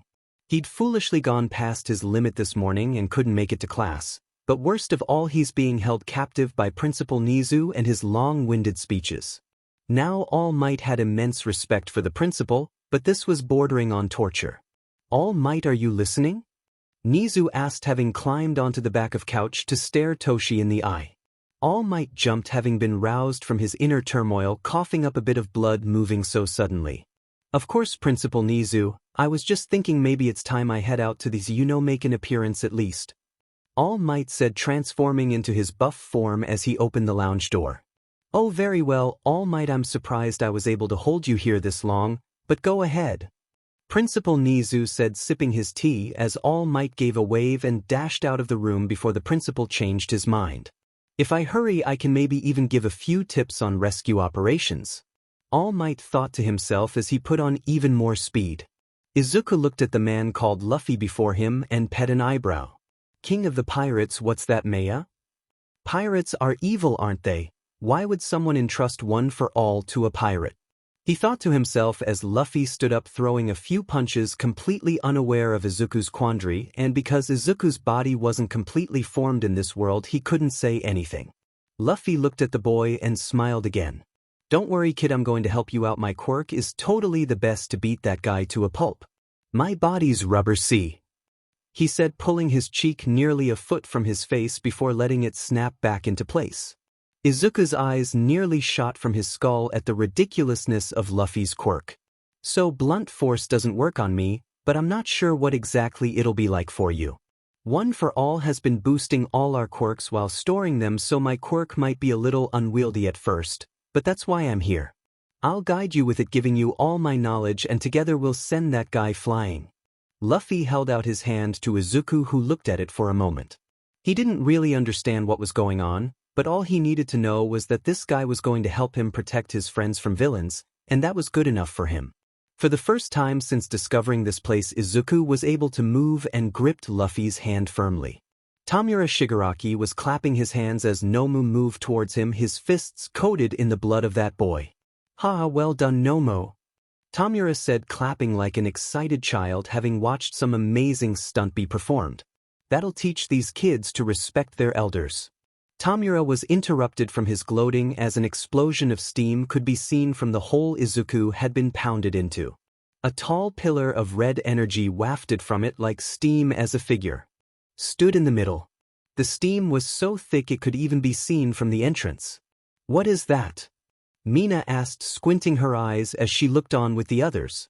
Mineta and Tsu, who had climbed out of the water and had been trying to sneak close enough for Tsu to grab Midoriya's body from the hole until that powerful red steam had erupted from the crater. "What is the dash?" Tamura couldn't see what happened, but suddenly Nomu's hand was in front of him and he was splattered with the creature's blood. "Nomu, what are you doing?" He shouted angrily, trying to clean the blood from his face, only to see Nomu's hand having been completely destroyed and was in the process of regeneration. It was then that Tamura got a good look at Izuku. His suit was destroyed, leaving him topless with shredded pants. Izuku's arms and legs were coated in a reddish-black sheen that terminated right before his shoulders. Izuku's green hair was wafting above his head like fire. Izuku released a breath, steam ejecting from his mouth as he looked at Nomu, whose fist had just regenerated with the creature giving a bird-like screech. Tamura had no idea what had happened to this boy, but Nomu was meant to kill All Might. This kid didn't have a chance. "Give it up, brat, nothing you do will work. Nomu has regeneration and shock absorption, not to mention ungodly strength. Not even All Might can beat him." Tamura laughed before pointing at Izuku. "Kill him, then." The creature bounded toward Izuku as if struck by a whip. "Midoriya, get out of the way!" Tsu shouted, not wanting her friend to be hurt anymore, but Izuku either couldn't hear her or chose to ignore her advice as he raised his left hand up, palm out, as if telling Nomu to stop before he pulled his right hand back, folding the first two joints of his fingers inward. In his head, Izuku heard Luffy speak. "Just wait for him, line him up with the tip of your left index finger, keep him there, and then fire." Izuku waited a moment. Right as Nomu got within striking distance of him, there was a sound like a whip crack and Nomu went flying backwards, the ground around Izuku and Nomu cracking under the force of the attack. "Play this H9GPQBS SVK. Mamba smash," Izuku said right as he seemingly disappeared from sight. Nomu moved its hands into the ground to slow its flying body, leaving two furrows in the ground before coming to a stop and standing up. Izuku appeared above Nomu, placing the soles of his feet together and kicked downward towards Nomu, who punched upward, the two attacks clashing as wind swirled around the impact. "Spear smash," Izuku shouted as Nomu reached forward with his other hand, looking to grab Izuku's legs, only for the boy to kick off the giant's fist and land a few yards away from the beast, the two staring at one another. Izuku stretched his leg back before whipping it forward and kicking Nomu in the knee, shattering his skull knee pad and bending the joint backward, but it seemed Nomu didn't even feel the pain as he fell to the ground and grabbed hold of Izuku's leg and began swinging the boy around in a circle, slamming him into the trees of the small forest they were in before pulling Izuku toward himself. "Block now," Izuku heard as he brought his arms in front of him in an X, watching as Nomu's fist impacted his arms. Izuku expected to hear his bones break once again, but instead Nomu's fist sunk into his arms before he was thrown upward towards the ceiling. "Shishishishi one for all really is amazing, it somehow made my rubber quirk tougher than it was before." Luffy spoke in Izuku's mind. "So it's more like the vulcanized rubber on tires then?" Izuku spoke, getting a better grasp of his power now. "Yeah, like that now, turn around and dig your hands into the ceiling." Izuku spun midair on Luffy's command and slammed into the ceiling, his arms sinking into themselves to cushion the impact as Izuku hung there for a moment before jumping to the side to avoid Nomu, who had launched himself into the ceiling after him. "Now you've got him, throw your fist back as far as you can and then let him have it." Izuku nodded, throwing his right arm back and then yanked it forward as Nomu started climbing over to him, leaving himself completely open as Izuku went to slam his fist into his face. Nomu dodged to the side. "Oh no, he dodged it," Luffy shouted, but Izuku felt like he could still hit Nomu with his attack. "No, I believe in you, one for all, there's nothing we can't hit. Python smash." He shouted as red electricity crackled along Izuku's arm, turning it at 2 angles to slam into Nomu's back, driving him from the ceiling. The massive creature began to fall. That was amazing. Now finish him with this. Drop from the ceiling and throw your arm out behind you and twist it like a corkscrew. This was my trusty rifle. Smash. Luffy said in Izuku's mind as the green-haired boy followed his lead. In his mind, Izuku had felt that the form he'd taken was best suited for the snake style he'd learned from Master Splinter. Being able to stretch and strike quickly from unexpected directions was the epitome of the style, and as such he'd named all his attacks after snakes, and this one would be no different. Izuku's arms stretched to the limit as he spun it around before pulling it back towards him, his fist unwinding at blistering speeds, his arm beginning to glow with the friction of the air before bursting into flame. All of USA looked up at the glowing figure that was Izuku as he fell from the ceiling like a meteor on re-entry. Stop music! Katsuki and Kirishima looked up from the villains they'd trounced at the bright figure in the sky. Is that Midoriya? Kirishima asked, covering his eyes to get a better look as Katsuki stood next to him, his fists clenched, an angry smile on his face. Izuku! He growled, staring at his once victim moving ahead of him even more. Todoroki looked up from his position in the landslide zone, staring up at the figure in the air. Midoriya, you're full of surprises, aren't you? He stated as unknown to him. Toru, who had been hiding behind a rock as not to get frozen, stared at Izuku and shook in awe. Just how awesome are you, Izuku? She asked herself. Momo and Jiro, who were being threatened by one of the villains, looked up at the false star in the sky, as did the electrical villain who was holding Kaminari hostage. Taking this moment, Jiro connected her jack to the speaker on her leg and blasted a sound wave into the guy, knocking him out and letting the stupefied Kaminari free. Jiro smiled as she helped the electrical user up. That's our class rep for ya, helping us out whenever he can. Jiro said with a blush on her face, much like Momo, who clutched her chest. A guy like that is depending on me. Oh, what am I going to do? Momo thought as she bit her lip.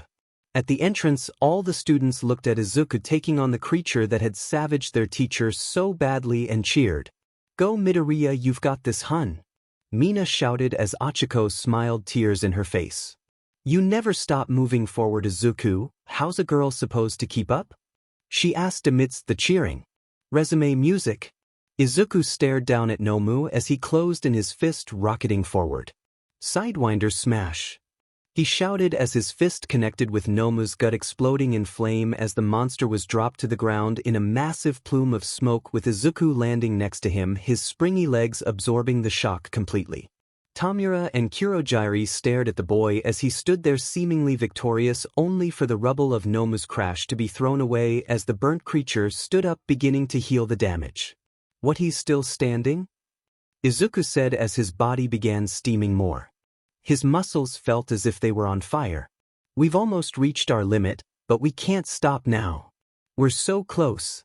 Luffy said in his head as Midoriya raised his fists, hearing Tamura laughing not too far away. Didn't I tell you, fool? Whatever you do, Nomu will heal no matter how hard you hit him, he'll absorb it. He's the ultimate creation of my master, made to kill all might. Tamura shouted out gleefully. I can't beat high dash dot. Izuku was cut off by Luffy shouting in his head. Yes, you can. Nobody is invincible. If he can heal, we'll beat him until he can't. If he can absorb hits, then we'll hit him more than he can take. We don't stop, never give in. Luffy shouted, his unbending will infecting Izuku as he smiled, clenching his fists. Energy crackled around the boy's fists, forming into the heads of two snakes before throwing them forward again and again, each faster than before, until it looked as if Izuku's arms began multiplying. Noma held up its arms to block the blows as it continued to advance on Izuku, but there were just too many getting through. For every one Noma blocked, 10 more got through until his encroachment was halted and then began pushing him back, each fist hitting like a missile. Hydra Aya. Izuku pulled both his hands back as far as they'd go before hurling them forward, with the two large snake heads slamming into Nomu's chest. Smash! Nomu was slammed hard, the ground shattering underneath him as he was lifted up and flew backwards, slamming into the wall of the USJ before rocketing through it outside and far away. Izuku watched the receding figure of Nomu as the world slowly faded to black around him. He could hear Luffy's voice in his head fading with each passing moment. Shishishi, nice one, kid, I'm glad I was able to fight with you. Don't stop here, we're all waiting to see how far you go. Izuku's body fell to the ground, the steam from his body finally stopped. Shigaraki and Kurogiri looked at the unconscious boy in front of them. No, it can't be, that's impossible. Shigaraki shouted, scratching at his neck, blood flowing from the numerous scrapes. He couldn't have beat Nomo.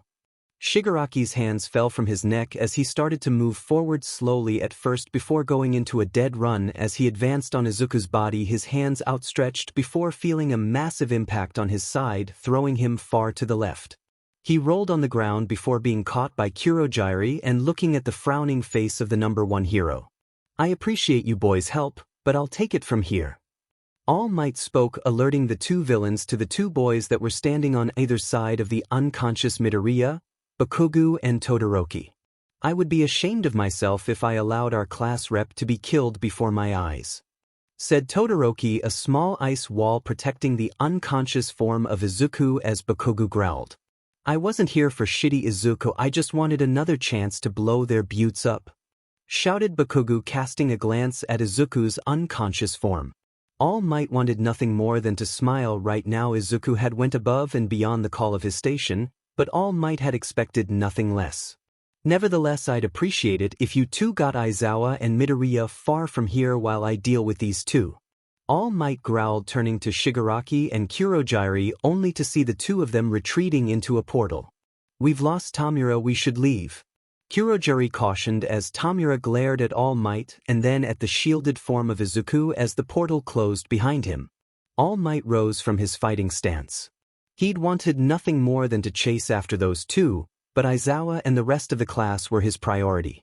I'll be back, students, All Might said before disappearing, only to start reappearing in the other zones of the USJ, proceeding to incapacitate every villain there. By the time the other teachers arrived with Ida, All Might was tossing the last of the villains onto an already massive pile. Man, looks like the party's over. Present Mike said as he and the other teachers began to look over the students for injuries. Luckily, it seemed that the only injuries were Aizawa, 13 and Midoriya, all of whom were rushed to Recovery Girl. This is terrible, All Might. To think that UA was invaded by villains. If not for you getting here when you did, this could have been much worse.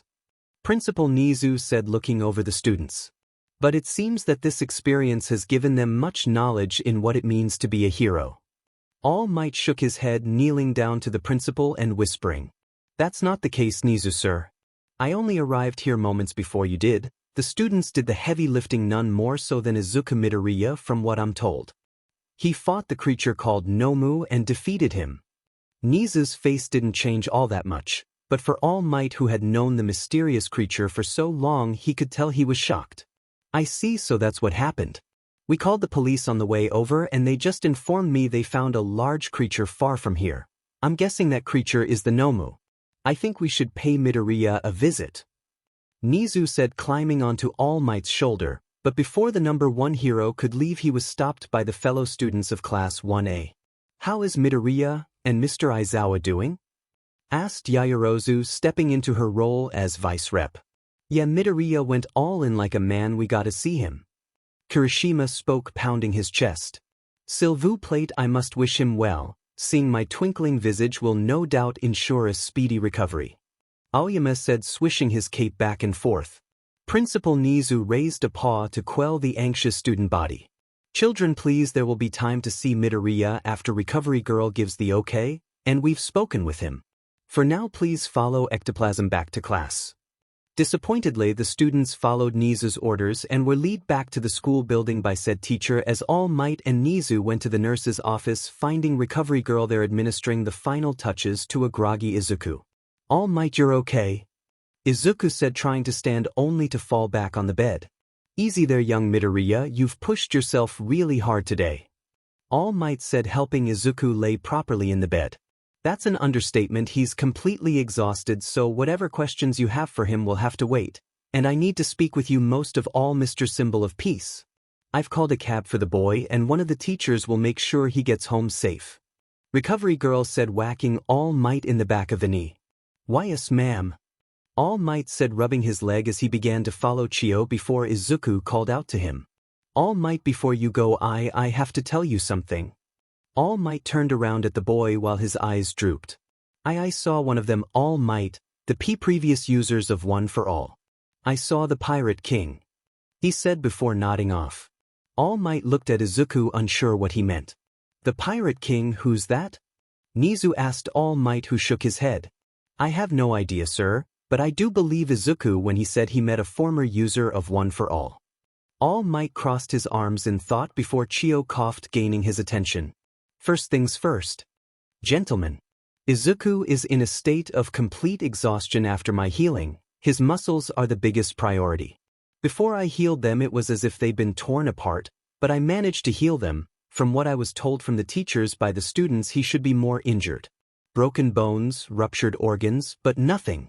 I have no idea how to explain it, she said, sitting down and tapping her cane as the two males took this new information in and looked at the boy in the table even more amazed.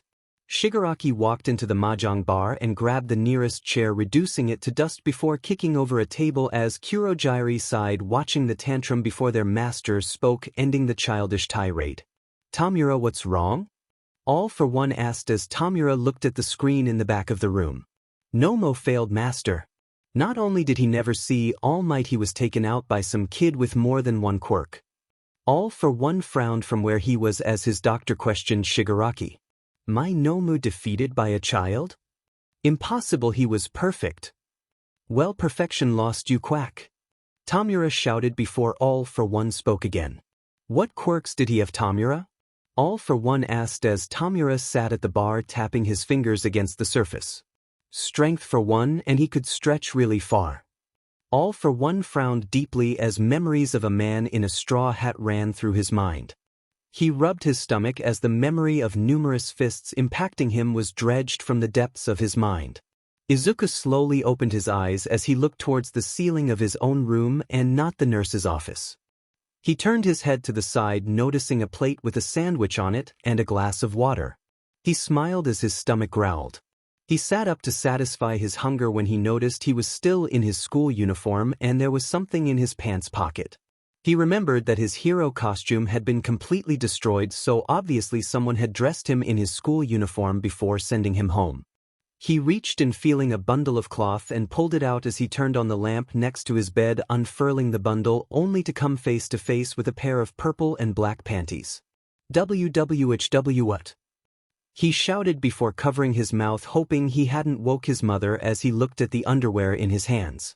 There was a note inside the underwear that he fished out, noticing how moist the paper was in his hands and blushing furiously as he peeled the folded note apart and looked at the words on it.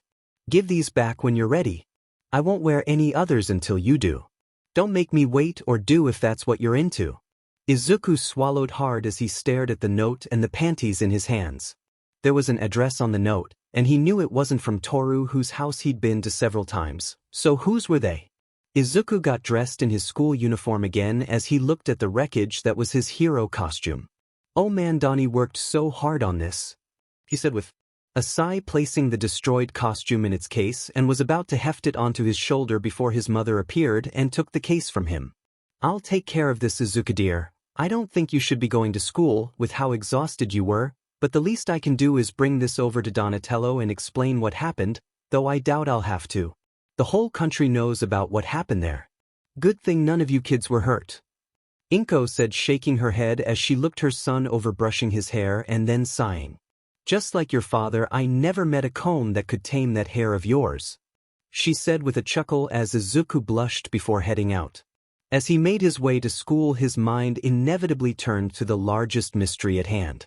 The wadded-up pair of panties he had in his backpack. I can't believe I have those with me. I could have just gone back home after school and got them, he said before shaking his head. No, I have to return them as soon as possible. I mean, come on, there's a girl at school going completely commando, he said, whispering quickly to himself, causing people on the street to give him a wide berth all the way to school. Izuku arrived at UA, and before he could even get fully in the school, All Might appeared before him in his yellow pinstripe suit stretched across his massive frame.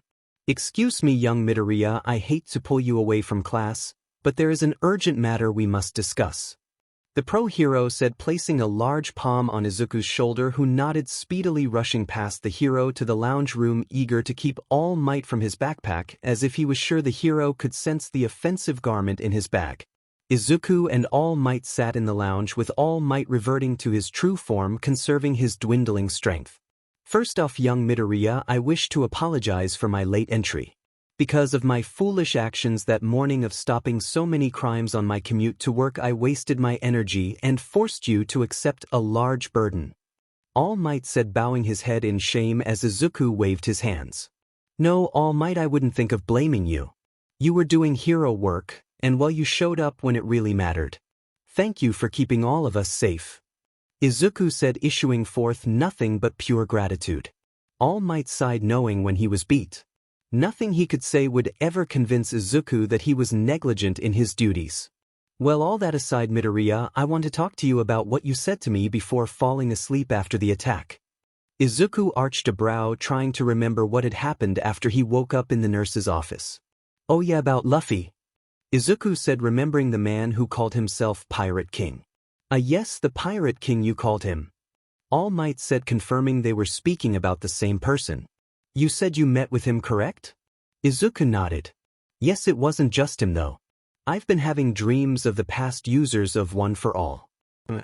The originator of the quirk, and then when Nomu knocked me unconscious, I met Luffy the Pirate King. He helped me beat Nomu, teaching me how to use his quirk. All Might's eyes widened at this statement. You used his quirk? Can you still use it? All Might asked, wanting to know if this was a one-time deal or something Izuku would have from now on. Izuku hadn't tried to access that power since he'd woken up. Well, I can try, he said, standing up and activating his full cowl. He held up his fists, concentrating on it, and he could definitely feel something there, but it was as if it was just out of reach. I can feel the power, but it's like it's out of reach or something, he said, letting full cowl fall as he sat back down. All Might nodded, cupping his chin before deciding it was best to let it go for now.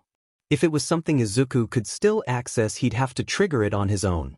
I'm sorry, young Midoriya, that I can't be of more help. I've never experienced any of what you've told me, nor did my own master mention anything like this to me while I was under her tutelage, he said as he stood up, placing a hand on Izuku's shoulder. But I will help in any way I can. What do you say we meet up this weekend here at one of UA's training grounds and see exactly what this new quirk has to offer? Izuku smiled as he stood up. That sounds great, All Might. I'll see you then, Izuku said before heading out to class. He truly felt relieved that All Might would be there to help him through this.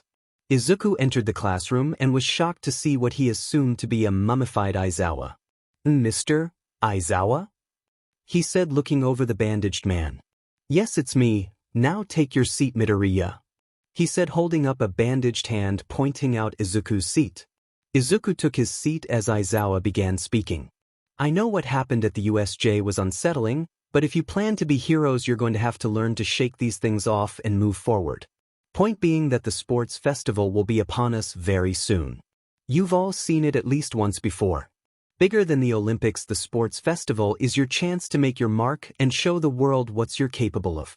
Heroes from all over will see and judge your skills, and if they find you worthy, they will offer you an internship at their office. These internships can make your career and set you up for success even before graduation. Aizawa let his words sink in for a moment before continuing. One chance per year, 3 in a lifetime, so I suggest you don't waste their time and put your best foot forward. The students of 1A began talking about the major opportunity that was heading towards them. Yeah, this is it, a chance to go all out and show what we're made of, Kirishima said, looking over at Bakugo, who was smirking like a cat who cornered a mouse. You peons don't stand a chance with me there, he shouted before turning around, looking at Izuku. I'm going to enjoy wiping the floor with you, Izuku. You two half and half, Bakugo shouted, singling out Izuku and Todoroki, but the most determined was none other than Achiko, exuding a combat aura of immense proportions. Let's do it, Deku, we're going to wreck house, she shouted, shocking Izuku, who hadn't seen this side of Uraraka before. As she stood there, Izuku leaned over, trying to make sure Uraraka wasn't the one who was going pantyless. He was mostly sure considering the address on the note, but still he had to be sure, but as he was moving into position he felt a presence next to him and turned, nearly pressing his face against Minetta's. "Fancy meeting you here, Midoriya. I had no idea you were a fellow comrade." Izuku sat up looking at the purple short stack, who smiled perversely. "Don't worry, I'll keep your secret, Midoriya, and if you ever need something to get you through the weekend, I have you covered. It's the least I can do after getting me out of that situation at the shipwreck zone." Mineta spoke, giving a thumbs up before walking away as Izuku shook his head. Izuku sat up as Aizawa called the class to attention again and began his lecture. As lunch came around, Izuku stood up looking at each girl in his class. How on earth am I going to find out who it is? He thought before spotting Yaoyorozu and smiled. Knowing the keen eye Momo possessed, he was certain she'd spot something off about the other girls. He walked up behind Yaoyorozu and placed a hand on her shoulder, only for the girl to jump and spin around looking at him. "Midoriya!" she shouted, blushing at her reaction to the boy. Man, the villain attack must have really shaken her up. "Sorry, Yaoyorozu, I didn't mean to startle you," he said, apologizing as Yaoyorozu composed herself. No, it's my fault, I overreacted. Was there something you needed?" she asked as Izuku smiled at her, moving close, causing Momo to blush at their closeness. What is he doing? He would not alright here, right? She asked herself, looking at Midoriya's lips as they got closer to her. "Hey Yaoyorozu, have you noticed anything off about the other girls in the class?" he asked, looking at Momo's red face before placing his hand on her forehead. "Wow, you're really red, maybe you should go see the nurse," he said as Momo felt her knees tremble and nodded. And maybe I will, but to answer your question, I haven't noticed anything too out of the ordinary with the other girls. Why, is there something you noticed?" she asked, wondering what had brought on Izuku's sudden curiosity. It was Izuku's turn to blush as he stepped back. "And no, nothing in particular, sorry to bother you, Yaoyorozu, you should get to the nurse's office. I'll take you if you want me to," he said, smiling awkwardly as Momo shook her head. And no, that's quite alright, I can make it," she said, walking off to the nurse's office. Izuku let go a sigh of relief as he turned around and felt Toru there. "Oh hey Toru, did you need something?" he asked as Toru held up her lunch. "I want to eat lunch. Together?" she asked as she fidgeted in place. Izuku smiled, glad for such a normal request. "Sure, let's go," he asked, following Toru to the cafeteria, but as soon as he and the invisible girl sat down, they were immediately crowded by most of the class. "Midoriya, I never got a chance to tell you how awesome you were at the USJ. That quirk of yours is pretty flashy, bro. Even from the ruin zone me and Bakugu were at, we could see you coming down like a freaking meteor. I thought your quirk only enhanced your body, I didn't know you could create fire. That's up there with Todoroki having 2 quirks," Kirishima said, punching Izuku in the arm. Izuku laughed, rubbing his arm as he thought for a minute how to explain what he had done. It was good that no one had seen any of his attacks close up, or he'd have to explain how he stretched. Thanks Kirishima, it was what any of us would have done. I didn't really create fire, thought. You know how heat is nothing but friction and molecules vibrating quickly. I pretty much just forced a lot of my stockpiled energy into my fist really fast, and it sort of exploded," he said before Tsu cut in. "It was pretty reckless of you to go fight that thing, but if you hadn't, I'm sure those villains would have done a lot worse before All Might could get there, so thanks," Tsu said as a light pink dusted her cheeks. "Well, we couldn't really see anything from where we were at the entrance, but we all know you gave it your all, so thanks Izuku," Achiko said at his immediate right, looking down into her tray of food as she blushed. "Totally, if you hadn't distracted that villain, I wouldn't have been able to save this idiot from getting his brain fried even more than it already is," Jairu said, elbowing Kaminari, who rolled his eyes. "I was only fried trying to save you girls. You could be a little more grateful, Jairu," Kaminari said, crossing his arms. Izuku smiled at his classmates. Given his track record, he never thought he'd have people around him who genuinely liked and respected him, but now he was class rep and his classmates came around him eagerly. Life really was filled with twists and turns, he supposed. Then he noticed a feeling on his leg. He moved his leg a little, thinking it was just an itch or his pant leg, but soon it returned. He reached down to scratch his leg and grabbed hold of a foot. Izuku snatched his hand back violently, causing the entire table to look at him. Midoriya, is something wrong? Ida asked, looking at him from his right aside Ochako. Izuku hurriedly shook his head. Oh, nothing, just a little shock is all. Darn static electricity, he said, shaking his fist in false frustration as he looked across the table, seeing who was across from him. He doubted it was any of the guys on the opposite end, or well hoped it wasn't one of them, so that left who? The closest girls to him on that side were Mina and Jairu, so it had to be one of them. He looked at Jairu, who had been eating a chicken salad before there. Eyes locked. They stayed connected for a moment before Jairu looked away, blushing heavily. Could it really be Jairu? He asked himself before looking at Ishido, who met his eyes with a simple smile. What's wrong, Midori? Is there something on my face? She asked, her eyes never wavering from his. I know it's nothing, Ishido, sorry, he said, looking back to his Katsudon. The rest of the day went much the same, with Izuku finding no clue who had given him those panties. At the end of the day, he was mentally exhausted from going through scenario after scenario. Guess I have no choice, I can't let a girl go on like this for another day, he said as he packed up for the day, heading out to the address he'd been given. He sent his mom a text telling her he'd be studying with some friends. It made him sick to lie to his mother, but the truth would probably kill him from the embarrassment. Izuku stood outside a completely ordinary home. A chain-link fence, mowed lawn, even a welcome mat. The only thing out of the ordinary was the fact that the nameplate for the mailbox was missing. Taking a deep breath, he opened the gate and walked up to the front door and knocked. His first knock pushing the door in, showing him it was open. This isn't suspicious, he said, ping an eyebrow as he slowly made his way into the door. Not a single footfall could be heard as he slowly latched the door and dropped his bag and shoes at the front, moving deeper into the home. It was then Izuku heard a thud from one of the back rooms and a muffled voice. He stealthily crept closer to the room. The door was open, and as he looked into the doorway, a light was turned on, and there sat Ishido in a disheveled bathrobe. One half was slipping off her shoulder, showing off her black and purple bra. I thought wearing the matching bra would be best, she said, easing her legs open, and the glimpse Izuku got before he closed his eyes was enough to let him know she wasn't wearing anything underneath. Ishido, WWH, what are you doing? Izuku shouted as he heard Mina giggle. He felt her hands on his arms as she pulled him into her room and onto the bed where she sat on top of him. I knew you'd close your eyes if I did that. Otherwise I'd have had no chance of getting the upper hand, she whispered. With his eyes closed, his other senses were heightened. It felt as if Ishido's voice was inside his brain, and the heat from her senti on his stomach felt searing to him.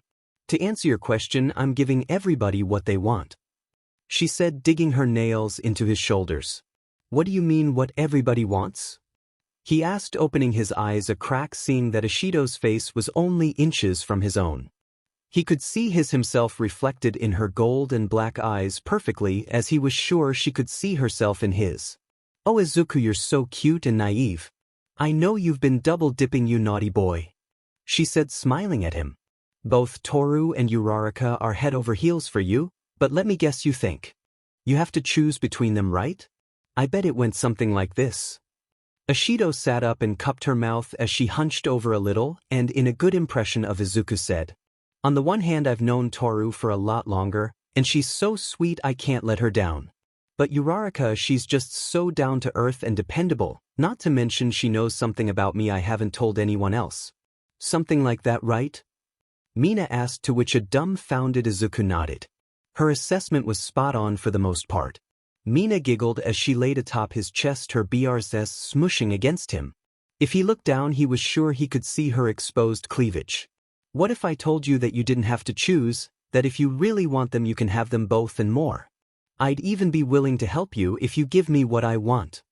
Izuku's eyes widened at Mina's statement. There's no way she could accomplish what she was saying. That stuff only happened in Thai manga and anime.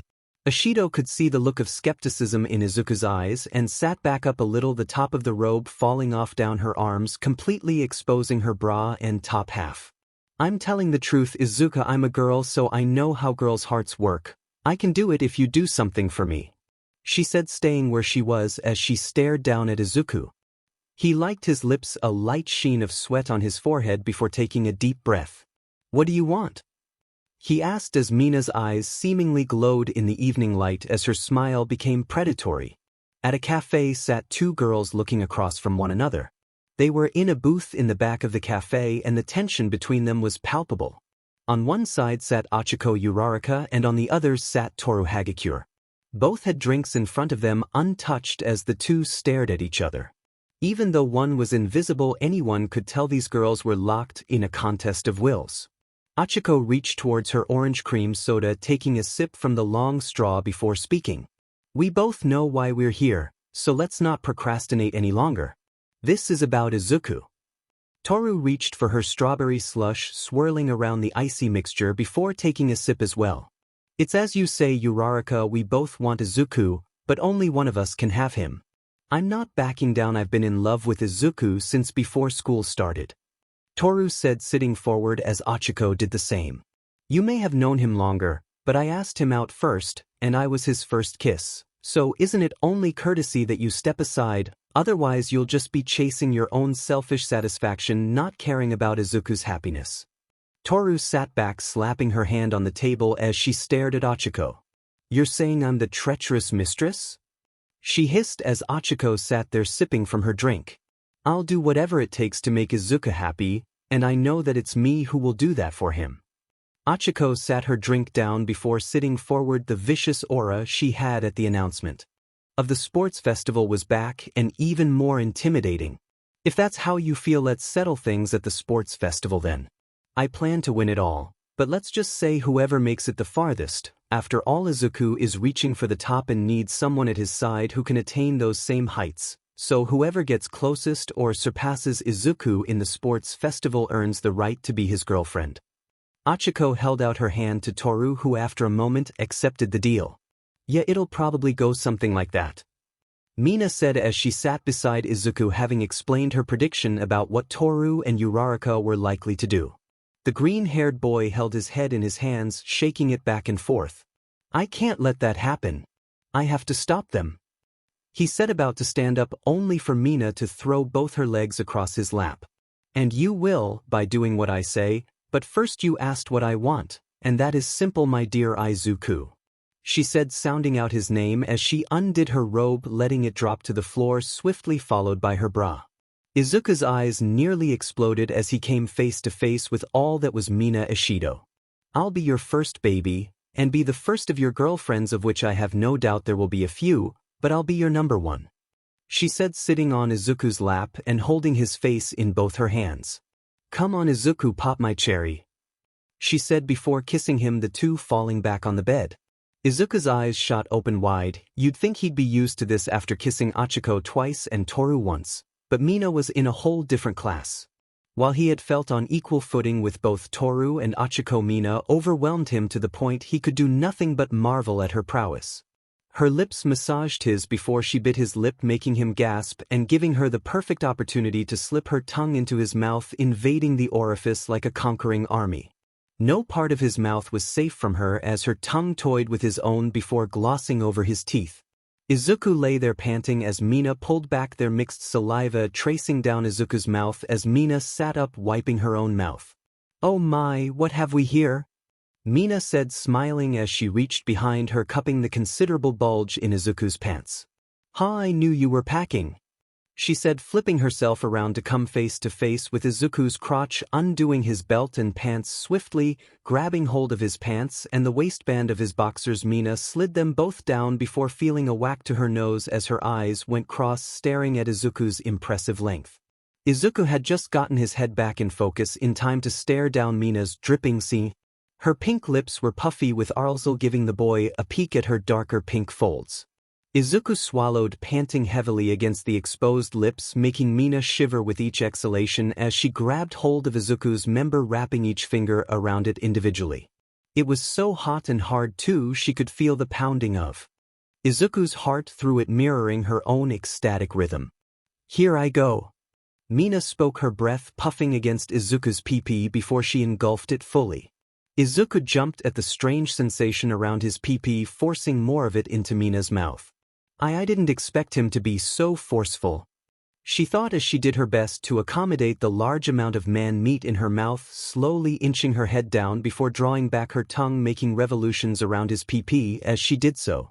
Izuku had his eyes closed, enjoying the feeling of Mina's civility before remembering this was a two-person activity, and opened his eyes to Mina's pee-pee once more, a determined glint in his emerald spheres. Mina jumped as Izuku placed his hands on her bare bottom, his rough palms sinking into her cheeks as his fingers gripped her tightly, and then she felt it. The rough texture of Izuku's tongue on her slit. It was almost enough to drive her to climax as she froze up. Izuku was no Sin's master, but DMN was he close. Mina pulled off Izuku's deep panting as she felt him continue pleasuring her pee-pee with his tongue. "Don't tell me you've done this before?" She whined, shaking her hips side to side as Izuku's tongue probed deep into her core. Mina froze up, her entire body stiffening as she experienced her first orgasm. A rush of fluids entered Izuku's mouth as he swallowed hurriedly to keep up with the flood of girl cum in his mouth. Mina tasted strange, like lime strawberries maybe. It was new, needless to say, as Mina collapsed on top of him. He moved her onto her back beside him before moving on top of her, looking in her glazed golden eyes, her cheeks almost purple with her blush as she lay there panting, her breaths heaving with each breath.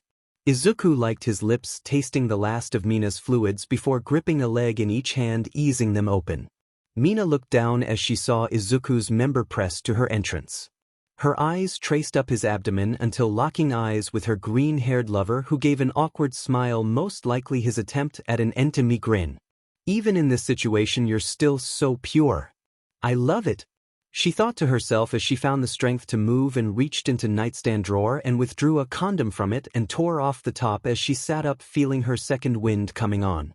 "Here, let me, baby," she whispered as she slid the condom down his length, biting her lip as she watched the condom stretch down his length.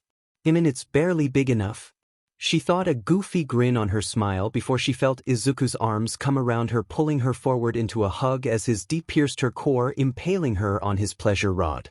Mina ummed loudly in his ear as she wrapped her arms and legs around him, squeezing him tightly and forcing all of Izuku into her. Izuku could feel Mina's breasts pressed against his chest, her heart beating against his as he moved to lay her back on the bed as he withdrew from her, seeing small red droplets on her bed. "Mina," he said worriedly before feeling Mina's hand on his cheek. "Shush, it's fine, it doesn't hurt at all, I promise," she said before kissing him lightly several times on the lips.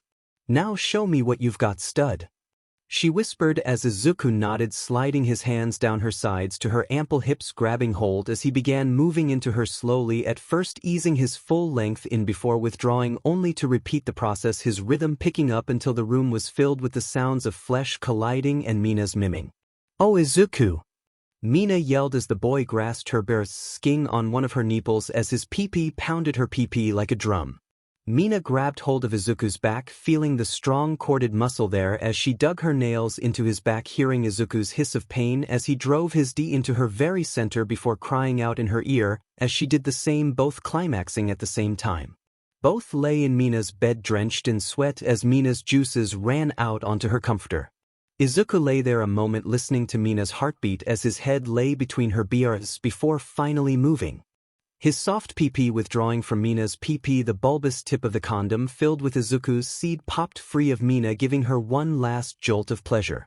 Izuku sat on the edge of Mina's bed, catching his breath as Mina sat up, stroking his back with her foot. "Are you sure this is going to work, Mina? I don't want to hurt you girls," he said, filling Mina with love as she smiled softly.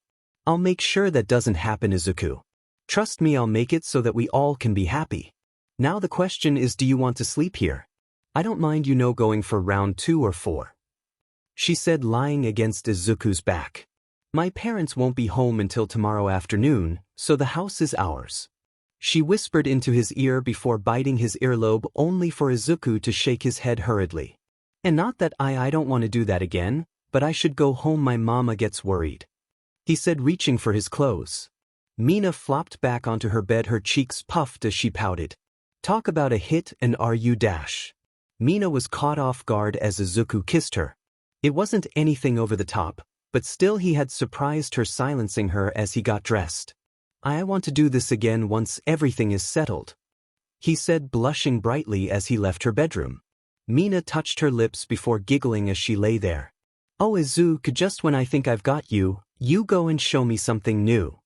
She whispered, wrapping herself in her blanket, smelling Izuku's scent.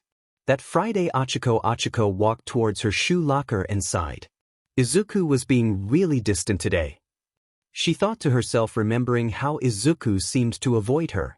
Maybe he found out about me and Toru's confrontation and is disappointed in me? She asked herself as she reached into her shoe locker and found a note. Meet me at the park on the far side of the lake after school, I'll give you my answer. Achiko's heart went into overdrive as she read the message. This was definitely Izuku's handwriting. So that's why he was being so aloof today. She thought as she changed shoes and headed out immediately to the park. Achiko thought about going home to change, but didn't want to keep Izuku waiting, especially if it was good news. She couldn't afford to postpone this. She arrived at the park and looked around before heading to the other side of the lake. She neared the opposite side of the lake from the entrance and expected to see Izuku there. Instead, she was met with Mina. Mina, what are you doing here? Achiko asked as the pink-skinned girl turned around holding a piece of paper. Oh, hey Achiko, I got a note in my locker asking me to come here, and well, I found this here, but it said I should wait until all 6 of us are here. Mina explained as Achiko paled a little. All 6 of us? She asked, thinking that Izuku, her first boyfriend, had invited more girls to this. No, Izuku wouldn't do that. There must be something else going on, maybe it's a prank? She thought, but she knew Izuku's handwriting and was certain her note was written by him. As Achiko stood there chasing her own thoughts, another set of footsteps could be heard, and in came Jiro, panting as she bent over her knees trying to catch her breath. I'm here, sorry for being late, she said, opening her eyes to the 2 girls and arched a brow. Okay, what the hell, I thought I was supposed to be meeting someone else, she said, blushing as she looked away. That makes 3 of us, we're halfway there, Mina said, smiling coyly, causing both girls to look at her with suspicion as more footsteps began to come into range, those being Toru, and after her Momo, and the last one being a surprisingly shy Azui. Yay, we're all here now, I can get started. So first off, I lied, there's nothing on this paper, Mina said, flipping the page around to show the girls both sides were blank before stuffing it in her pocket. Also, Midoriya isn't here either, he wrote the notes, but only because I asked him to, and since you all showed up as quickly as you did, guess that means you're all super interested in the guy, Mina said as the girls around her wore differing shades of embarrassment at having been found out. Oh, don't be shy, girls, I totally see why you want him, but before we get to him we need to settle some things between us, as Mina said as the sun began its descent into the horizon, bathing Mina in shadow so that the only features visible were her Cheshire grin and golden eyes. Yaoyorozu and the others all stared at Mina for a moment as if the pink-skinned girl had grown another head, before Momo spoke. What do you mean, talk about us? She asked, crossing her arms under her considerable bust as Mina smiled. Well, you see, all 6 of us are interested in the same guy, but we're clearly not all on equal footing. For instance, Uraraka here was Izuku's first kiss, and has gone on a date with him, as has Toru over there, Mina said, singling out the gravity user and invisible girl. Momo, Jiro, and Azui all looked at the 2 girls who blushed under their scrutiny. Is this true, Achiko? Azui asked, feeling a little betrayed. She thought she and Achiko had a special friendship, and yet she hadn't told her that she was dating Midoriya, but that also went back on Tsu. After all, she hadn't told Achiko she'd started to have feelings for the green-haired boy, but in her defense, she'd only just realized how she felt after the USJ incident and having a front-row seat to Midoriya's determination to save his classmates. Achiko looked at Tsu, knowing that she couldn't lie to her arguable closest friend. Yes, it's true, Tsu, Achiko admitted before looking at Mina. How did you know that?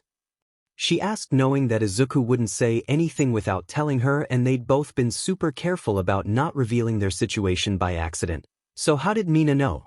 Mina shrugged. Well, if you're thinking that Midori told me, then you're wrong, and shame on you for doubting him. I doubt even lengthy torture could get him to spill the beans, but as to how I know, it's simple. I saw you kiss him that first day of school as thanks for saving you during the entrance exam. It was really touching, and while Toru was just too obvious, I'm sure everybody in class could see you had a crush on the guy. Invisibility or not, Mina shrugged as Toru dug the toe of her shoe into the dirt, embarrassed by her lack of subtlety.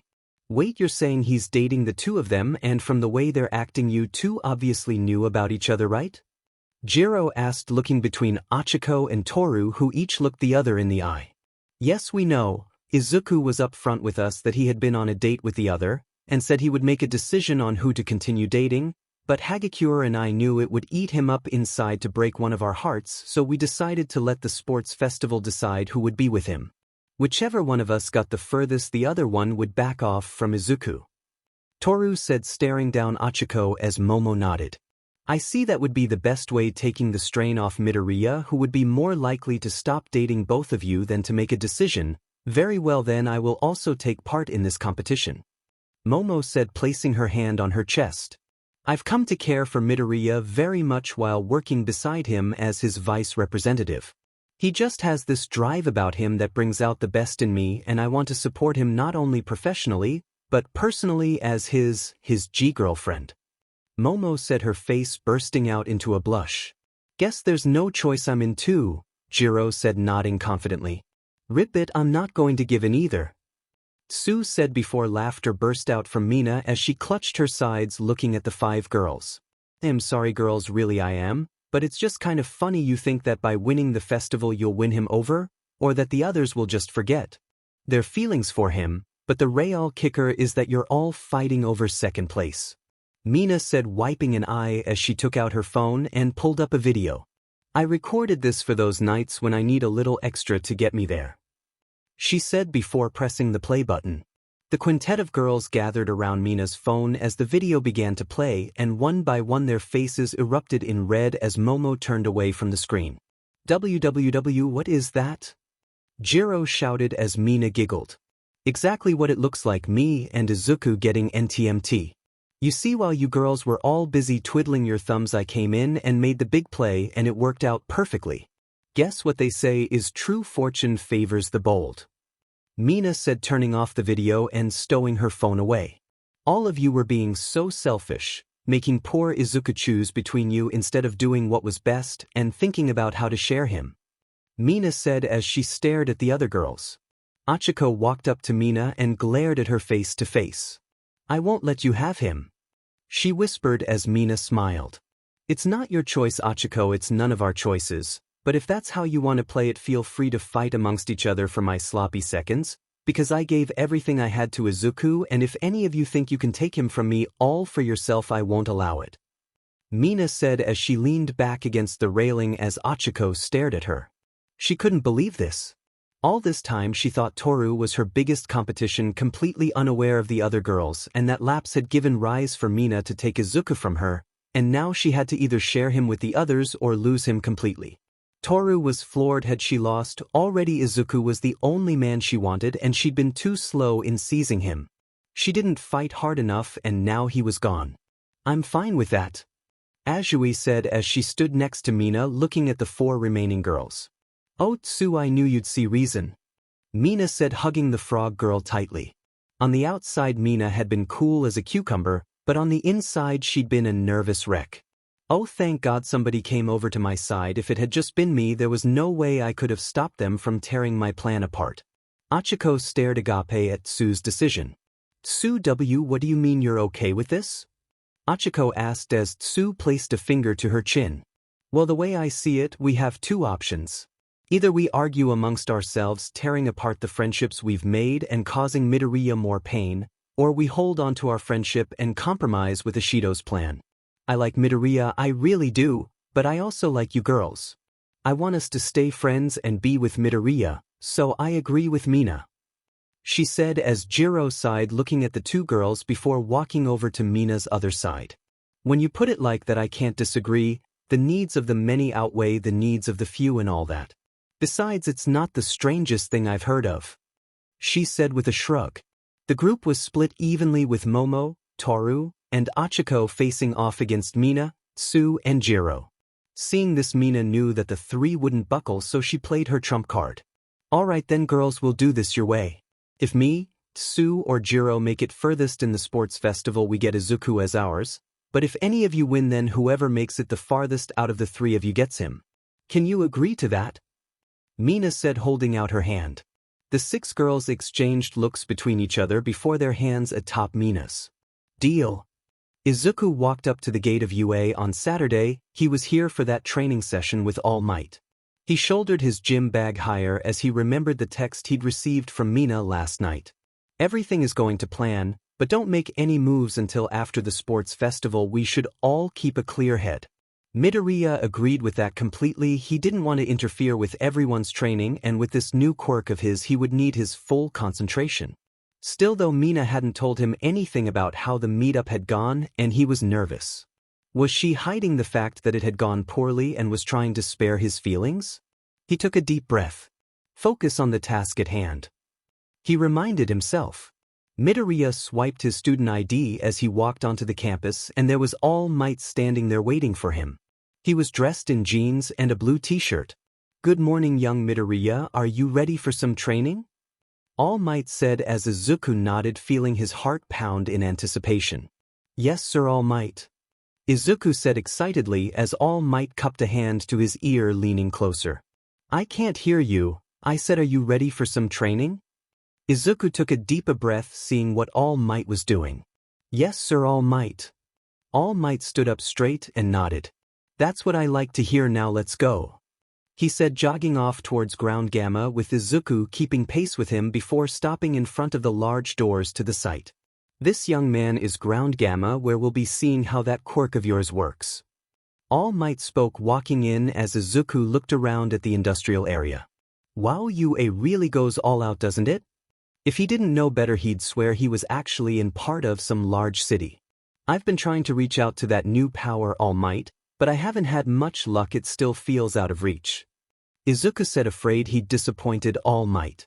Never fear, young Midoriya, mental training can only get you so far, but now we can get into the physical stuff.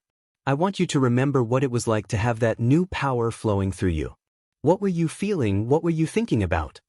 All Might asked as Izuku closed his eyes, thoughts of that day flowing through his mind. The pain of his broken body as Nomu pummeled him, the flashes of his friends' faces being broken by that monster, his anger at not being able to do more, but most of all the feeling that even with All Might's quirk he still wasn't good enough. He needed more power to go beyond who he was now.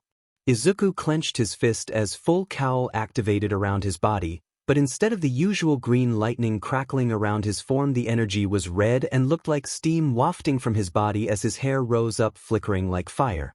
All Might's eyes widened at the transformation, seeing Izuku's fists turn dark with a red sheen that traveled halfway up his forearm, while seeing the same thing happen to his legs all the way to his knees. Izuku opened his eyes as he looked at his body, clenching his teeth. Now how does that feel? All Might asked. Izuku released a breath, seeing it steam from his mouth. It's like clenching a muscle. If I lose focus, it'll stop. Izuku responded, slowly raising his fist. It'll get easier with time now that you've activated it yourself. Try throwing a punch at me, don't hold back. All Might said, raising his arms to guard as Izuku raised his fist and then punched. All Might stood still as a nearby pillar of steel was punched through behind him, seeing Izuku's fist retract, throwing the boy off balance as he spun and fell to the ground. You were supposed to hit me, Midoriya. All Might clarified as Izuku sat up. Even though the punch didn't connect, All Might could see the power it packed. Looking at the pillar, it had punched through a perfect hole with no warping to the metal. All the force was centered on the point of impact. I was trying, All Might, but my fist is just so fast, and the farther out it gets, the less control I have. It was easier when I had Luffy in my head. He helped me guide it, but now it's too much. Izuku said, standing up, seeing his transformation had ended. All Might nodded at that. It was true that Izuku's fist had been too fast for even All Might to see, and he was used to traveling at incredible speed, but Izuku had probably never come across something so fast. All Might placed a hand to his chin as Izuku concentrated on bringing back his full cowl. How can I put him on the right track without giving him the answer outright? All Might thought to himself before getting an idea. Instead of focusing on the stretching part of the quirk, why not focus on some of the other things rubber can do? All Might said as Izuku pet his head, thinking about all the things he knew rubber could do. Over the last few days he'd read a lot of books about the properties of rubber. Let's see, rubber can stretch, but it can also bend, bounce, expand, and retract. Izuku said, summoning his new full cowl. He'd have to think of a name for it later. Izuku clenched his fist, drawing it back, and watched as his fist sink into his wrist and then his wrist into his forearm. All Might, look! Izuku shouted, losing his concentration as his fist shot out, slamming into the hero, who blocked just in time as he was thrown back into a wall. All Might! Izuku shouted as he ran over to the hero, who was coughing as he waved the dust out of his face. All Might, I'm so sorry, I lost focus, it just shot out. Izuku apologized profusely as All Might stood up, mostly unharmed. Never fear, Midoriya, it will take more than that to hurt me, but now you see that you can control this quirk. By withdrawing your fist into yourself, it's like loading a bullet into the chamber of a gun. Instead of trying to aim the bullet yourself, all you have to do is learn to keep your arm steady and let it guide your fist. All Might explained as Izuku looked down at his arm, nodding. You can't expect to grasp a quirk in its entirety at first. It's like putting together a puzzle, dealing with one piece at a time until the picture comes together as a whole. All Might explained. Izuku raised his hand in front of his face before clenching it. One step at a time. Exactly, now come on, young man, we have much more to learn, so come at me. All Might shouted as Izuku taking his stance ready to train. All for One sat in his chair as he watched Tamura through his camera. The boy was still pouting about his loss at UA and had begun developing an obsession with the boy who'd defeated Nomu. All for One had to admit he shared his student's interest for the boy. He gave a yawn as he leaned back, getting comfortable in his chair, beginning to doze off. He didn't sleep often, and when he did it was fitful at best. His body was a mass of pain. Sure, he was alive, but everything hurt. All the surgeries left scars not only on his body, but his mind as well. Of course, he would never admit to any of it. All for One stood on Japan's coastline. He'd been planning this for a while now, the SBMSN of Japan's navy. It was time to cut off this island from the rest of the world, cementing his control of the nation. As he stood there, his army of quirk users barreling towards the shipyard, a cannonball shot from the ocean landed in front of his rushing army, exploding on impact and stopping his army in its track. He turned towards the ocean, seeing a lone ship heading to the coast. Its flag that of a skull wearing a straw hat. All for One had seen this flag before, yet another person entrusted with his foolish brother's quirk. The Pirate King Luffy, or so he called himself. Some called him a hero. In truth, the man was nothing more than a selfish person wanting to do as he pleased, but nonetheless people rallied behind him, most notably his 9 crew members. All for One had faced him once before with Luffy's brother. He had the king dead to rights and was going to kill him if not for his brother sacrificing himself and allowing Luffy to escape. The sound of another cannonball was heard as it soared through the air. All for One raised his arm using his air cannon quirk to blast the ball away, only to hear a yell above him. He looked up to see a giant fist barreling down on him. He was riding on the cannonball. All for One thought as he used his power of flight to get out of the way as the massive fist impacted the ground, shattering it and sending a quake through his army. You reckless fool! All for One shouted as he rained lightning from his palm on the man, creating a cloud of dust. Out of my sight, you dash! Suddenly 2 arms shot from the cloud of dust, grabbing hold of All for One's shoulder as Luffy pulled himself towards him, slamming his head into All for One's. That's for my brother! Shouted the Pirate King before punching All for One in the stomach, sending the older man to the ground, only for him to stop inches above it before dodging to the side to avoid Luffy's foot. Rubber stamp smash! Luffy shouted as he fell to the ground in front of All for One, taking a fighting stance. It's over, All for One! Luffy said as he threw his fist back, only to sling it forward towards All for One, who countered with a punch of his own. Kinetic booster!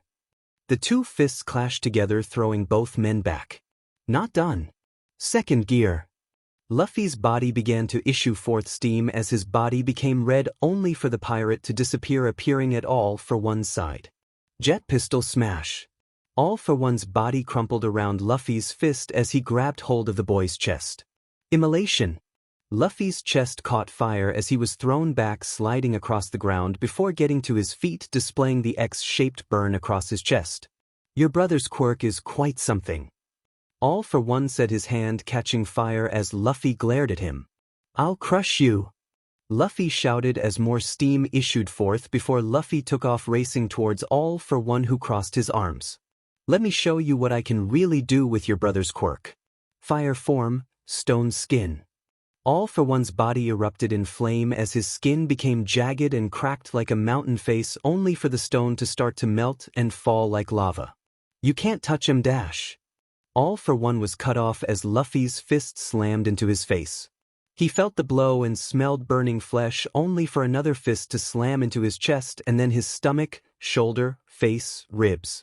Jet Gatling smash. Luffy shouted, ignoring his burning fists as he pummeled All for One. Impossible, he's willing to go this far. You won't defeat me. All for One thought as he slammed his hands into the ground, injecting it full of flame before causing it burst out around Luffy, bathing him in molten stone. I'll take my brother's quirk back, thank you. All for One spoke, rushing towards Luffy, only to be shot in the shoulder from one of Luffy's crew before a monster with antlers rose up behind Luffy, grabbing hold of him and slamming its hand onto All for One, driving him deep into the ground. All for One jolted awake, breathing hard as the remnants of his dream ebbed away.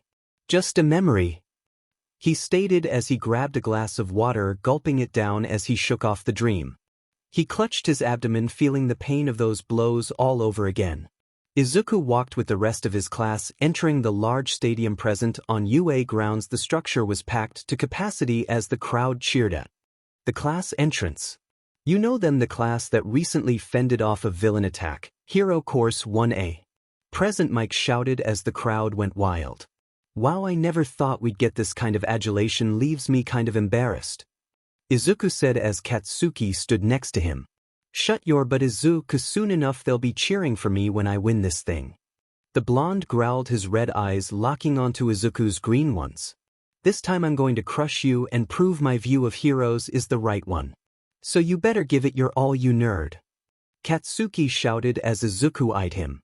Sure thing, Katsuki, I won't lose. Izuku said as Kirishima moved between the two, slinging an arm over both their shoulders. That's some manly words, guys, but don't forget about us, you two aren't the only ones with something to prove. The redhead said as Bakugo turned from both boys, leaving Kirishima hanging solely on Midoriya's shoulder. Well, guess we'll see who's on top in the end, right? Kirishima said, shaking Izuku, who smiled at him.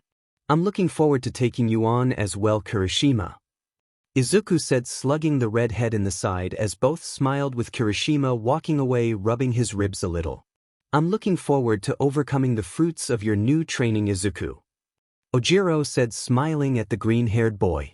Don't worry, Ojiro, I'm hoping to go against you as well. Izuku turned from the boy to look at the girls in the class. They were separated, dispersed throughout the crowd except for Mina, Jiro, and Tsu, who were grouped together. The three girls looked over, noticing Izuku looking at them. Jiro blushed, twirling her earlobe, while Tsu looked down, blushing. Mina smiled at the two, shaking her head before waving at Izuku. Izuku gave a shy smile and waved back as well.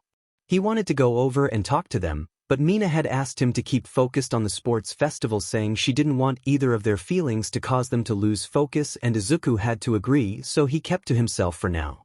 Mina had promised to tell him how the rendezvous had gone after the festival was over. He looked towards the main stage as Midnight walked onto it to numerous cheers, catcalls, and wolf whistles. Hello everyone, I'm the R18 Pro Hero Midnight, and I will be your announcer today. I hope you're excited because I sure am. In fact, some might say I'm sopping wet with enthusiasm. More cheers could be heard at this little innuendo.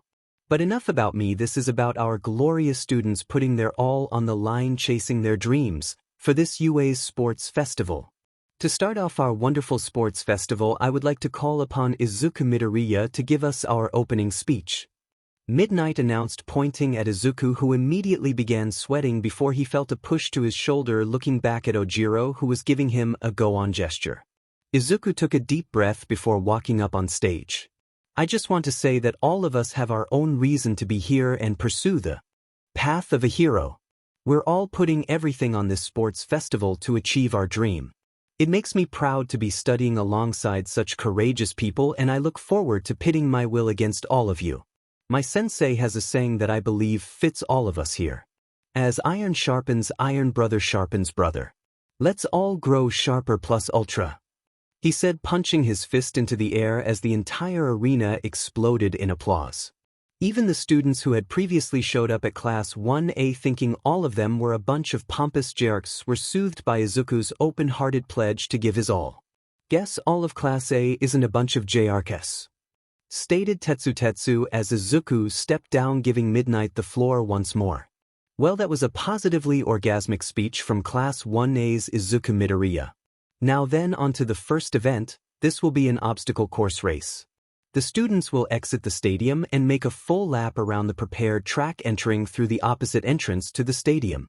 Simple, yes, but as they say, simple does not mean easy. The course is full of obstacles that if you're not careful will put you out of the race before you know it. Now with that out of the way.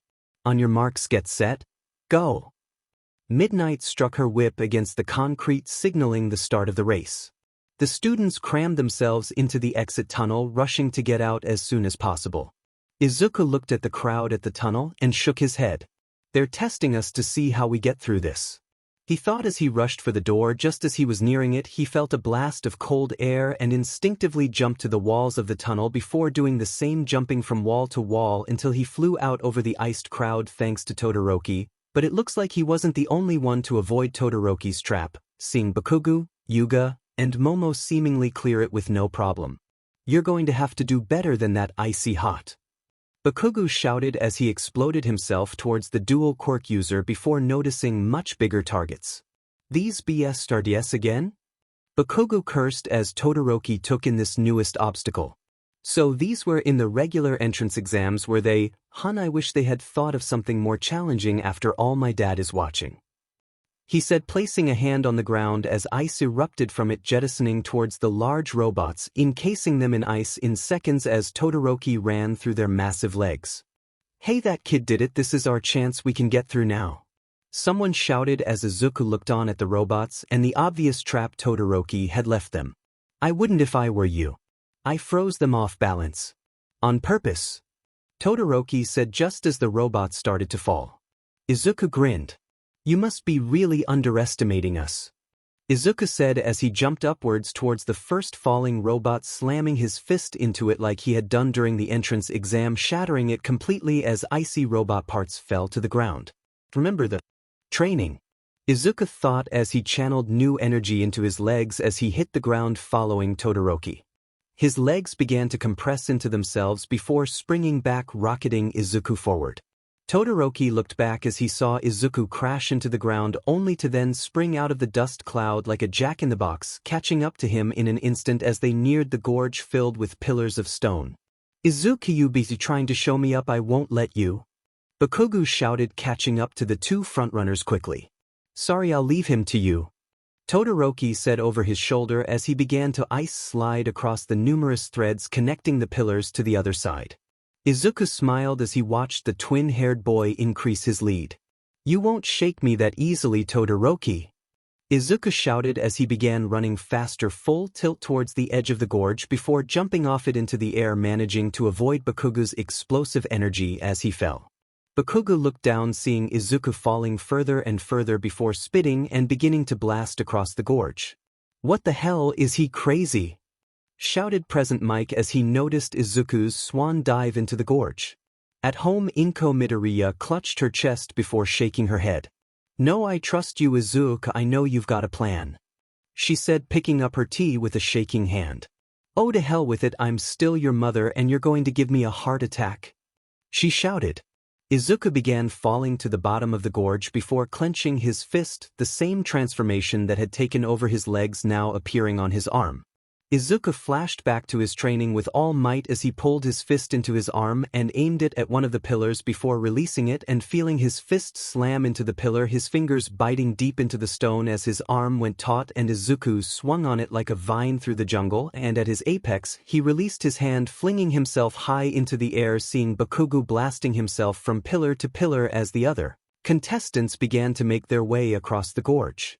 I can do this, he said as gravity took hold. He shot out his arm again, swinging himself across the gorge completely as he hit the ground on the other side, rolling to conserve his speed as he got to his feet, making a beeline for the next obstacle, seeing Todoroki in front of him and hearing Bakugo right on his tail.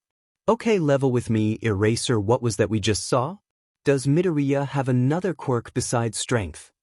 Present Mike asked, looking at Eraser, who shrugged. No, but I'm guessing during his fight at the USJ he might have developed a new way to use his quirks. After all, Midoriya's quirk is stockpile, allowing him to use the energy he's stored to augment his body. This might just be something he's learned or invented. This is what heroes should strive for. Every day new villains with new quirks threaten society, and each one needs to be dealt with uniquely. Present Mike nodded. Wow, that was actually some good commentary there, buddy. I knew you had it in you. Present Mike shouted, clapping Aizawa on the shoulder. Todoroki looked at the spots of freshly turned earth and the warning signs about mines. I could ice it over, but that would make it easier for others to cross. It can't be helped, I'll have to take this slow, he said, stepping slowly and gently through the mine field. As things stand now, Todoroki from Class 1A is in first place, having reached the mine field, but don't worry, these mines aren't going to kill you all the same. Avoid them unless you don't mind some heavy bruising. In second place is a jockeying match between Bakugo and Midoriya, also from Class 1A. Present Mike said, laughing a little. Midoriya avoided an explosive palm before retaliating with a finger flick that Bakugo managed to avoid, feeling the force of the wind snatch at his shirt before Izuku stopped to look at the minefield in front of him, thinking how best to get across, standing there and analyzing as Bakugo careened past him cautiously, but hurriedly making his way through the field. What's the matter? Izuku scared of a little explosion? Bakugo taunted Izuku, who looked up at him for a moment before taking action. Izuku summoned his full cowl and slammed his fist into the ground, creating a dust cloud that the other students had to run through. Once the dust cleared, people could see Izuku positioning two large chunks of earth side by side with a small distance between them. Okay, I don't get this, Eraser. Midoriya has fallen from second place to almost last in order to build a rock sculpture? What could he be planning? Eraserhead was also a bit confused as he watched the boy bolster the base of the two massive chunks of rock. Young man, what could you be thinking? All Might said, ruffling his hair in confusion. Tsu passed by Izuku as she deftly crawled between the hidden mines, unable to risk jumping through them and setting them off. Sorry, Izuku, I'll be going ahead, she whispered, trying to keep her lead against the other girls. Izuku wiped sweat from his forehead as he looked over his launch pad and then smiled before summoning his red cowl on his arms before grabbing hold of the two large boulders and began walking backwards, his arms starting to stretch more and more until Izuku picked up his feet and his arms quickly retracted, slinging him forward, completely bypassing the minefield and landing on the other side right as Bakugo and Todoroki did, hitting the ground running as he took the lead away in one fell swoop. Can you believe that, folks? All the time Izuku was building a slingshot to launch him clear across the minefield and snatch first place like a thief in the night. The entire stadium roared with enthusiasm as they saw Izuku running for all he was worth in front of Todoroki and Bakugo. At home, Inko shot to her feet, punching the air in victory, chanting at the top of her lungs. Go Izuku, go! Go Izuku, go! Izuku ran full tilt into the stadium, capturing first place to the adulation of the crowd, but all he could hear was All Might's voice. This is your chance, young Midoriya. As the next symbol of peace, use the sports festival to announce to all that you are here. Izuku smiled as he walked further into the stadium and locked eyes with All Might, giving a thumbs up. I did it, All Might. I'm here to win. And there you have it, folks. First place in the obstacle race goes to Izuku Midoriya of Class 1A. Midnight announced as Todoroki, and then Bakugo entered the stadium, capturing second and third place. Bakugo grit his teeth as he stared at Izuku. It seemed no matter what he did, Izuku has the upper hand. But go ahead, Izuku, take this win. It'll only make it all the better when I beat you in the end, Bakugo shouted before looking at Todoroki. Don't think just because you got second place it means you're better than me, icy hot, Bakugo said, kicking the ground as he walked away, clearing space for the remaining contestants. Alright everyone, good show, but unfortunately only the top 42 will continue on from here. Now for the 42 qualifiers, the competition continues immediately. I hope you've got enough left for round 2. The next event is a cavalry battle. You will all team up in teams of 2 to 4 people. Each member will be getting a point value determined by their placing in the obstacle course, with the last place finisher being worth 5 points and each place above that will increase by 5, but the first place winner will be worth a whopping 10 million points. At this moment Izuku felt a wave of hostility centered on him. He swallowed hard and tried to put on a brave face, even though he could feel himself break out in a full-body sweat. Whether it was from excitement or anxiety, he couldn't say. The object of this battle will be to steal other teams' headbands and accumulate more points in the allotted 30 minutes. Now making another team fall on purpose is against the rules and you will be disqualified for it, but even if your headband is stolen or your team falls, you can get right back up and continue competing. Now you all have 15 minutes to begin building your teams, after which you will be given a headband with your team's total score on it. The headband must be worn from the neck up. Midnight explained as a timer came on the screen behind her, counting down from 15 minutes. Izuku looked around trying to find someone to team up with, but found himself completely shunned by the other competitors. Even Ojiro ran from him. I expected as much. Nobody wants my massive target on their back, but there has to be someone I can team up with, he said, looking around before he felt a hand on his shoulder. He turned around, coming face to face with Ochiko. Let's team up, Deku, she said, giving a thumbs up. From where she was standing next to Bakugo, Mina's eyes widened at Uraraka teaming up with Midoriya. She hissed angrily. I asked Sue and Jiro not to team up with Izuku, seeing as it would be unfair to the other girls to just ride on Izuku's coattails. And from what I could see, Momo and Toru seemed to be on the same page, so I didn't think I had to ask them that, but apparently Ochiko likes to play dirty. Mina's eyes darkened with anger before she turned back to Bakugo, shoving past the gathered students. Pick me as your teammate, my acid will stop anyone from getting close, she said, gripping Bakugo's shoulder hard enough to grab the boy's attention more than anyone else's. Alright, I'm going to need to know all your names and quirks, Bakugo shouted. Momo had also taken notice of Ochiko's underhanded move and bit her nail. I know this is a competition, but that is just bad sportsmanship, she said before looking back to Todoroki, listening to what he wanted from her. Sure thing, Ochiko, are you sure though? I have a pretty big target on my back, Izuku said, scratching his cheek. Ochiko smiled with a slight blush. I don't mind, Izuku, I want to partner with you. After all, it's best to partner with people you like, she said, blushing and holding her hands to her face. Izuku felt as if he had been punched in the stomach by Ochiko's cuteness. There was no way he could deny her anything. Well, okay, let's see if we can't find some other teammates. I have one in mind already, Izuku said, walking hurriedly to his destination, unable to see Ochiko's wide smile. I'll walk through hellfire as long as I can be by your side, Izuku, she said, trailing behind him. Izuku stopped in front of Tenya. Hey Ida, do you want to partner with me and Uraraka? We could really your speed, Izuku said, only to have Ida shake his head. We're friends, Izuku, but I wouldn't feel right being on your team. In the end, I'd be avoiding going against someone who I respect immensely. I want to measure myself against you, Izuku, therefore I have to respectfully decline, Ida said, stepping towards his chosen team and placing himself in Todoroki's camp. Izuku was shocked at this before he felt a smile on his face. Well, I can't say I'm not disappointed, but I respect your resolve and I will answer it in kind, Ida, Izuku said, walking away as Ochiko stood there for a moment glaring at Tenya before turning away unnoticed by anyone except Momo. I wonder what that was about. Ochiko seemed more than disappointed, almost angry, scratched that she was downright furious. Momo shook her head. No, I have to focus. Izuku was walking around thinking who else he could enlist, all too aware of the dwindling time he had before someone grabbed his arm, yanking him face to face with a pair of crosshair eyes.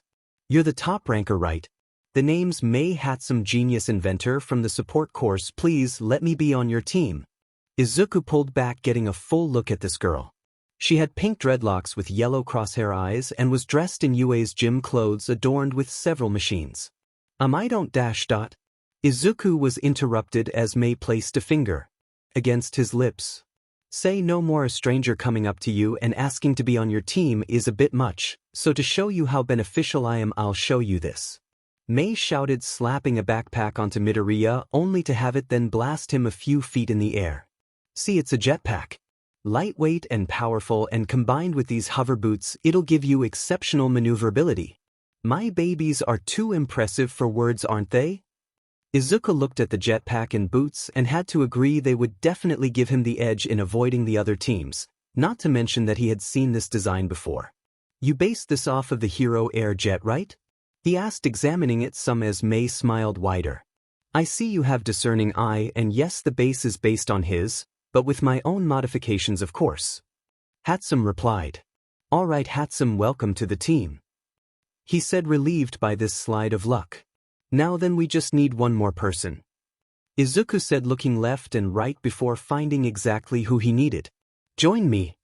Time's up, students. The teams have been chosen, the headbands have been handed out, and now take your position and begin. The field erupted into chaos as the students began moving around, all with one goal in mind, Midoriya's 10,325 points, but they would find it difficult as Izuku rocketed his team around, deftly avoiding all opposition. Any who got too close were rebuffed by Dark Shadow and its master Tokoyami Fumikage. Way to go, Tokoyami! Izuku said as Dark Shadow blocked another team. Tokoyami smirked a little. Izuku was one of the most powerful students in 1A, so for him to come to Tokoyami and ask for his help was surprising to the raven-headed boy. Izuku had come up to him asking him to join his team and telling him what his primary function would be as the shield. Surprising, you chose the perfect role for me without being aware of my weakness. You see, in the Dark Shadow is immensely powerful, but also uncontrollable. Contrarily, in the light the beast is tame, but weakened. For you to choose the best role for me without knowing this is remarkable. Very well, I pledge my darkness to your cause, Izuku Midoriya, our pact is sealed. It was nothing you didn't already expect of me. After all, you did ask me to be your shield. Tokoyami said as Izuku lifted them into the air. Yeah, I know, but still your quirk is amazing. So are your machines, Hatsum. As long as we can stay out of the other team's reaches, we can win this.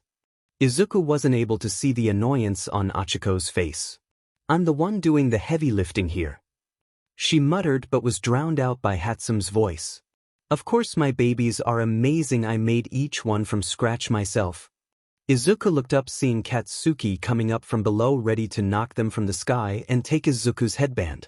Izuku, you beast, hand over that headband. Katsuki shouted, slamming an explosion down on them, only to be blocked by Dark Shadow. Katsuki looked around the shadow creature and dodged his head to the side, feeling something whiz by his cheek, splitting it.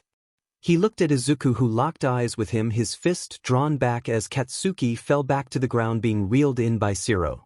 Katsuki wiped his cheek, seeing a smear of blood on his hand, and looked at Izuku. Was that another air flick? Katsuki thought to himself. Izuku's team landed, looking at the myriad of teams coming at them. Guys, we're going to go airborne again, get ready. Izuku shouted, only for Achiko to yell out, seeing she'd stepped in something. Deku, I'm stuck. Izuku looked down, seeing a purple sphere sticking to the boot. That's one of Mineta's ball, but where Izuku suddenly dodged to the side, narrowly avoiding a purple sphere that landed in front of them. He looked back, seeing Shoji rushing towards him, but suddenly within the dark confines of his enclosed arms he locked eyes with Mineta. Sorry Izuku, I know I still kind of owe you for the USJ, but this is a competition, and though it pains me to attack a comrade like you, I have no choice. Relinquish the headband. Mineta screeched, throwing his ball around Midoriya's team. Even with Achiko's hover boot being stuck fast, Izuku had no choice but to try and lift them into the air, destroying the boot completely, listening to Mei's mms about her broken invention while narrowly avoiding Tsu's tongue. Don't forget about me, Izuku and Achiko. Tsu said angrily, locking eyes with Uraraka as the two glared at one another. The boot's broken now, we can't move like we need to. Achiko stated as Izuku nodded. Guess we're grounded, we'll be leaning on you even more now, Tokoyami. Sorry. Tokoyami shook his head. I expected as much, Midoriya, I'll hold fast to our pact, don't worry. He said just as Todoroki's team made its entrance. I warned you, Midoriya, I will defeat you. Todoroki stated as both boys locked eyes. Izuku's mind was transported back to their time in the waiting room before the festival. Todoroki had come up to him and blatantly stated, Midoriya, my quirk is more powerful than yours, I know this to be true, and yet All Might backs you, But even with that I will defeat you. Izuku had looked Todoroki in the eye and grinned. You may be right that your quirk is more powerful than Todoroki, but even so I'm going to win this thing, and if that means I have to go through you then so be it. The other teams, assuming that the top two teams seemed to be distracted by one another, decided to go on the offensive, most notably Team Shoji, who just discovered that somehow their headband had been stolen, no doubt while pursuing Izuku's team. Yaoyorozu now. Kaminari, do it. Todoroki commanded as Yaoyorozu created an iron from her arm, stabbing it into the ground while simultaneously making a cloak to block Kaminari's electricity. Anticipating what was about to happen, Tokoyami released Dark Shadow, blocking Kaminari's lighting as it engulfed the other teams, shocking them in place before Todoroki iced them to the ground. Taking the time to steal their headbands, Midoriya used the opportunity to gain distance from Todoroki's team, who quickly began pursuing them. Todoroki grabbed hold of the iron Yaoyorozu had created, using it to ice the ground, creating a wall of ice to block any further pursuit and lock down Midoriya's escape route, trapping them both inside the ice enclosure. We're too slow, they're catching up, Tokoyami. Izuku shouted as the bird-headed boy commanded Dark Shadow to attack, but was blocked by the concrete slab created by Yaoyorozu. That electric attack must have damaged the jetpack, my poor baby. Looks like you'll be needing some upgrades. Mei ummed at the loss of not one but two of her precious babies. She's too fast with her creation quirk, and we can no longer outrun them. We might have to go on the offensive just to keep them at bay. Izuku stated as his team continued to retreat, only to stop at the edge of the arena, seeing ice walls on either side of them. Then he's got us caged. Bakugo looked at Todoroki engaging Izuku and grit his teeth. If Icy Hot thinks he's going to win this, he's got another thing, calm dash. At that moment, Bakugo's headband was stolen by a Class B student named Nito Monoma. Class A certainly is full of themselves to think you were all so focused on getting the top spots in the preliminary. How foolish. Guess that's why none of you even perceived that we had a plan in the works to steal the spotlight from you all. We knew that not many of us would get cut from the first round, so all we had to do was wait in the middle and watch you all try your hardest for a temporary victory like horses with a carrot in their face. Monoma said, putting on Bakugo's freshly stolen headband. Say you're kind of famous, aren't you? You were attacked by the sludge villain, you have to tell me about it sometime. It's a shame always being victimized. Monoma said as his team began to run off. Bakugo sat atop his team, completely engulfed in fury. Kirishima. Bakugo growled as Kirishima looked back, eyes widening at the waves of anger coming from Bakugo. Everything else right now, our one and only objective is making that BS eat his effing words. He shouted as Kirishima tried to placate him. Look, if we go for Midoriya now we can definitely make up the difference and then some. Bakugo rejected that idea on the spot. That we're going to show that blonde a-hole who's the boss here, no exceptions. Bakugo shouted as Kirishima sighed. Fine, don't make us regret this, man. Kirishima said as they rushed after Monoma's team. Great, now he's after us, Monoma, way to go. One of Class B shouted to Monoma, who shrugged. It's nothing new, heroes are always chased after by stupid villains who have a score to settle.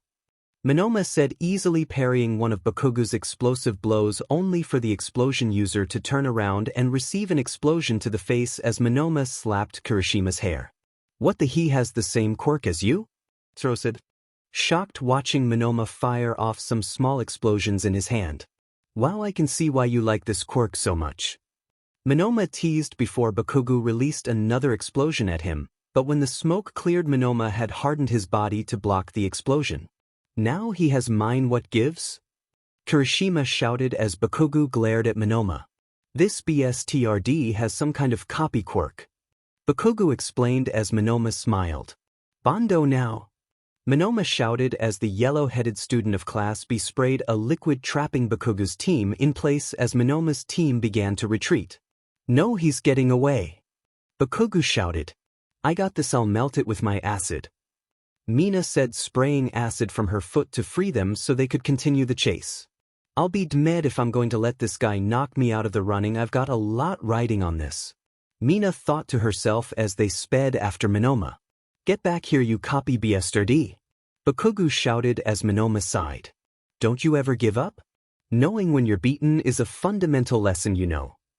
Monoma said, turning around as Bakugu closed in on his face only to be blocked by a disc of solid air, slamming his fist into it repeatedly. "Ha, you look pretty funny fighting with air," laughed Tsuburaba, only to have his disc shattered by Bakugu's fist, who then snatched 2 headbands back before being reeled in by Shiro's tape. "Warn us next time, all right?" Kirishima shouted, only to be ignored by Bakugu. "Not yet, we're going to be the undisputed champion of this battle. Now go, he still has my headband and I'll be dead if I let him keep it." "Elbows do it," Bakugu shouted, pointing at Monoma's team. "The name's Shiro," Hanta shouted, shooting a string of tape past Monoma's team.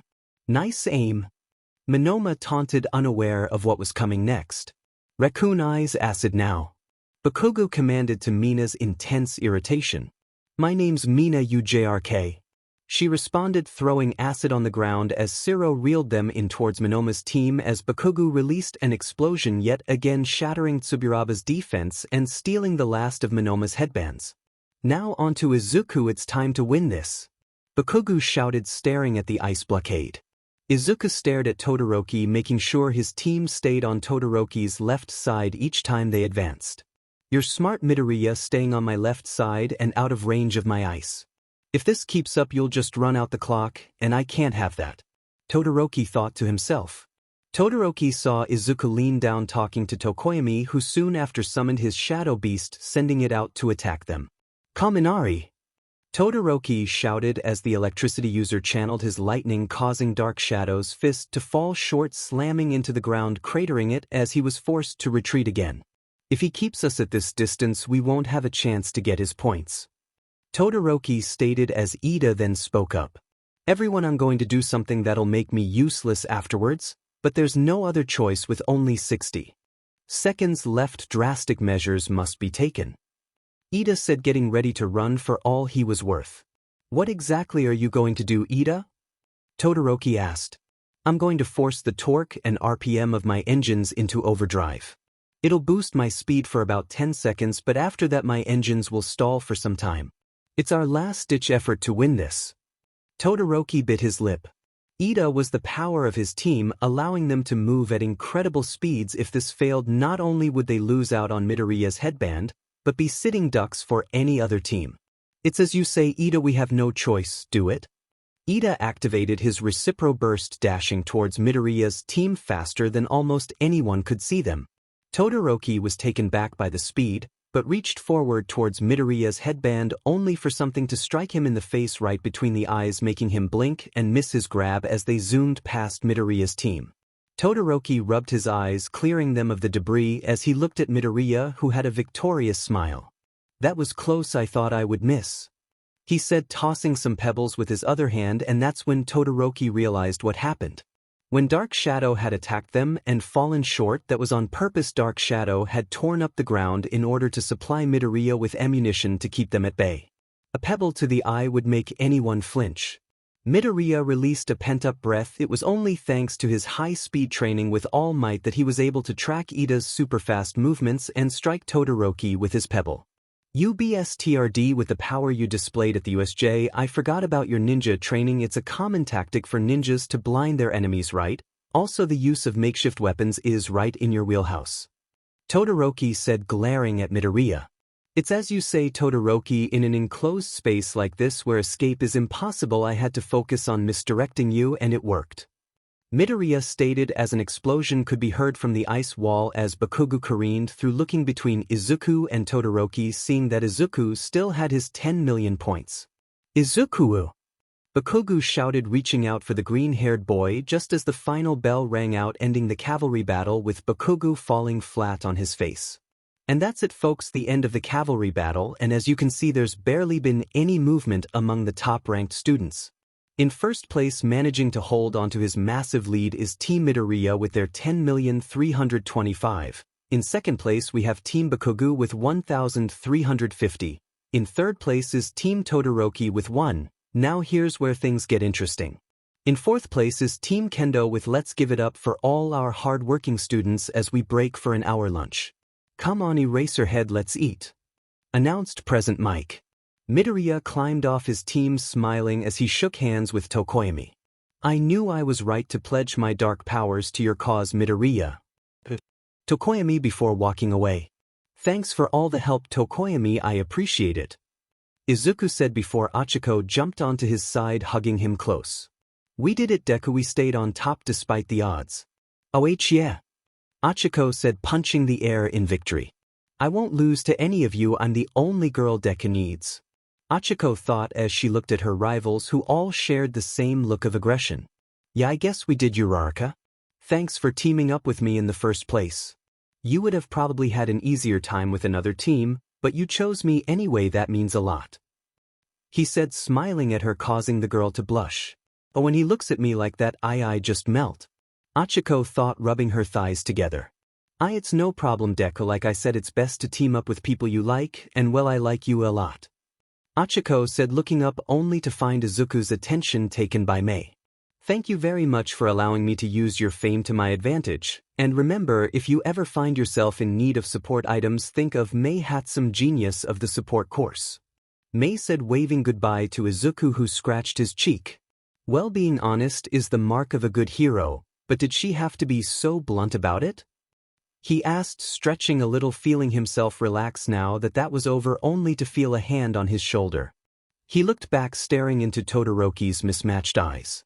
We need to talk, was all he said before walking away from Izuku, who took a moment to consider this before following after him. Thanks for watching, legends. If you enjoyed this story, make sure to like, share, and subscribe for more epic What If Deku stories and fresh updates. Hit that bell so you never miss the next upload. See you in the next one.